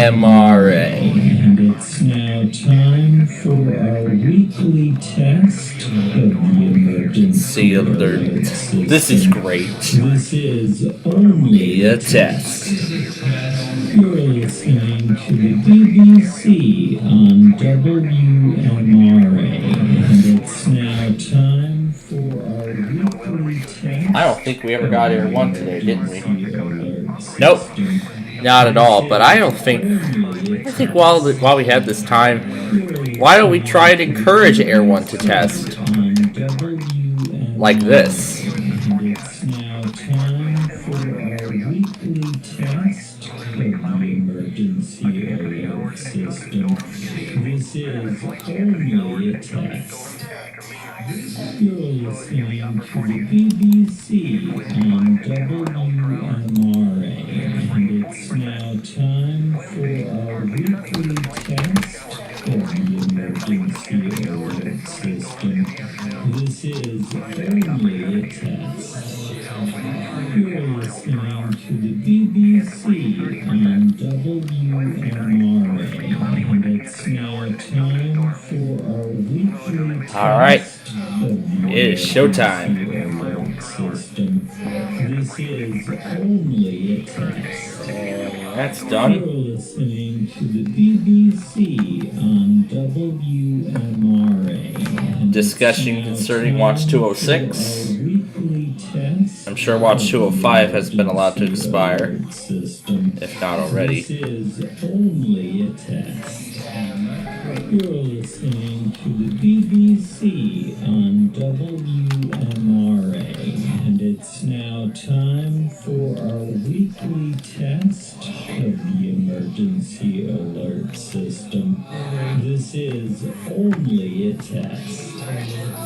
You're listening to the BBC on WMRA, and it's now time for our weekly test of the emergency alert system.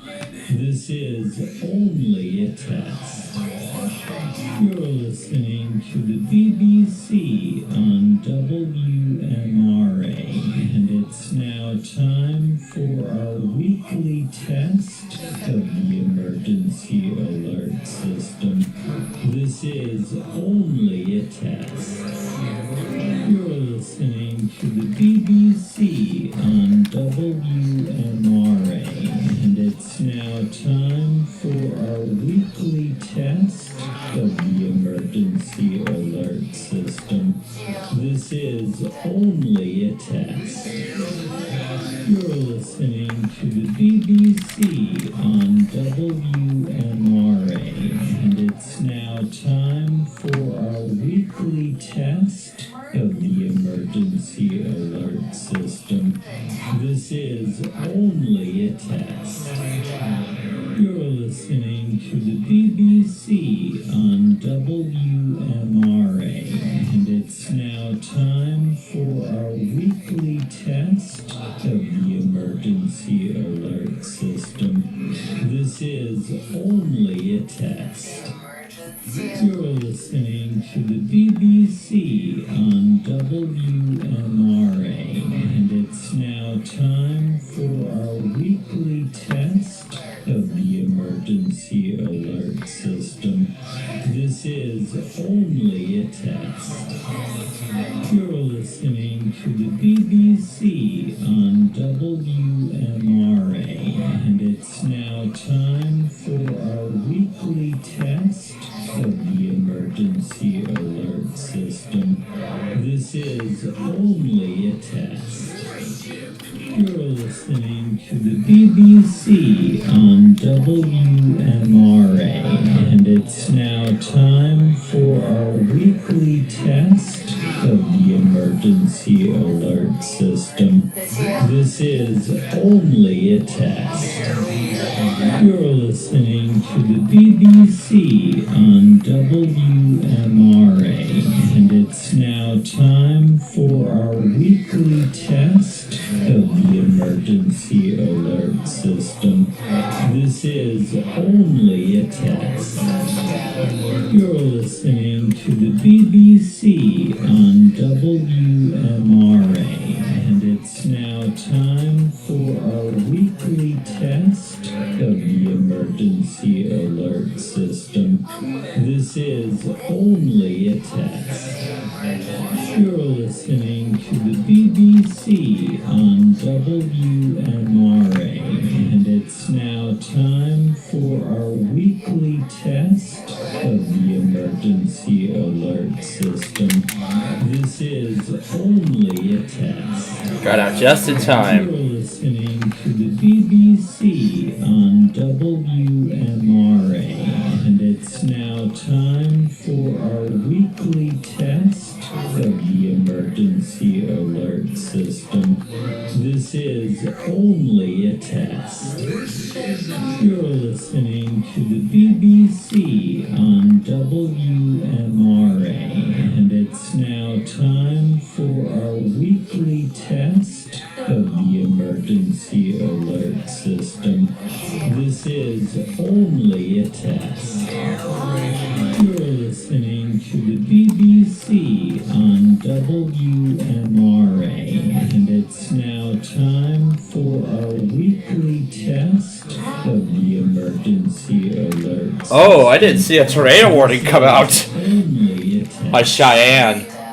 You're listening to the BBC on WMRA, and it's now time for our weekly test of the emergency alert system. Perfect place. Only a test.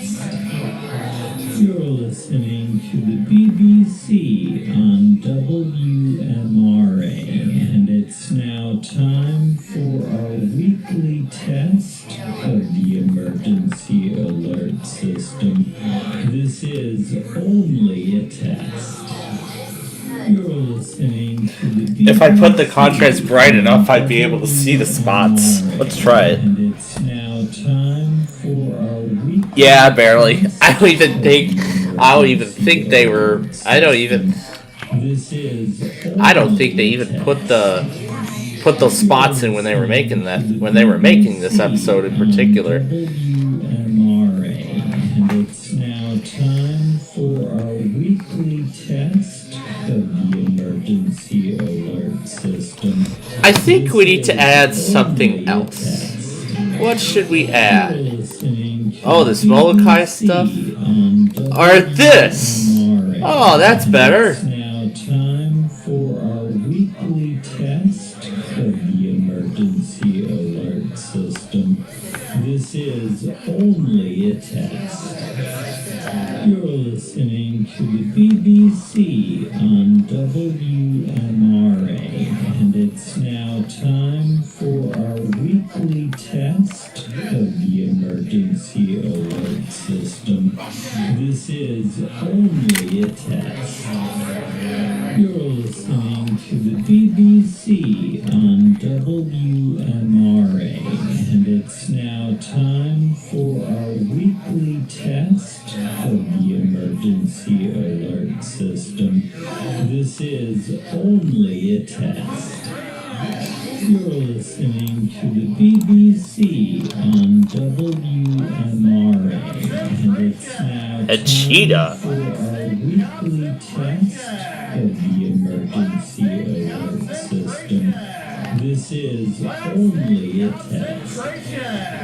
You're listening to the BBC on WMRA, and it's now time for our weekly test of the emergency alert system.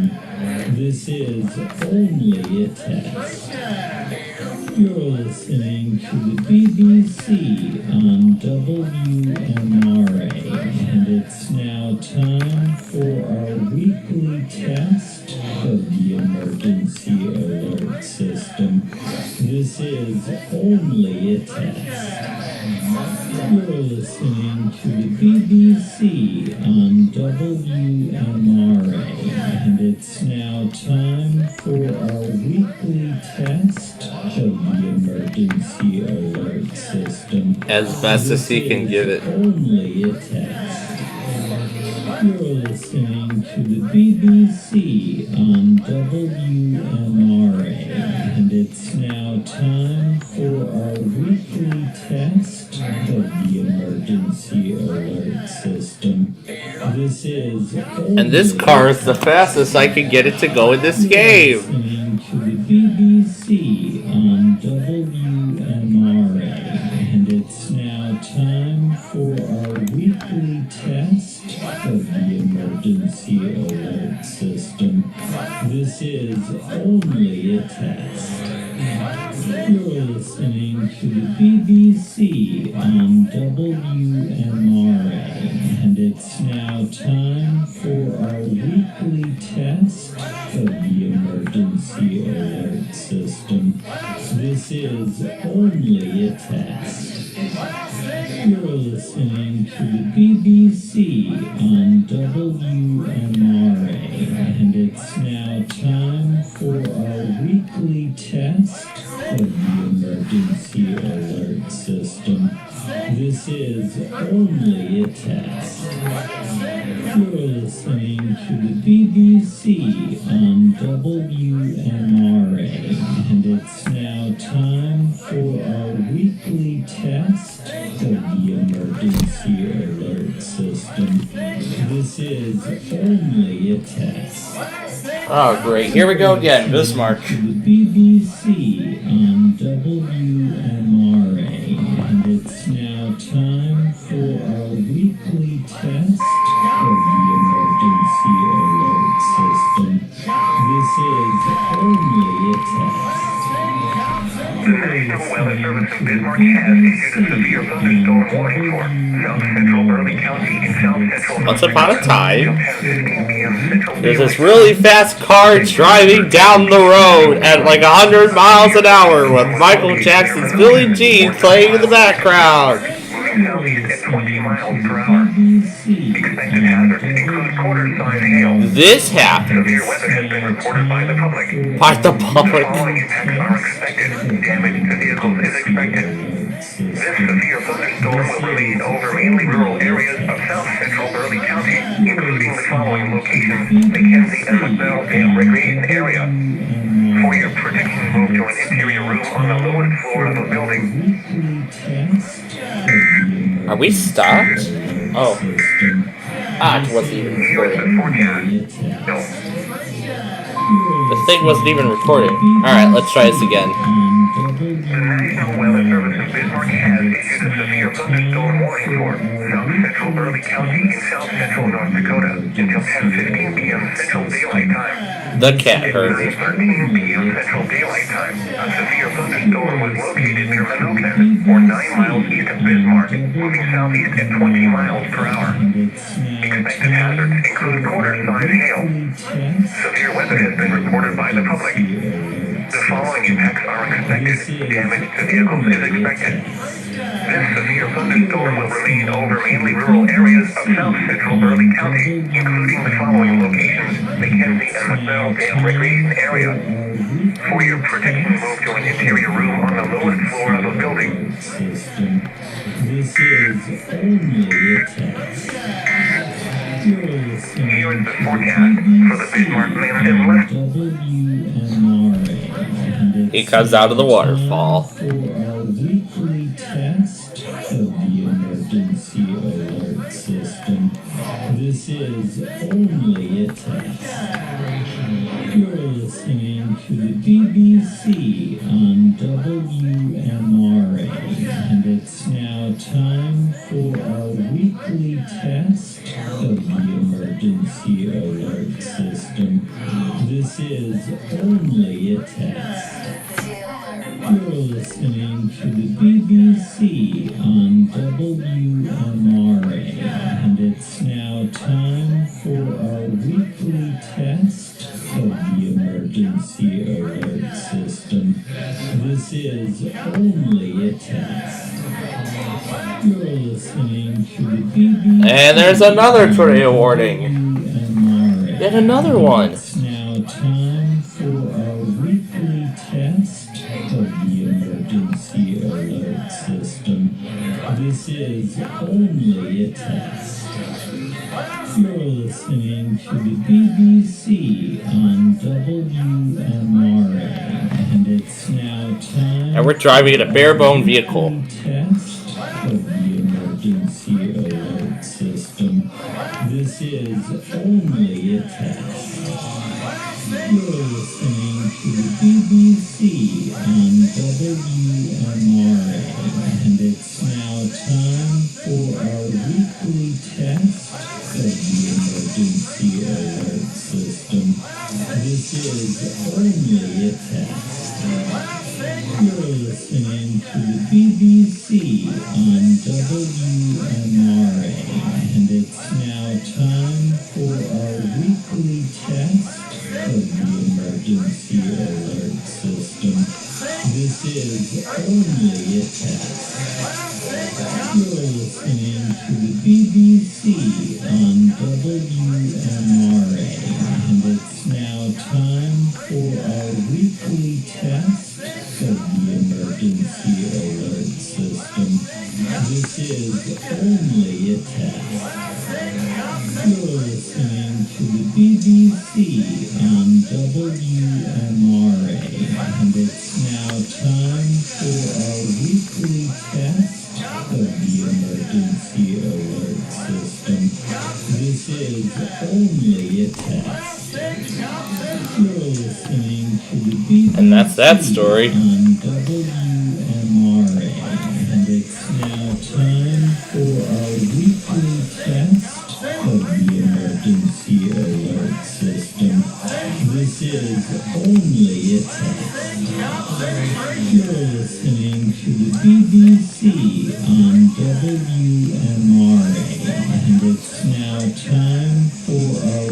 weekly test of the emergency alert system. This is only a test. You're listening to the BBC on WMRA, and it's now time for our weekly test of the emergency alert system. This is only a test. You're listening to the BBC on WMRA, and it's now time for our weekly test of the emergency alert system. This is only a test. You're listening to the BBC on WMRA, and it's now time for our weekly test. That was great. Alert system. This is only a test. You're listening to the BBC on WMRA, and it's now time for our weekly test of the emergency alert system. This is only a test. You're listening to the BBC on WMRA, and it's now time for our weekly test of the emergency alert. After we get around this train. This is only a test. You're listening to the BBC on WMRA. I didn't see the warning for Brewster. Well, we'll cover it a little more later. Emergency alert system. This is only a test. You're listening to the BBC on WMRA, and it's now time for our weekly test of the emergency alert system. This is only a test.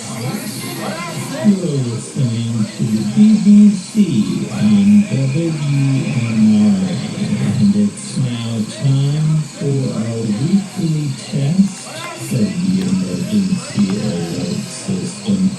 This is only a test. You're listening to the BBC on WMRA, and it's now time for our weekly test of the emergency alert system. This is only a test.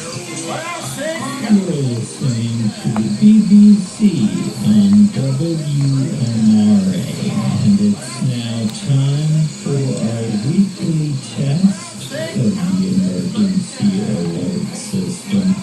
This is only a test. You're listening to the BBC on WMRA, and it's now time for our weekly test of the emergency alert system. This is only a test. You're listening to the BBC on WMRA, and it's now time for our weekly test of the emergency alert system. This is only a test. You're listening to the BBC on WMRA, and it's now time for our weekly test of the emergency alert. I see Tornado Fan finally posted the weekly from April 19th. You're listening to the BBC on WMRA, and it's now time for our weekly test of the emergency alert system. This is only a test.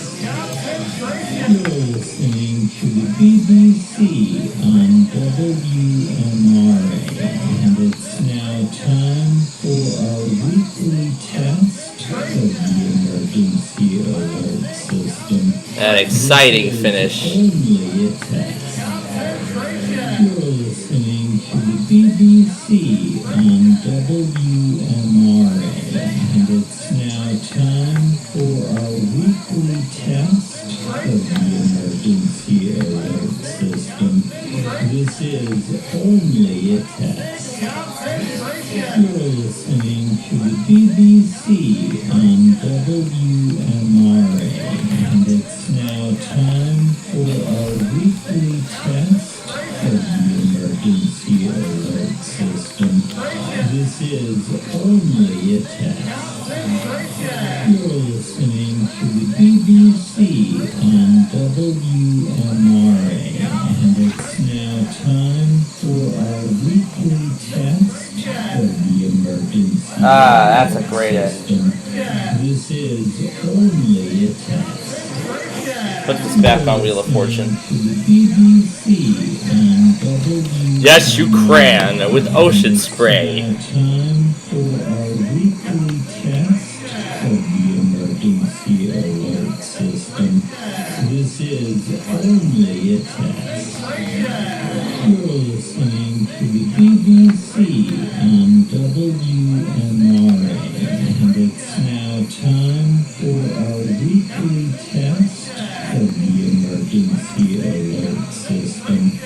This is only a test. You're listening to the BBC on WMRA. The cash. $100,000. Of the emergency alert system. This is only a test. You're listening to the BBC on WMRA, and it's now time for our weekly test of the emergency alert system. This is only a test.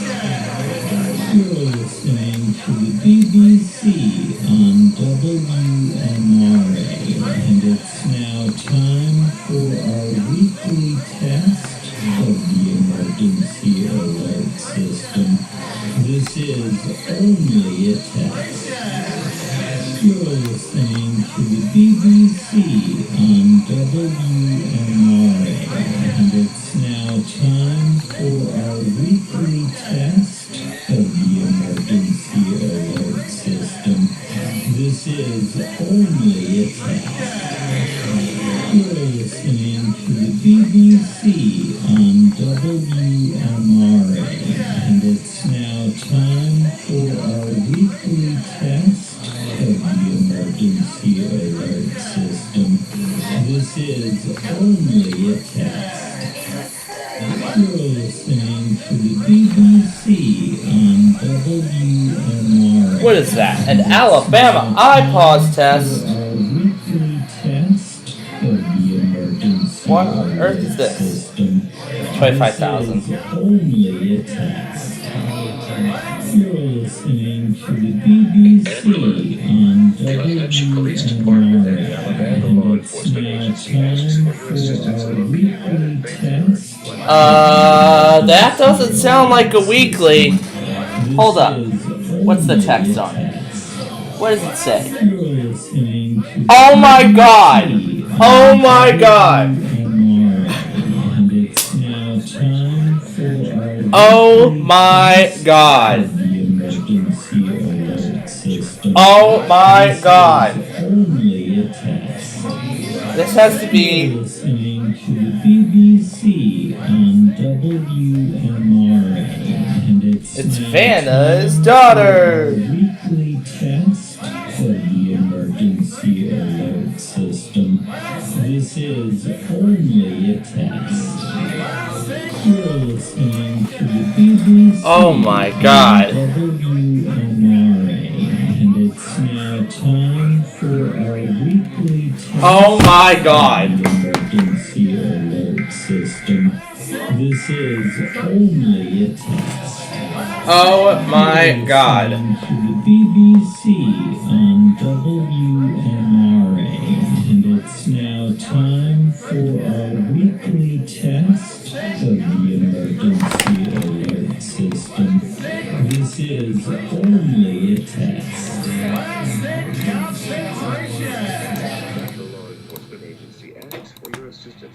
Coming right now.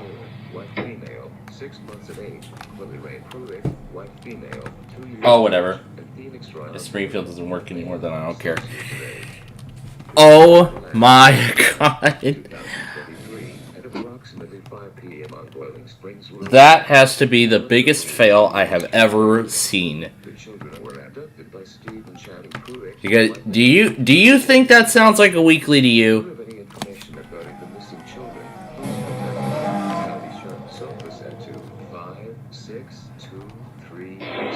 It is nowhere near a test, by the way.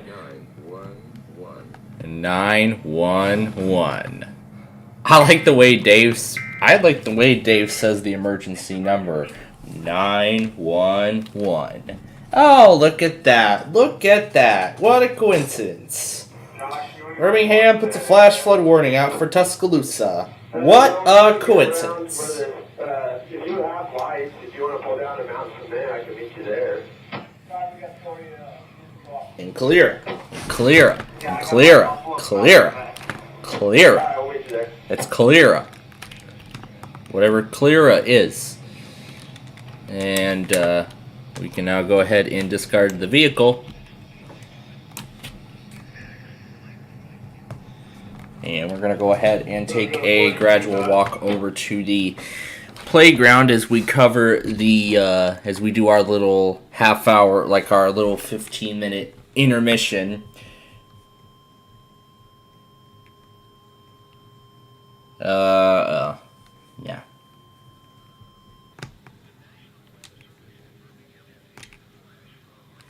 Yeah, that Sony logo wasn't on there for too long. Oh man, that's a shame. Ooh, Chicago suburbs. A Tale of Two Tunnels. Here's the April 19th weekly test. By the way, this is a sneak peek of what's to come.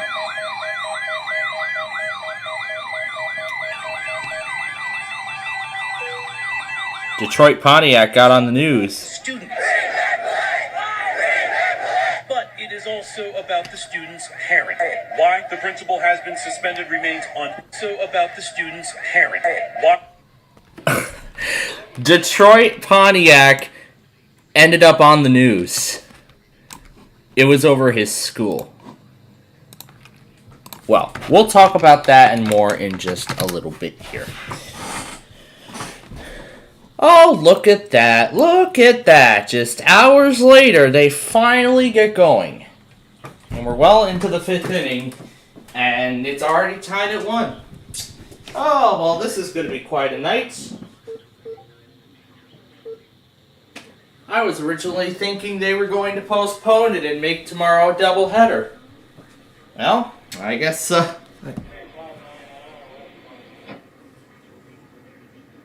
it. Alright. So, again, following the finale here, I'm gonna send every video clip over to the iPad, and I'll put everything together as we currently have. And then later we'll talk about what will be new in our test compilation later on tonight. So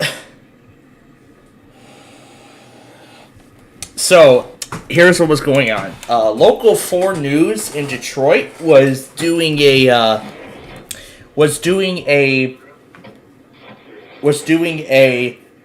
breaking story of the principal of Annapolis High School getting suspended, and a lot of the students were actually walking out over it, and is all about the students. Is all about. And yes, Detroit Pontiac himself. Yes, I can tell. That's the watch. That's him. And he was, of course, holding up the sign that says, "Bring back our principal."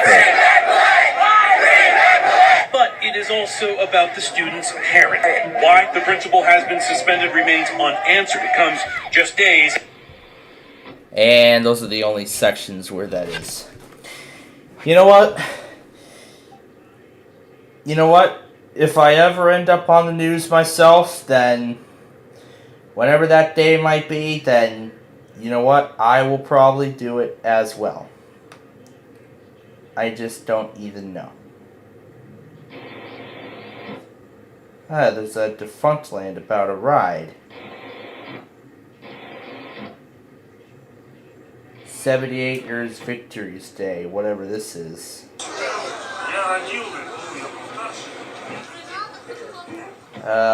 What is this about? What is this about?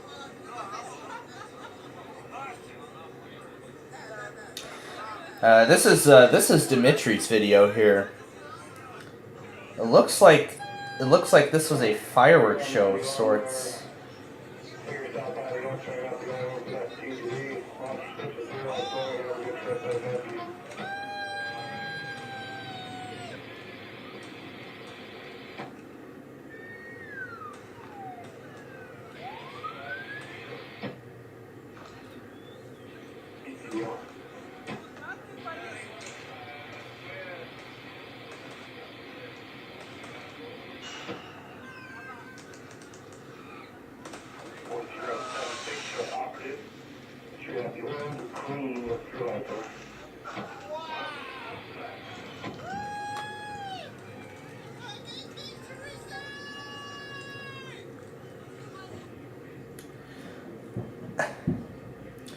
I don't think that was the most exciting fireworks show I've seen.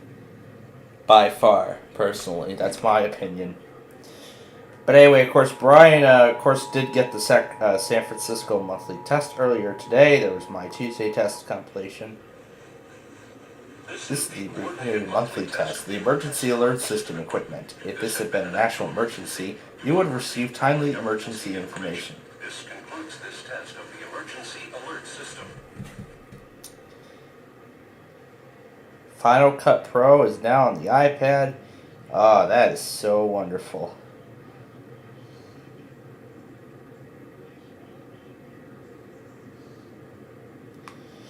There are a few other random videos and such that I don't care about.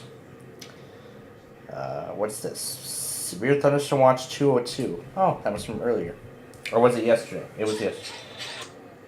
Daily Drive Tours goes through Oak Lawn.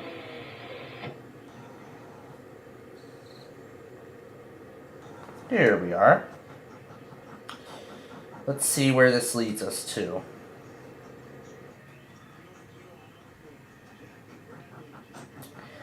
So it says it starts in Oak Lawn, but it doesn't look like it at the beginning. Rather, it looks like he's on Pulaski. And then I think he turns around in a random neighborhood. And then what does he do? Take Pulaski to 95th?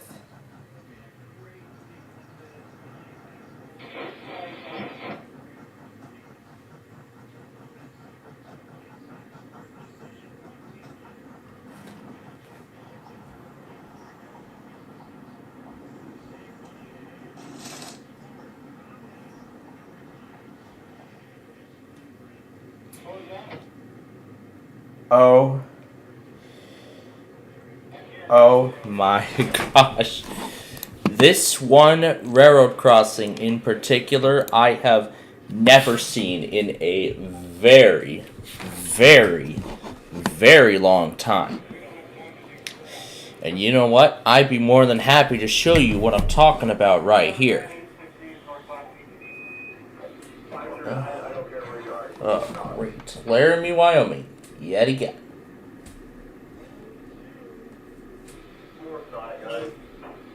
Oh, wait, nope.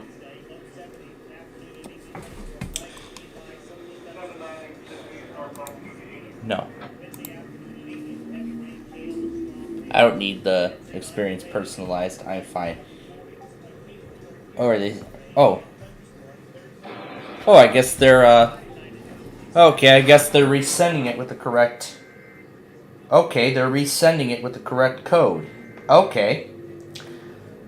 Alright, so that's what's going on here. So that was an Amber Alert, and now they're sending it with the correct code. Okay, now which one does Amber Alerts? Let's do the ones that do Ambers.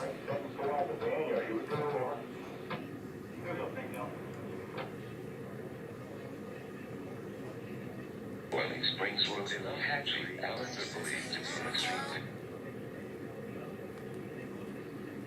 Deep and shiny proving, one male, 31 years of age. If you have any information regarding the missing children, please contact the Calhoun County Sheriff's Office at 2562366.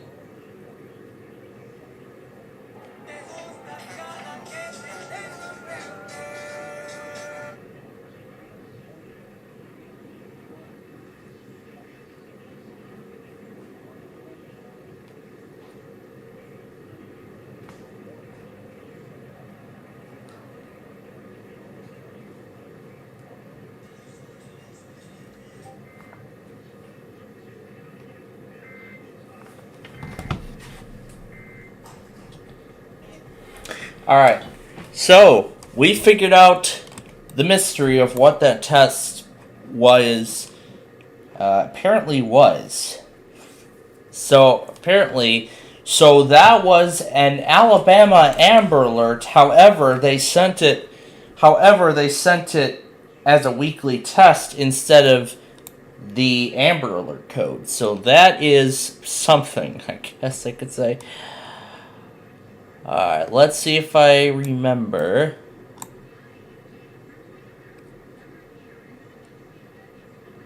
Summer is here, yes. Alright, where is Pulaski? No, that's Kedzie. No, Pulaski would be like right here.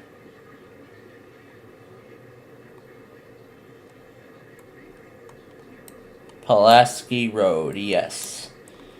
And I believe this is it right here.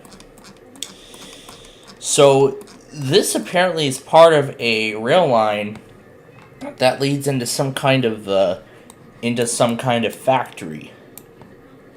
So I'll show you some street view imagery of the crossing. So there's a gateless signal right there.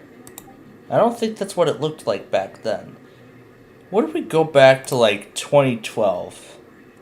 If we look at it.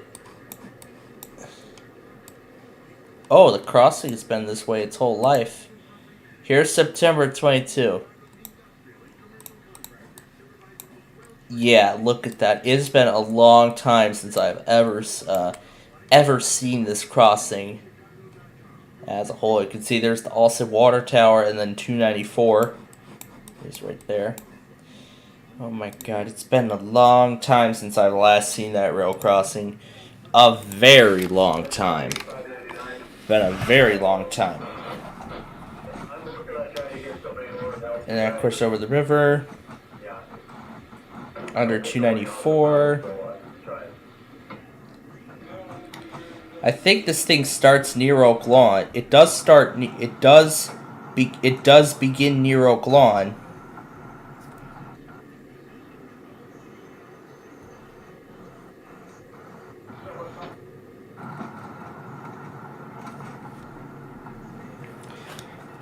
And then as we pull into Midlothian, he gets stopped by a train. You know, a video like that can't be complete without getting stopped by a train. You know, videos like that can't be complete without him getting stopped by... Videos like that can't be complete without him getting stopped by a train. By a train in some way. And it was at Crawford Avenue he was at.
So yeah, he got stopped. He got stopped by a train.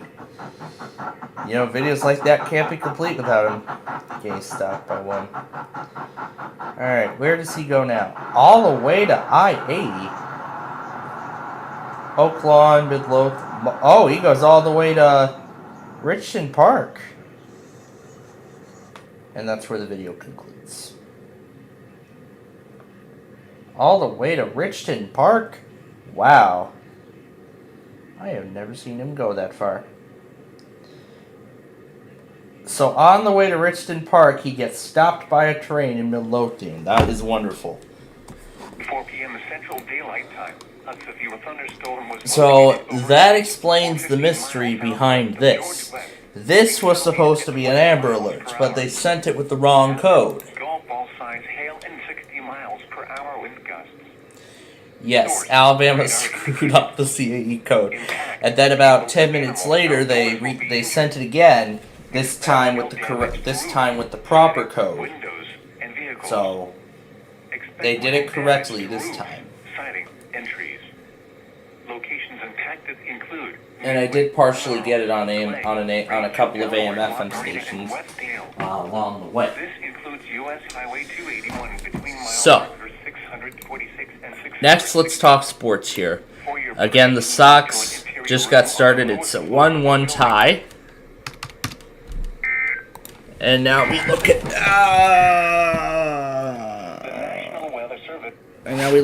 playoff brackets. The Hurricanes won 6-1. They lead the series 2-1. Yeah, they actually lead the series 3-1.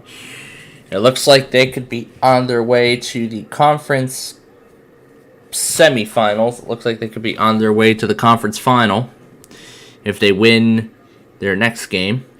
The Stars lead the Kraken 1-0, and they're looking to tie the series up as the first period has just ended there. The Golden Knights and the Oilers will play Game 4 tomorrow. The Panthers and the Maple Leafs, that will be at 9 p.m. Game 4 of the Panthers and the Maple Leafs will also be tomorrow. However, that will be at 6 p.m. The Sox lead 3-1 now. Wow, quite a score we got going on here. All right, now let's talk the severe weather event that is ongoing. So far, it looks like Topeka is pretty much done. They've allowed the watch to expire. Norman looks to be a bust. They've issued barely anything. Tulsa is not in a watch at all. We only had one, but I'm pretty sure there's not going to be anything else, so they're done. Wichita is done. Dodge City, yeah, they're done. Amarillo is a bust. They barely issued anything. There's this one from Rooster that's still in effect, so we'll keep them going. Brownsville is a bust. Houston, yeah, they're a bust too. Corpus, I know they're still issuing stuff. Lake Charles, that's the only one, but done. New Orleans, done. Wilmington, North Carolina, yeah, they're done. Raleigh is done. Newport is done. They ended the watch a few minutes early. Wakefield was pretty much a bust. That was the only thing they issued. Little Rock, yeah, nothing much. Springfield, this is really the only thing we had, and that was about it. Pueblo is a bust. North Platte is a bust. Cheyenne, yeah, there's still stuff going on. Rapid City is done. So these are the last four. These are the final four that we have, and then this event is over. Oh yeah, and I forgot Bismarck too, but yeah, folks, we are getting ever so closer to the end of this event. But then don't forget, we still have to do our WJON check. So in just a moment here, actually that just a moment will be right now, we're going to go over to WTOP and we're going to see if they do it at the 9 o'clock hour.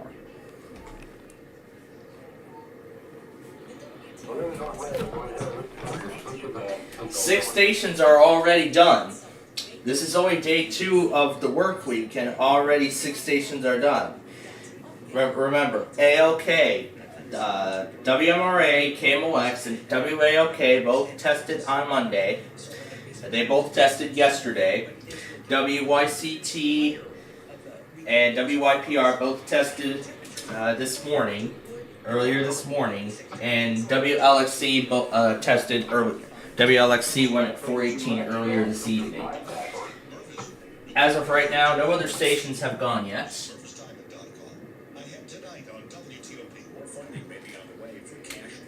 So we're going to see if WTOP will test this hour. Landon got the Amber Alert. I saw Landon got the Amber Alert as well.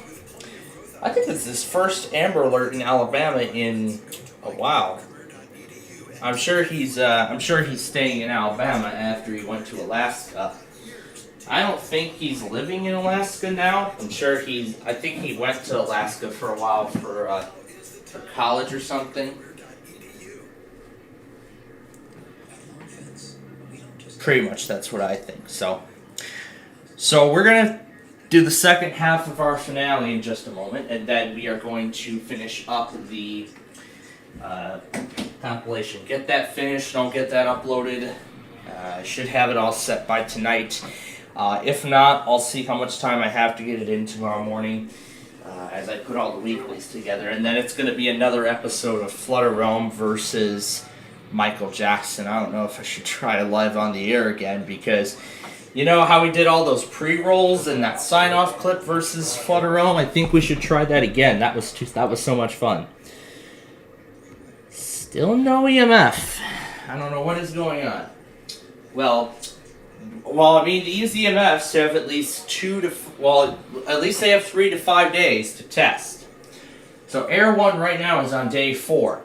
Day 5 is pretty much their last day to test before it is considered late. K-Love will be going into the dead center. But you know what's going to be surprising? If both test on the same night again. This does not happen very often. If we see both EMFs test on the same night, it's going to be incredible. And then also following the finale and the WJON check, we're going to talk about one of the biggest slew of tests of the year. The biggest of the year, and it only comes twice a year. So we will be talking more about that. We'll be talking more about that when we get there. But for right now, we're all set for an incredible finale.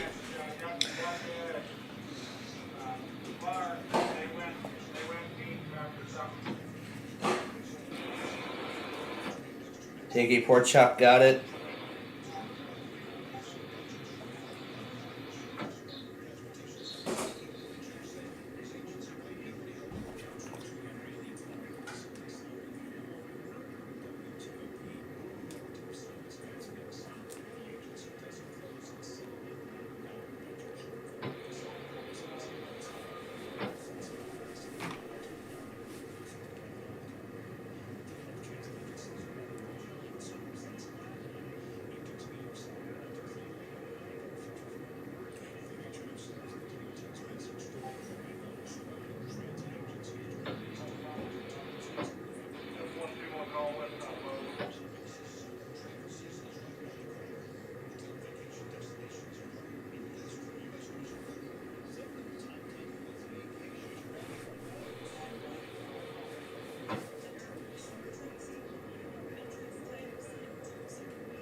And now I think it's time we get WTOP to test.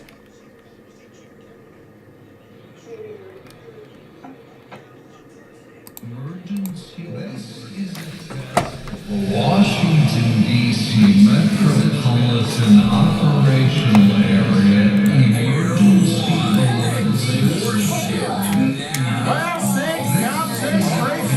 You're listening to the BBC on WMRA. It's now time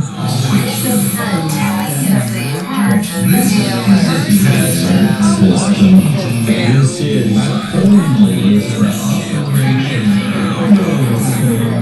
BBC on WMRA. It's now time for our weekly test of the emergency alert system.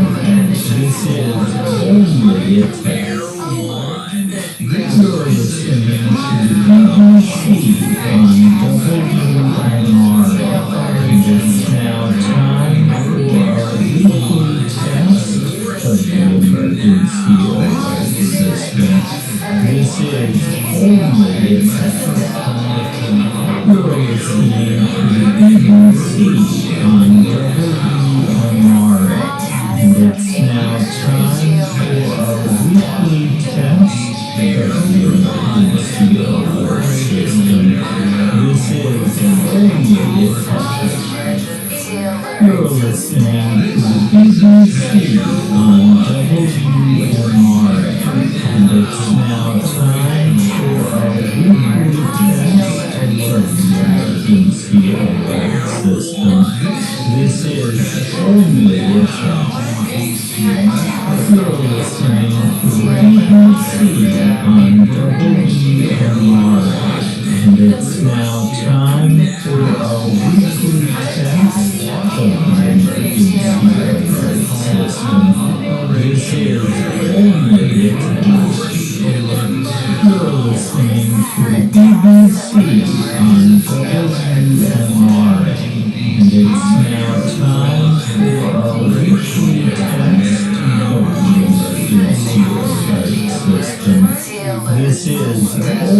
a test. You're listening to the BBC on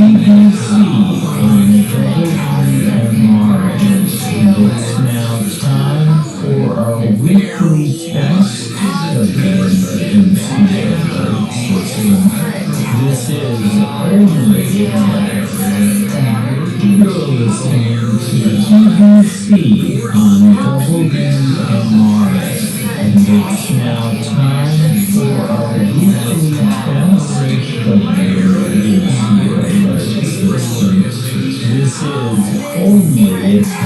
You're listening to the BBC on WMRA, and it's now time for our weekly test of the emergency alert system. This is only a test. You're listening to the BBC on WMRA, and it's now time for our weekly test of the emergency alert system. This is only a test. You're listening to the BBC on WMRA, and it's now time for our weekly test of the emergency alert system. This is only a test. You're listening to the BBC on WMRA, and it's now time for our weekly test of the emergency alert system. This is only a test. You're listening to the BBC on WMRA, and it's now time for our weekly test of the emergency alert system. This is only a test. You're listening to the BBC on WMRA, and it's now time for our weekly test of the emergency alert. Oh my god. That's too much fun.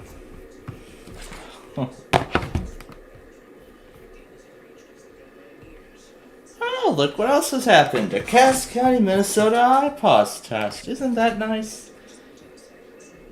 Okay, that was probably WTOP's last chance to test. And so since they failed, we will check in with them tomorrow.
What the heck?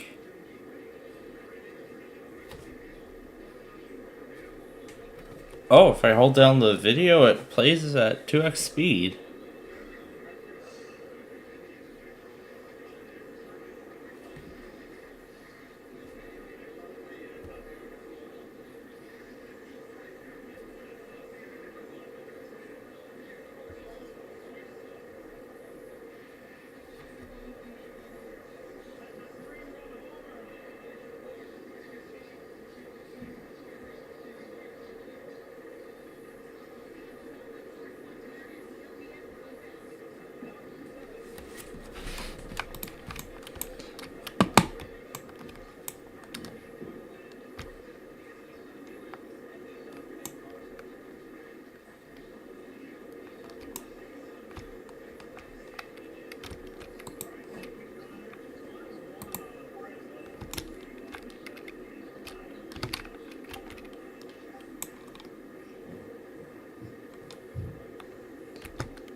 Oh, look at that. Oh, look at that.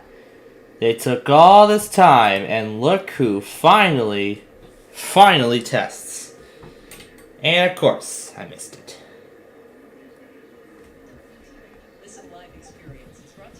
Oh, look at that. They took forever. And look at that. They finally do it at 10:12. Oh my god. Well, actually, playing the pre-roll did work. And boy, am I impressed. Okay, that is 7 out of 14 done. Let me make sure I'm counting that correctly. Yep. 7 out of 14 done. We are halfway through. We are halfway through the week, and half of the stations are done. Very nice.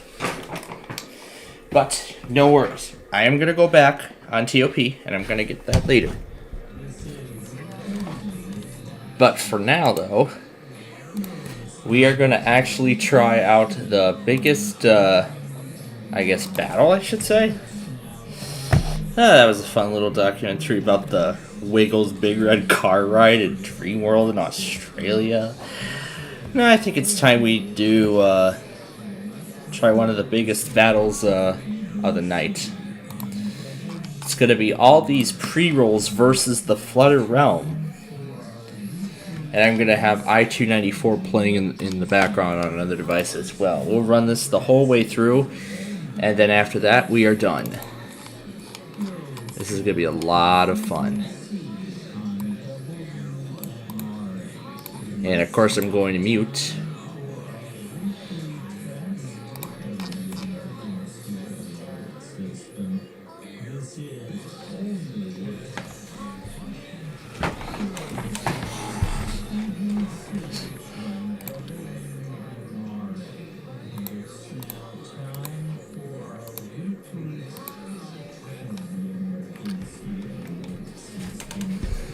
Is only a test. Let's add more. You're listening to the BBC on WMRA, and it's I think we should add a few other monthly tests. test of the emergency alert. Let's add Oklahoma. This is only a test. You're listening to the BBC on WMRA.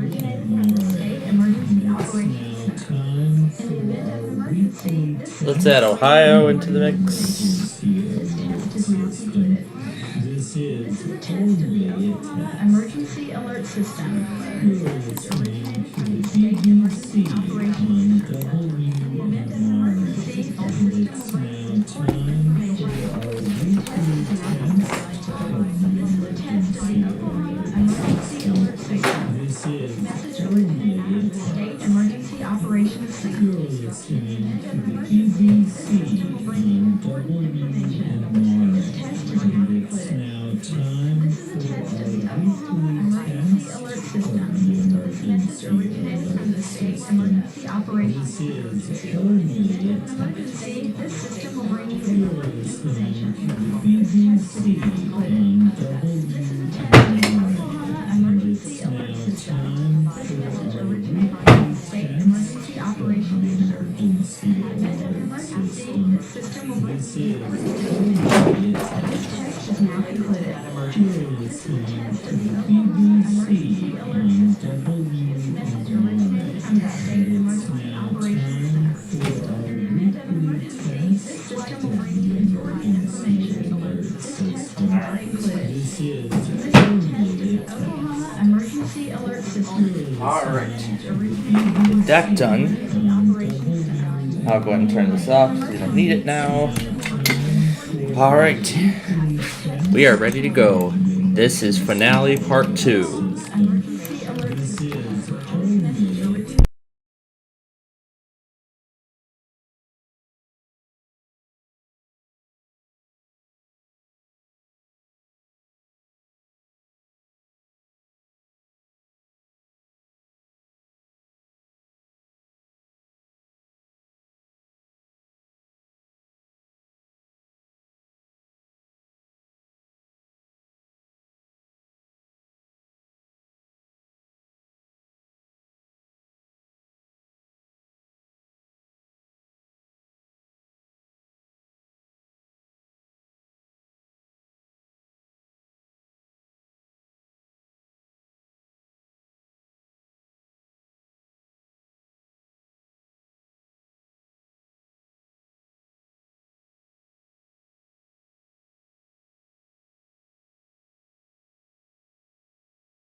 And folks, there you have it. There is that was our Crashtown Game Thing finale for this week. And that, ladies and gentlemen, does it for our Roblox program as well. Here's where we are right now in the ball game. The Sox lead 4-2 against the Royals in the bottom of the 8th. Man, it's been my gosh, that was quite a finale, and it was quite a show too. Here's a look at everything else that's been happening.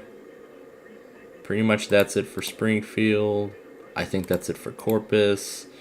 I think that's pretty much it for everything. Okay. So, what we're going to do now is we're going to put everything together from earlier today. Yes, absolutely everything from earlier. Yes, that's right. Absolutely everything from earlier. That includes the... in fact, the Amber Alert was actually the last thing I got on the iPhone. And then the last thing I got on here was that more recent severe thunderstorm warning from Wichita.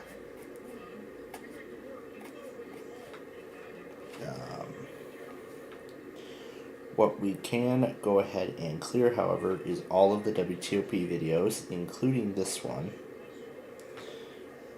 Because now there is no longer any severe weather threat at this point. Because yeah, there is no longer any severe weather threat at this point in time. So what I'm going to do now is, in case I have not gotten any of the other videos, I will send those over now, and then we will get to this compilation finalized, and then anyway, while I send the videos over, let's talk tomorrow. We have another slight risk on hand for tomorrow, and look at how big it is. Look at that. That is so large. So we're looking at possibly another outbreak.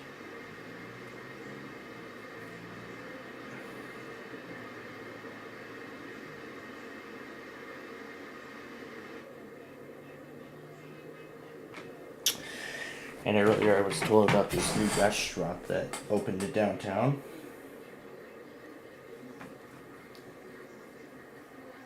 They have half-off salads. Let's see what they have.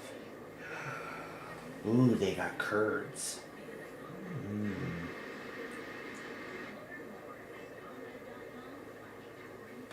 They got curds.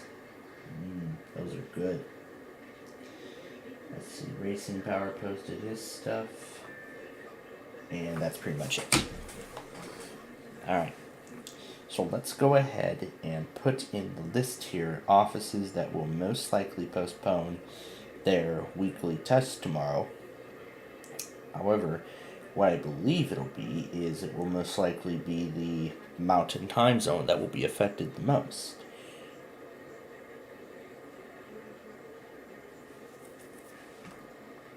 And I think Duluth may postpone, Bismarck might postpone.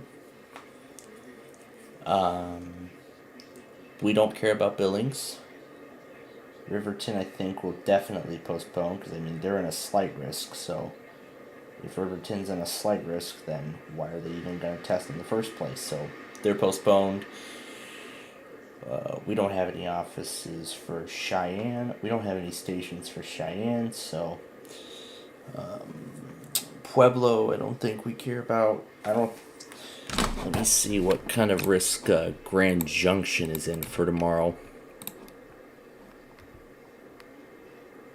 They're under a day 2 marginal.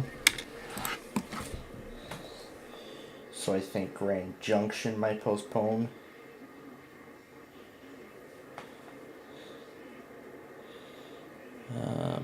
Who else? The rest are probably other places we don't care about. Oh, I don't care if Aberdeen tests because they'll probably cancel it entirely. North Platte, I believe, might postpone. because they usually delay their test to the next day. Amarillo may postpone because they're in a slight risk. Midland, Odessa may postpone. Houston, I think, will be the most probable, but Lake Charles is not a concern. I think Shreveport might postpone as well.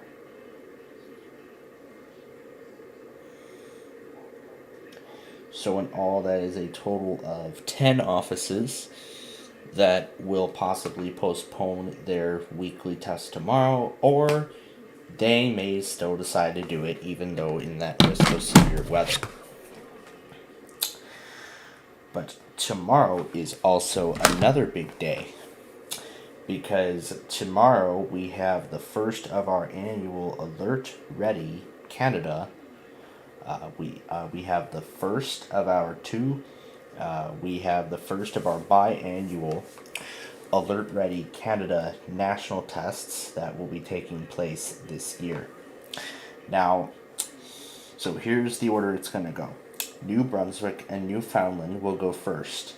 That will be at 8:55 a.m. That will be 10 minutes after Ohio, who run their monthly test. Well, I'm gonna continue getting those put in a moment. So let's go through all the other tests that will be happening tomorrow. We'll talk about that more as we go. So let's start with tomorrow here. Okay. So we have the Ohio monthly test, which will be at 8:45. New Brunswick and Newfoundland will shortly follow. 9:30 a.m. we have. I think I have all this in the wrong order. And then we have Prince Edward Island, which will be at 10:55. That will immediately follow. I don't know why I have two British Columbia. Oh yeah, one of them is Yukon. Because according to Alert Ready, some provinces are not testing this month. Well, some provinces are not testing during this first half of the year. So then we'll have North Carolina at 9:30. And then right at the beginning of the 10 a.m. hour, we'll have the Delaware, Chenango, Otsego, New York time slot at 10 a.m. West Central Michigan will be at 10:47. And then again, as I said, we'll have Prince Edward Island right before the Central Time Zone begins. And then and then what else do we have? And then we got a whole bunch of other things too. Then we have Nova Scotia and Ontario will be at the 11 a.m. hour. Well, 11:55 prior to New York, which will run theirs tomorrow. Right at noon, Maine will be at 12:25 tomorrow. And then afterward, that's pretty much it. Well, for now. But then at 12:55, we will have Manitoba and Saskatchewan. They follow Central Standard Time, so again, I'm going by Central Daylight Time, Central Standard Time rules, and I'll update the list as needed. And then Nunavut will follow soon after, and then British, and then that's it for a while. Alberta already did their test. I was not expecting them to do it on like March 1st or something, but well, at least we know. So that province already did theirs. So, and then afterward at 3:55 we'll have British Columbia, and then we're done, and that's it. Well, monthly wise that is. But then afterward we have a few more tests to go through. Monthly wise, New Hampshire will be tomorrow at 1:45. North Central will be at 4:10, and then Arizona at 4:40, and then that is everything monthly wise. Because then afterward, tomorrow, then we will have go through the rest of the evening stuff, and then after that will probably most likely be it. But that'll depend on what happens in that site risk. Now that I know of the stations we're going to be using, we may actually get something out of it. So all we're going to have to do is just watch and find out. That's all we're going to have to do. Alright, so that's our talks in terms of stations for tomorrow's weeklies. Now let's go ahead and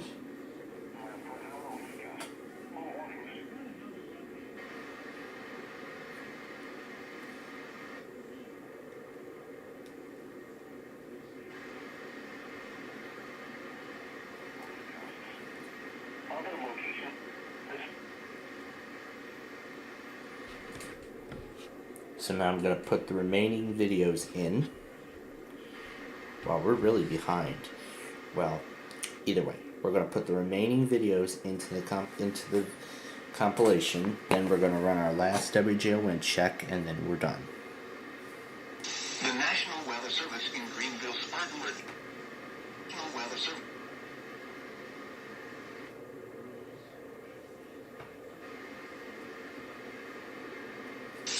The National 800 will occur until 6:45 p.m. Eastern Daylight Time and 5:56 p.m.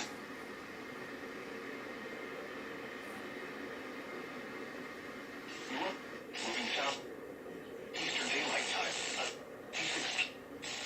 at 5 Your via thunderstorm was located in South Carolina.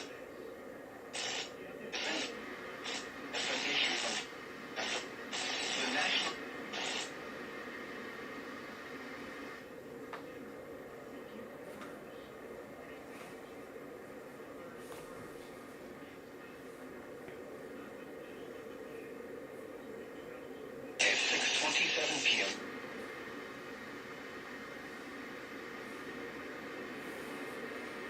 That's literally the same thing, but then again I'm gonna go back on everything that we may have missed and get this thing finalized, and then we are done for the night. This is NOAA weather.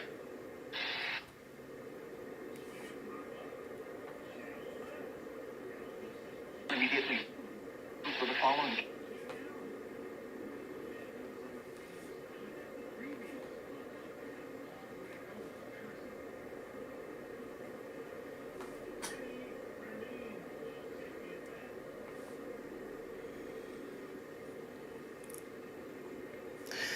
And then afterward, we'll head out here as I then get the entire weekly test schedule.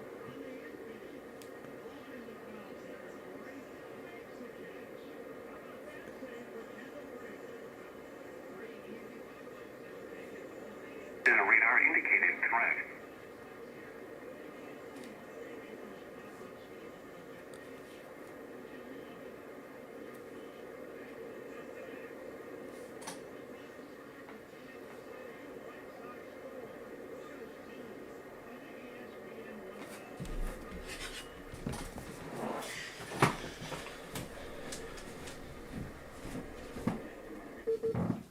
Well, all from a very delayed game. The White Sox win it. Portion of upstate South Carolina. The White Sox win it tonight by a final score of 4-2 against the Kansas City Royals. They have tied the 4-game series at 1 game apiece. Tomorrow, somebody is going to take the lead in the series and maybe potentially get the win.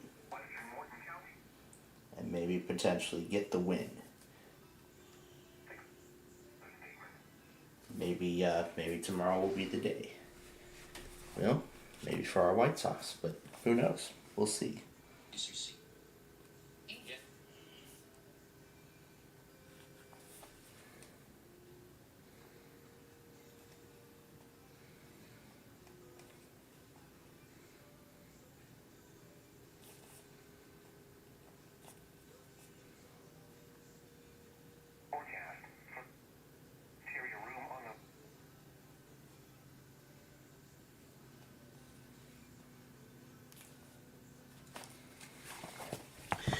And then for this last WGO1 check, we're going to start with everything immediately following the WLXC test.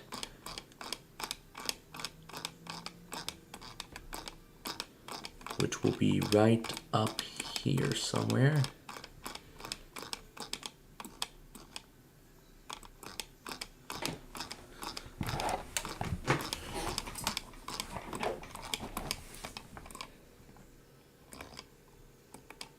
Right up here is where we're going to start.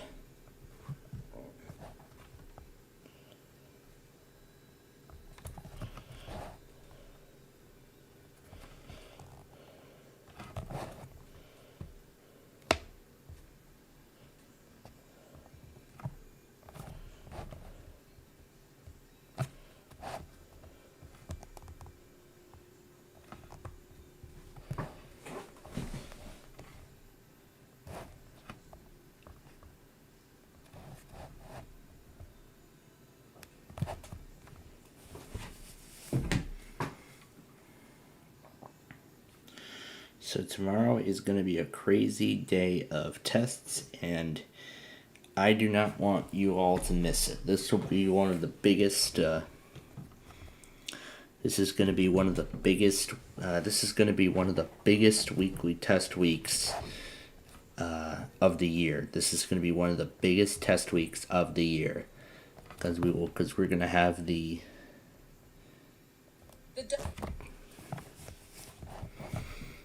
This was waiting for WTOP to test.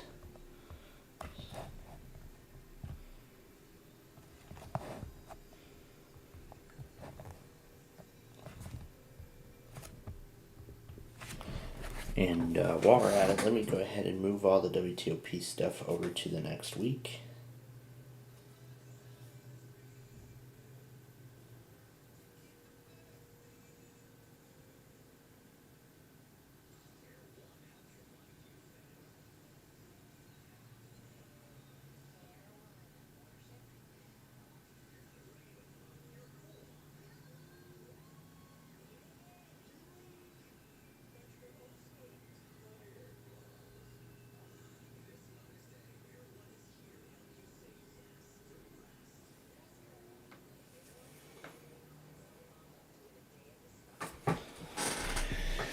Alright, that's all set to go.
That was literally all I got.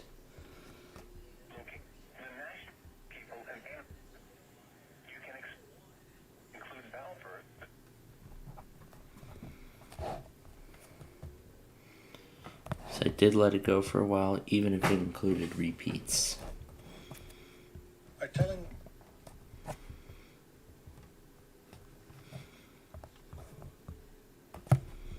Up.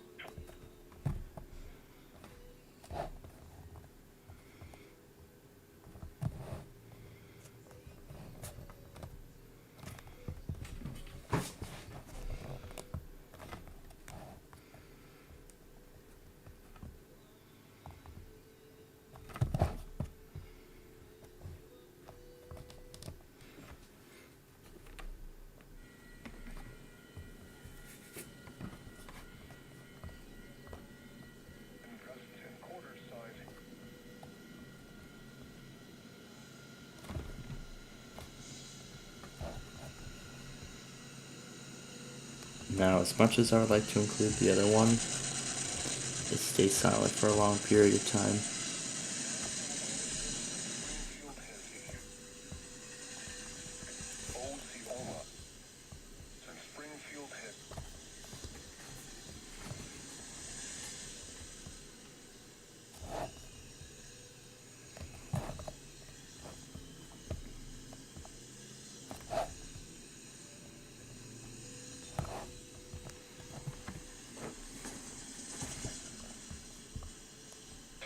Indoors.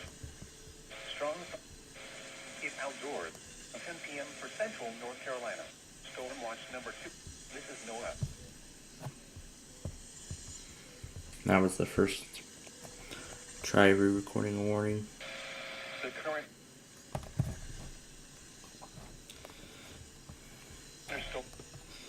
This would be the last one Raleigh would do.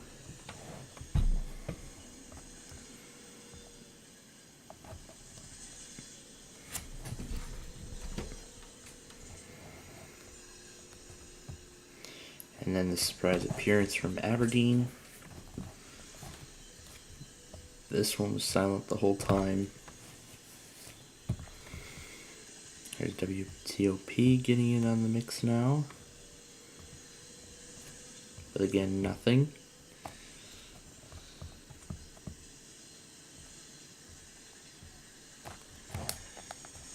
Here's a look at weather conditions at 7 p.m.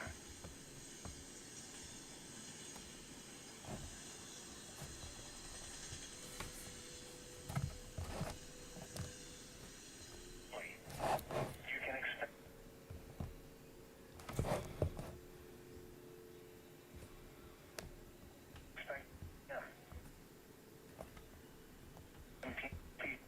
humidity. And don't worry, I will go back on again. That's why we're doing the WGO check in a little bit, so you can go back on everything that we may have missed. So then we have this from Wyoming. The current national. And then here's Corpus Christi replaying this warning very quickly.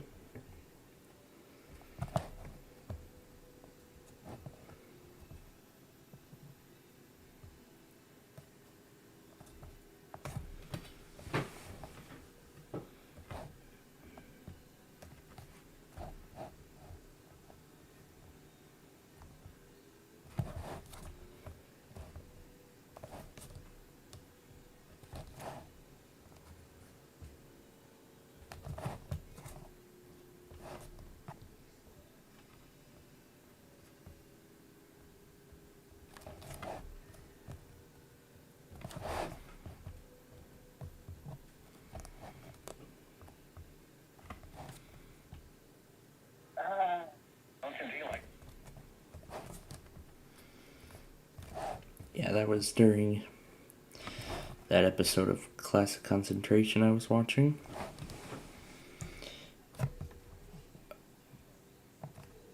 This thing is nearing 3 hours now.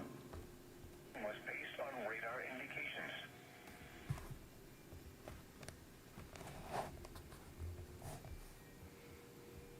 The following impacts are expected. Minor damage to outdoor objects.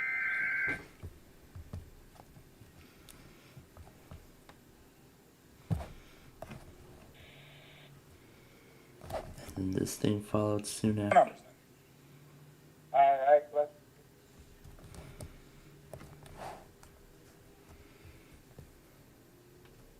Springfield.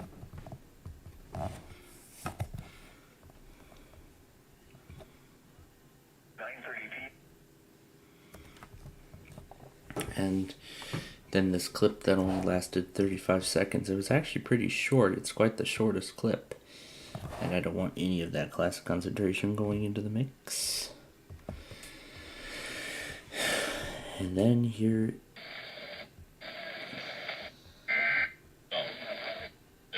In your neighborhood, visit goodfeet.com to find the location nearest to you. This is a test. This is a test.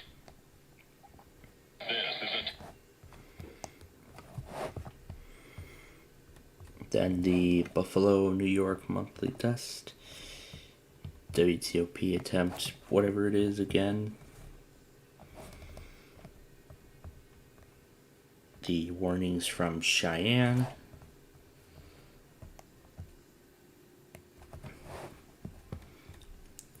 Folks, we are almost done.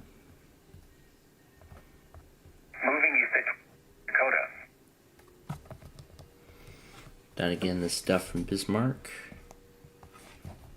The building. This is no. And it just broke the 3-hour mark. I don't even know if I'm going to be able to get this rendered. I'd probably move it over to another device and take care of the process there. This one was very silent. You know what? I'm probably just going to let it render.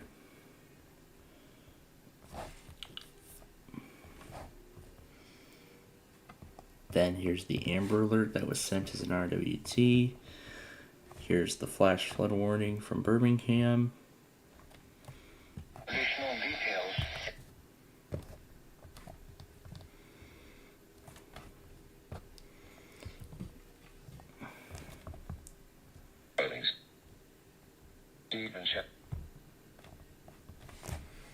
Then here was the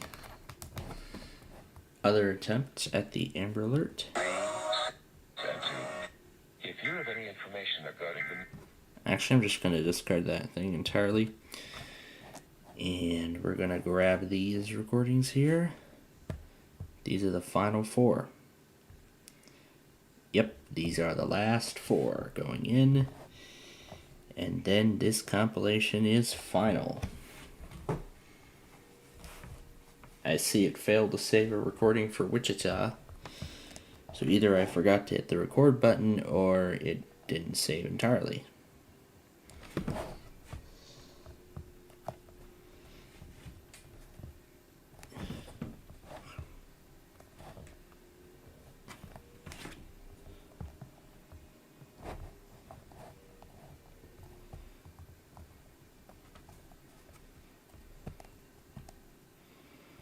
So, Cheyenne makes its debut, finally, into a compilation of this kind.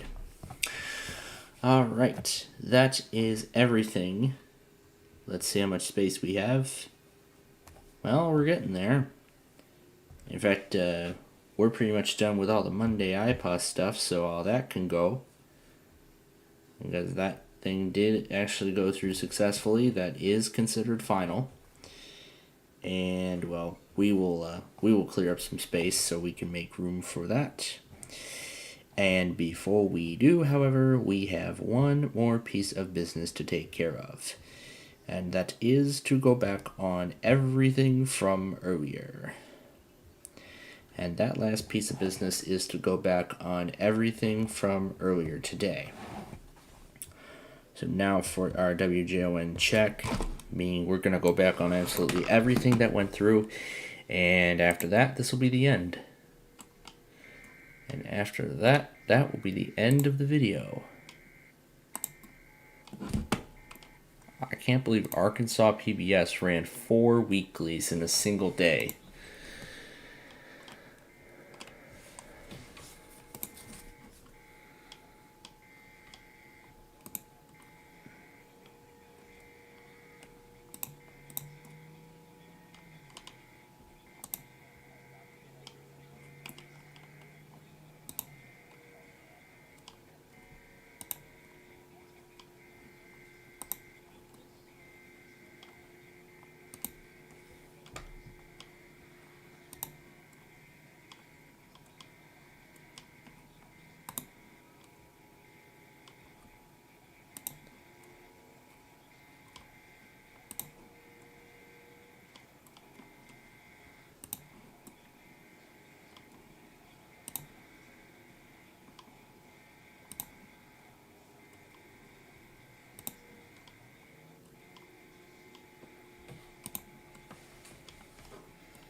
Oh, it was an automation.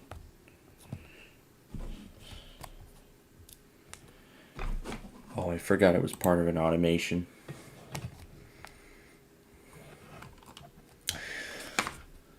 Oh yeah, that's right. I forgot it was part of an automation that I had set. Alright, so let's scroll back up to the top and try it again. Alright. We are starting up here after this test. Alright, here we go. And now take 2.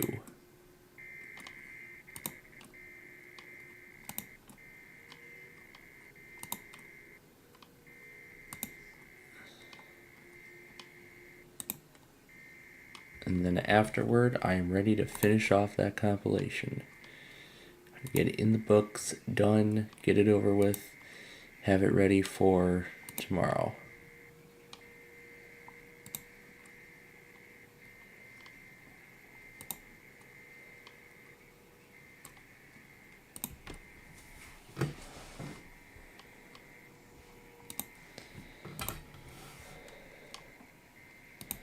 Remember, I'm making sure everything is in here. If I missed any, then John has logged them, and they're all in here for me.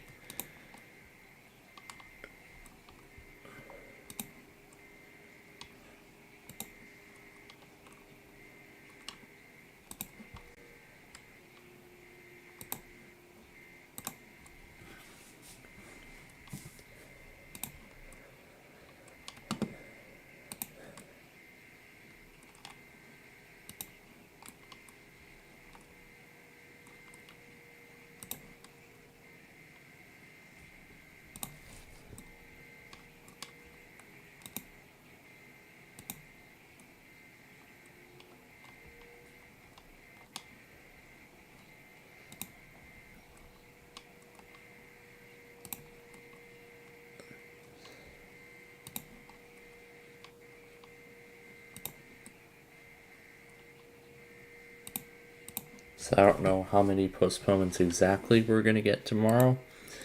We probably will not get much, most likely.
This is quite a long progress check on this thing.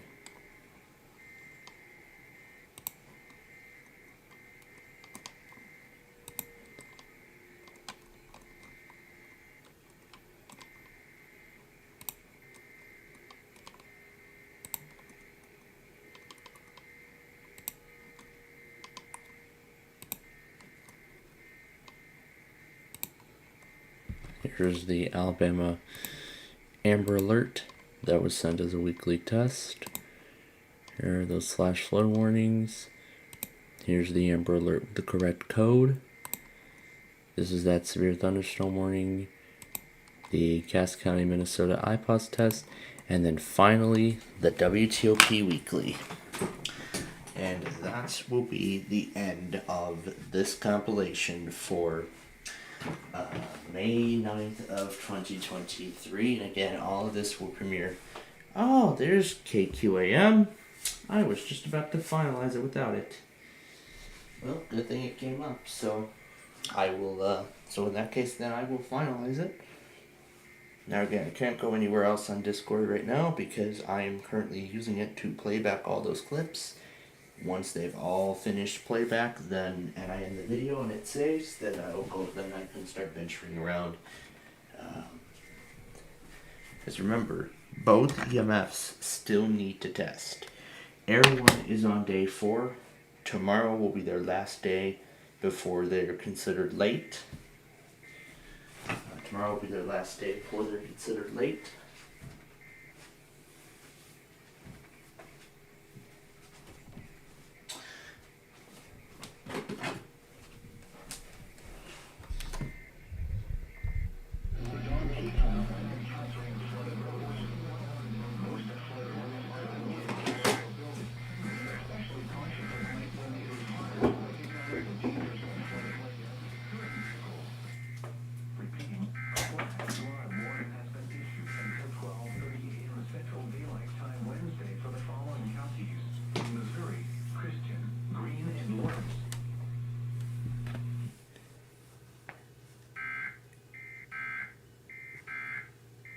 And that's the end of it.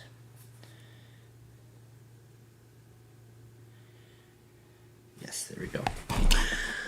Alright, we'll go ahead and end it. Send over KQAM. Close that because we won't need it.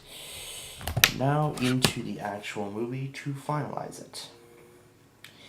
First, the additional warning on the KQAM, the progress check from earlier, and that's it. That is everything.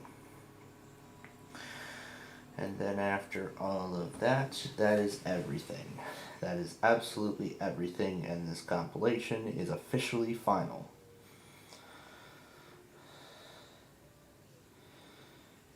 Just need to put the final pieces on.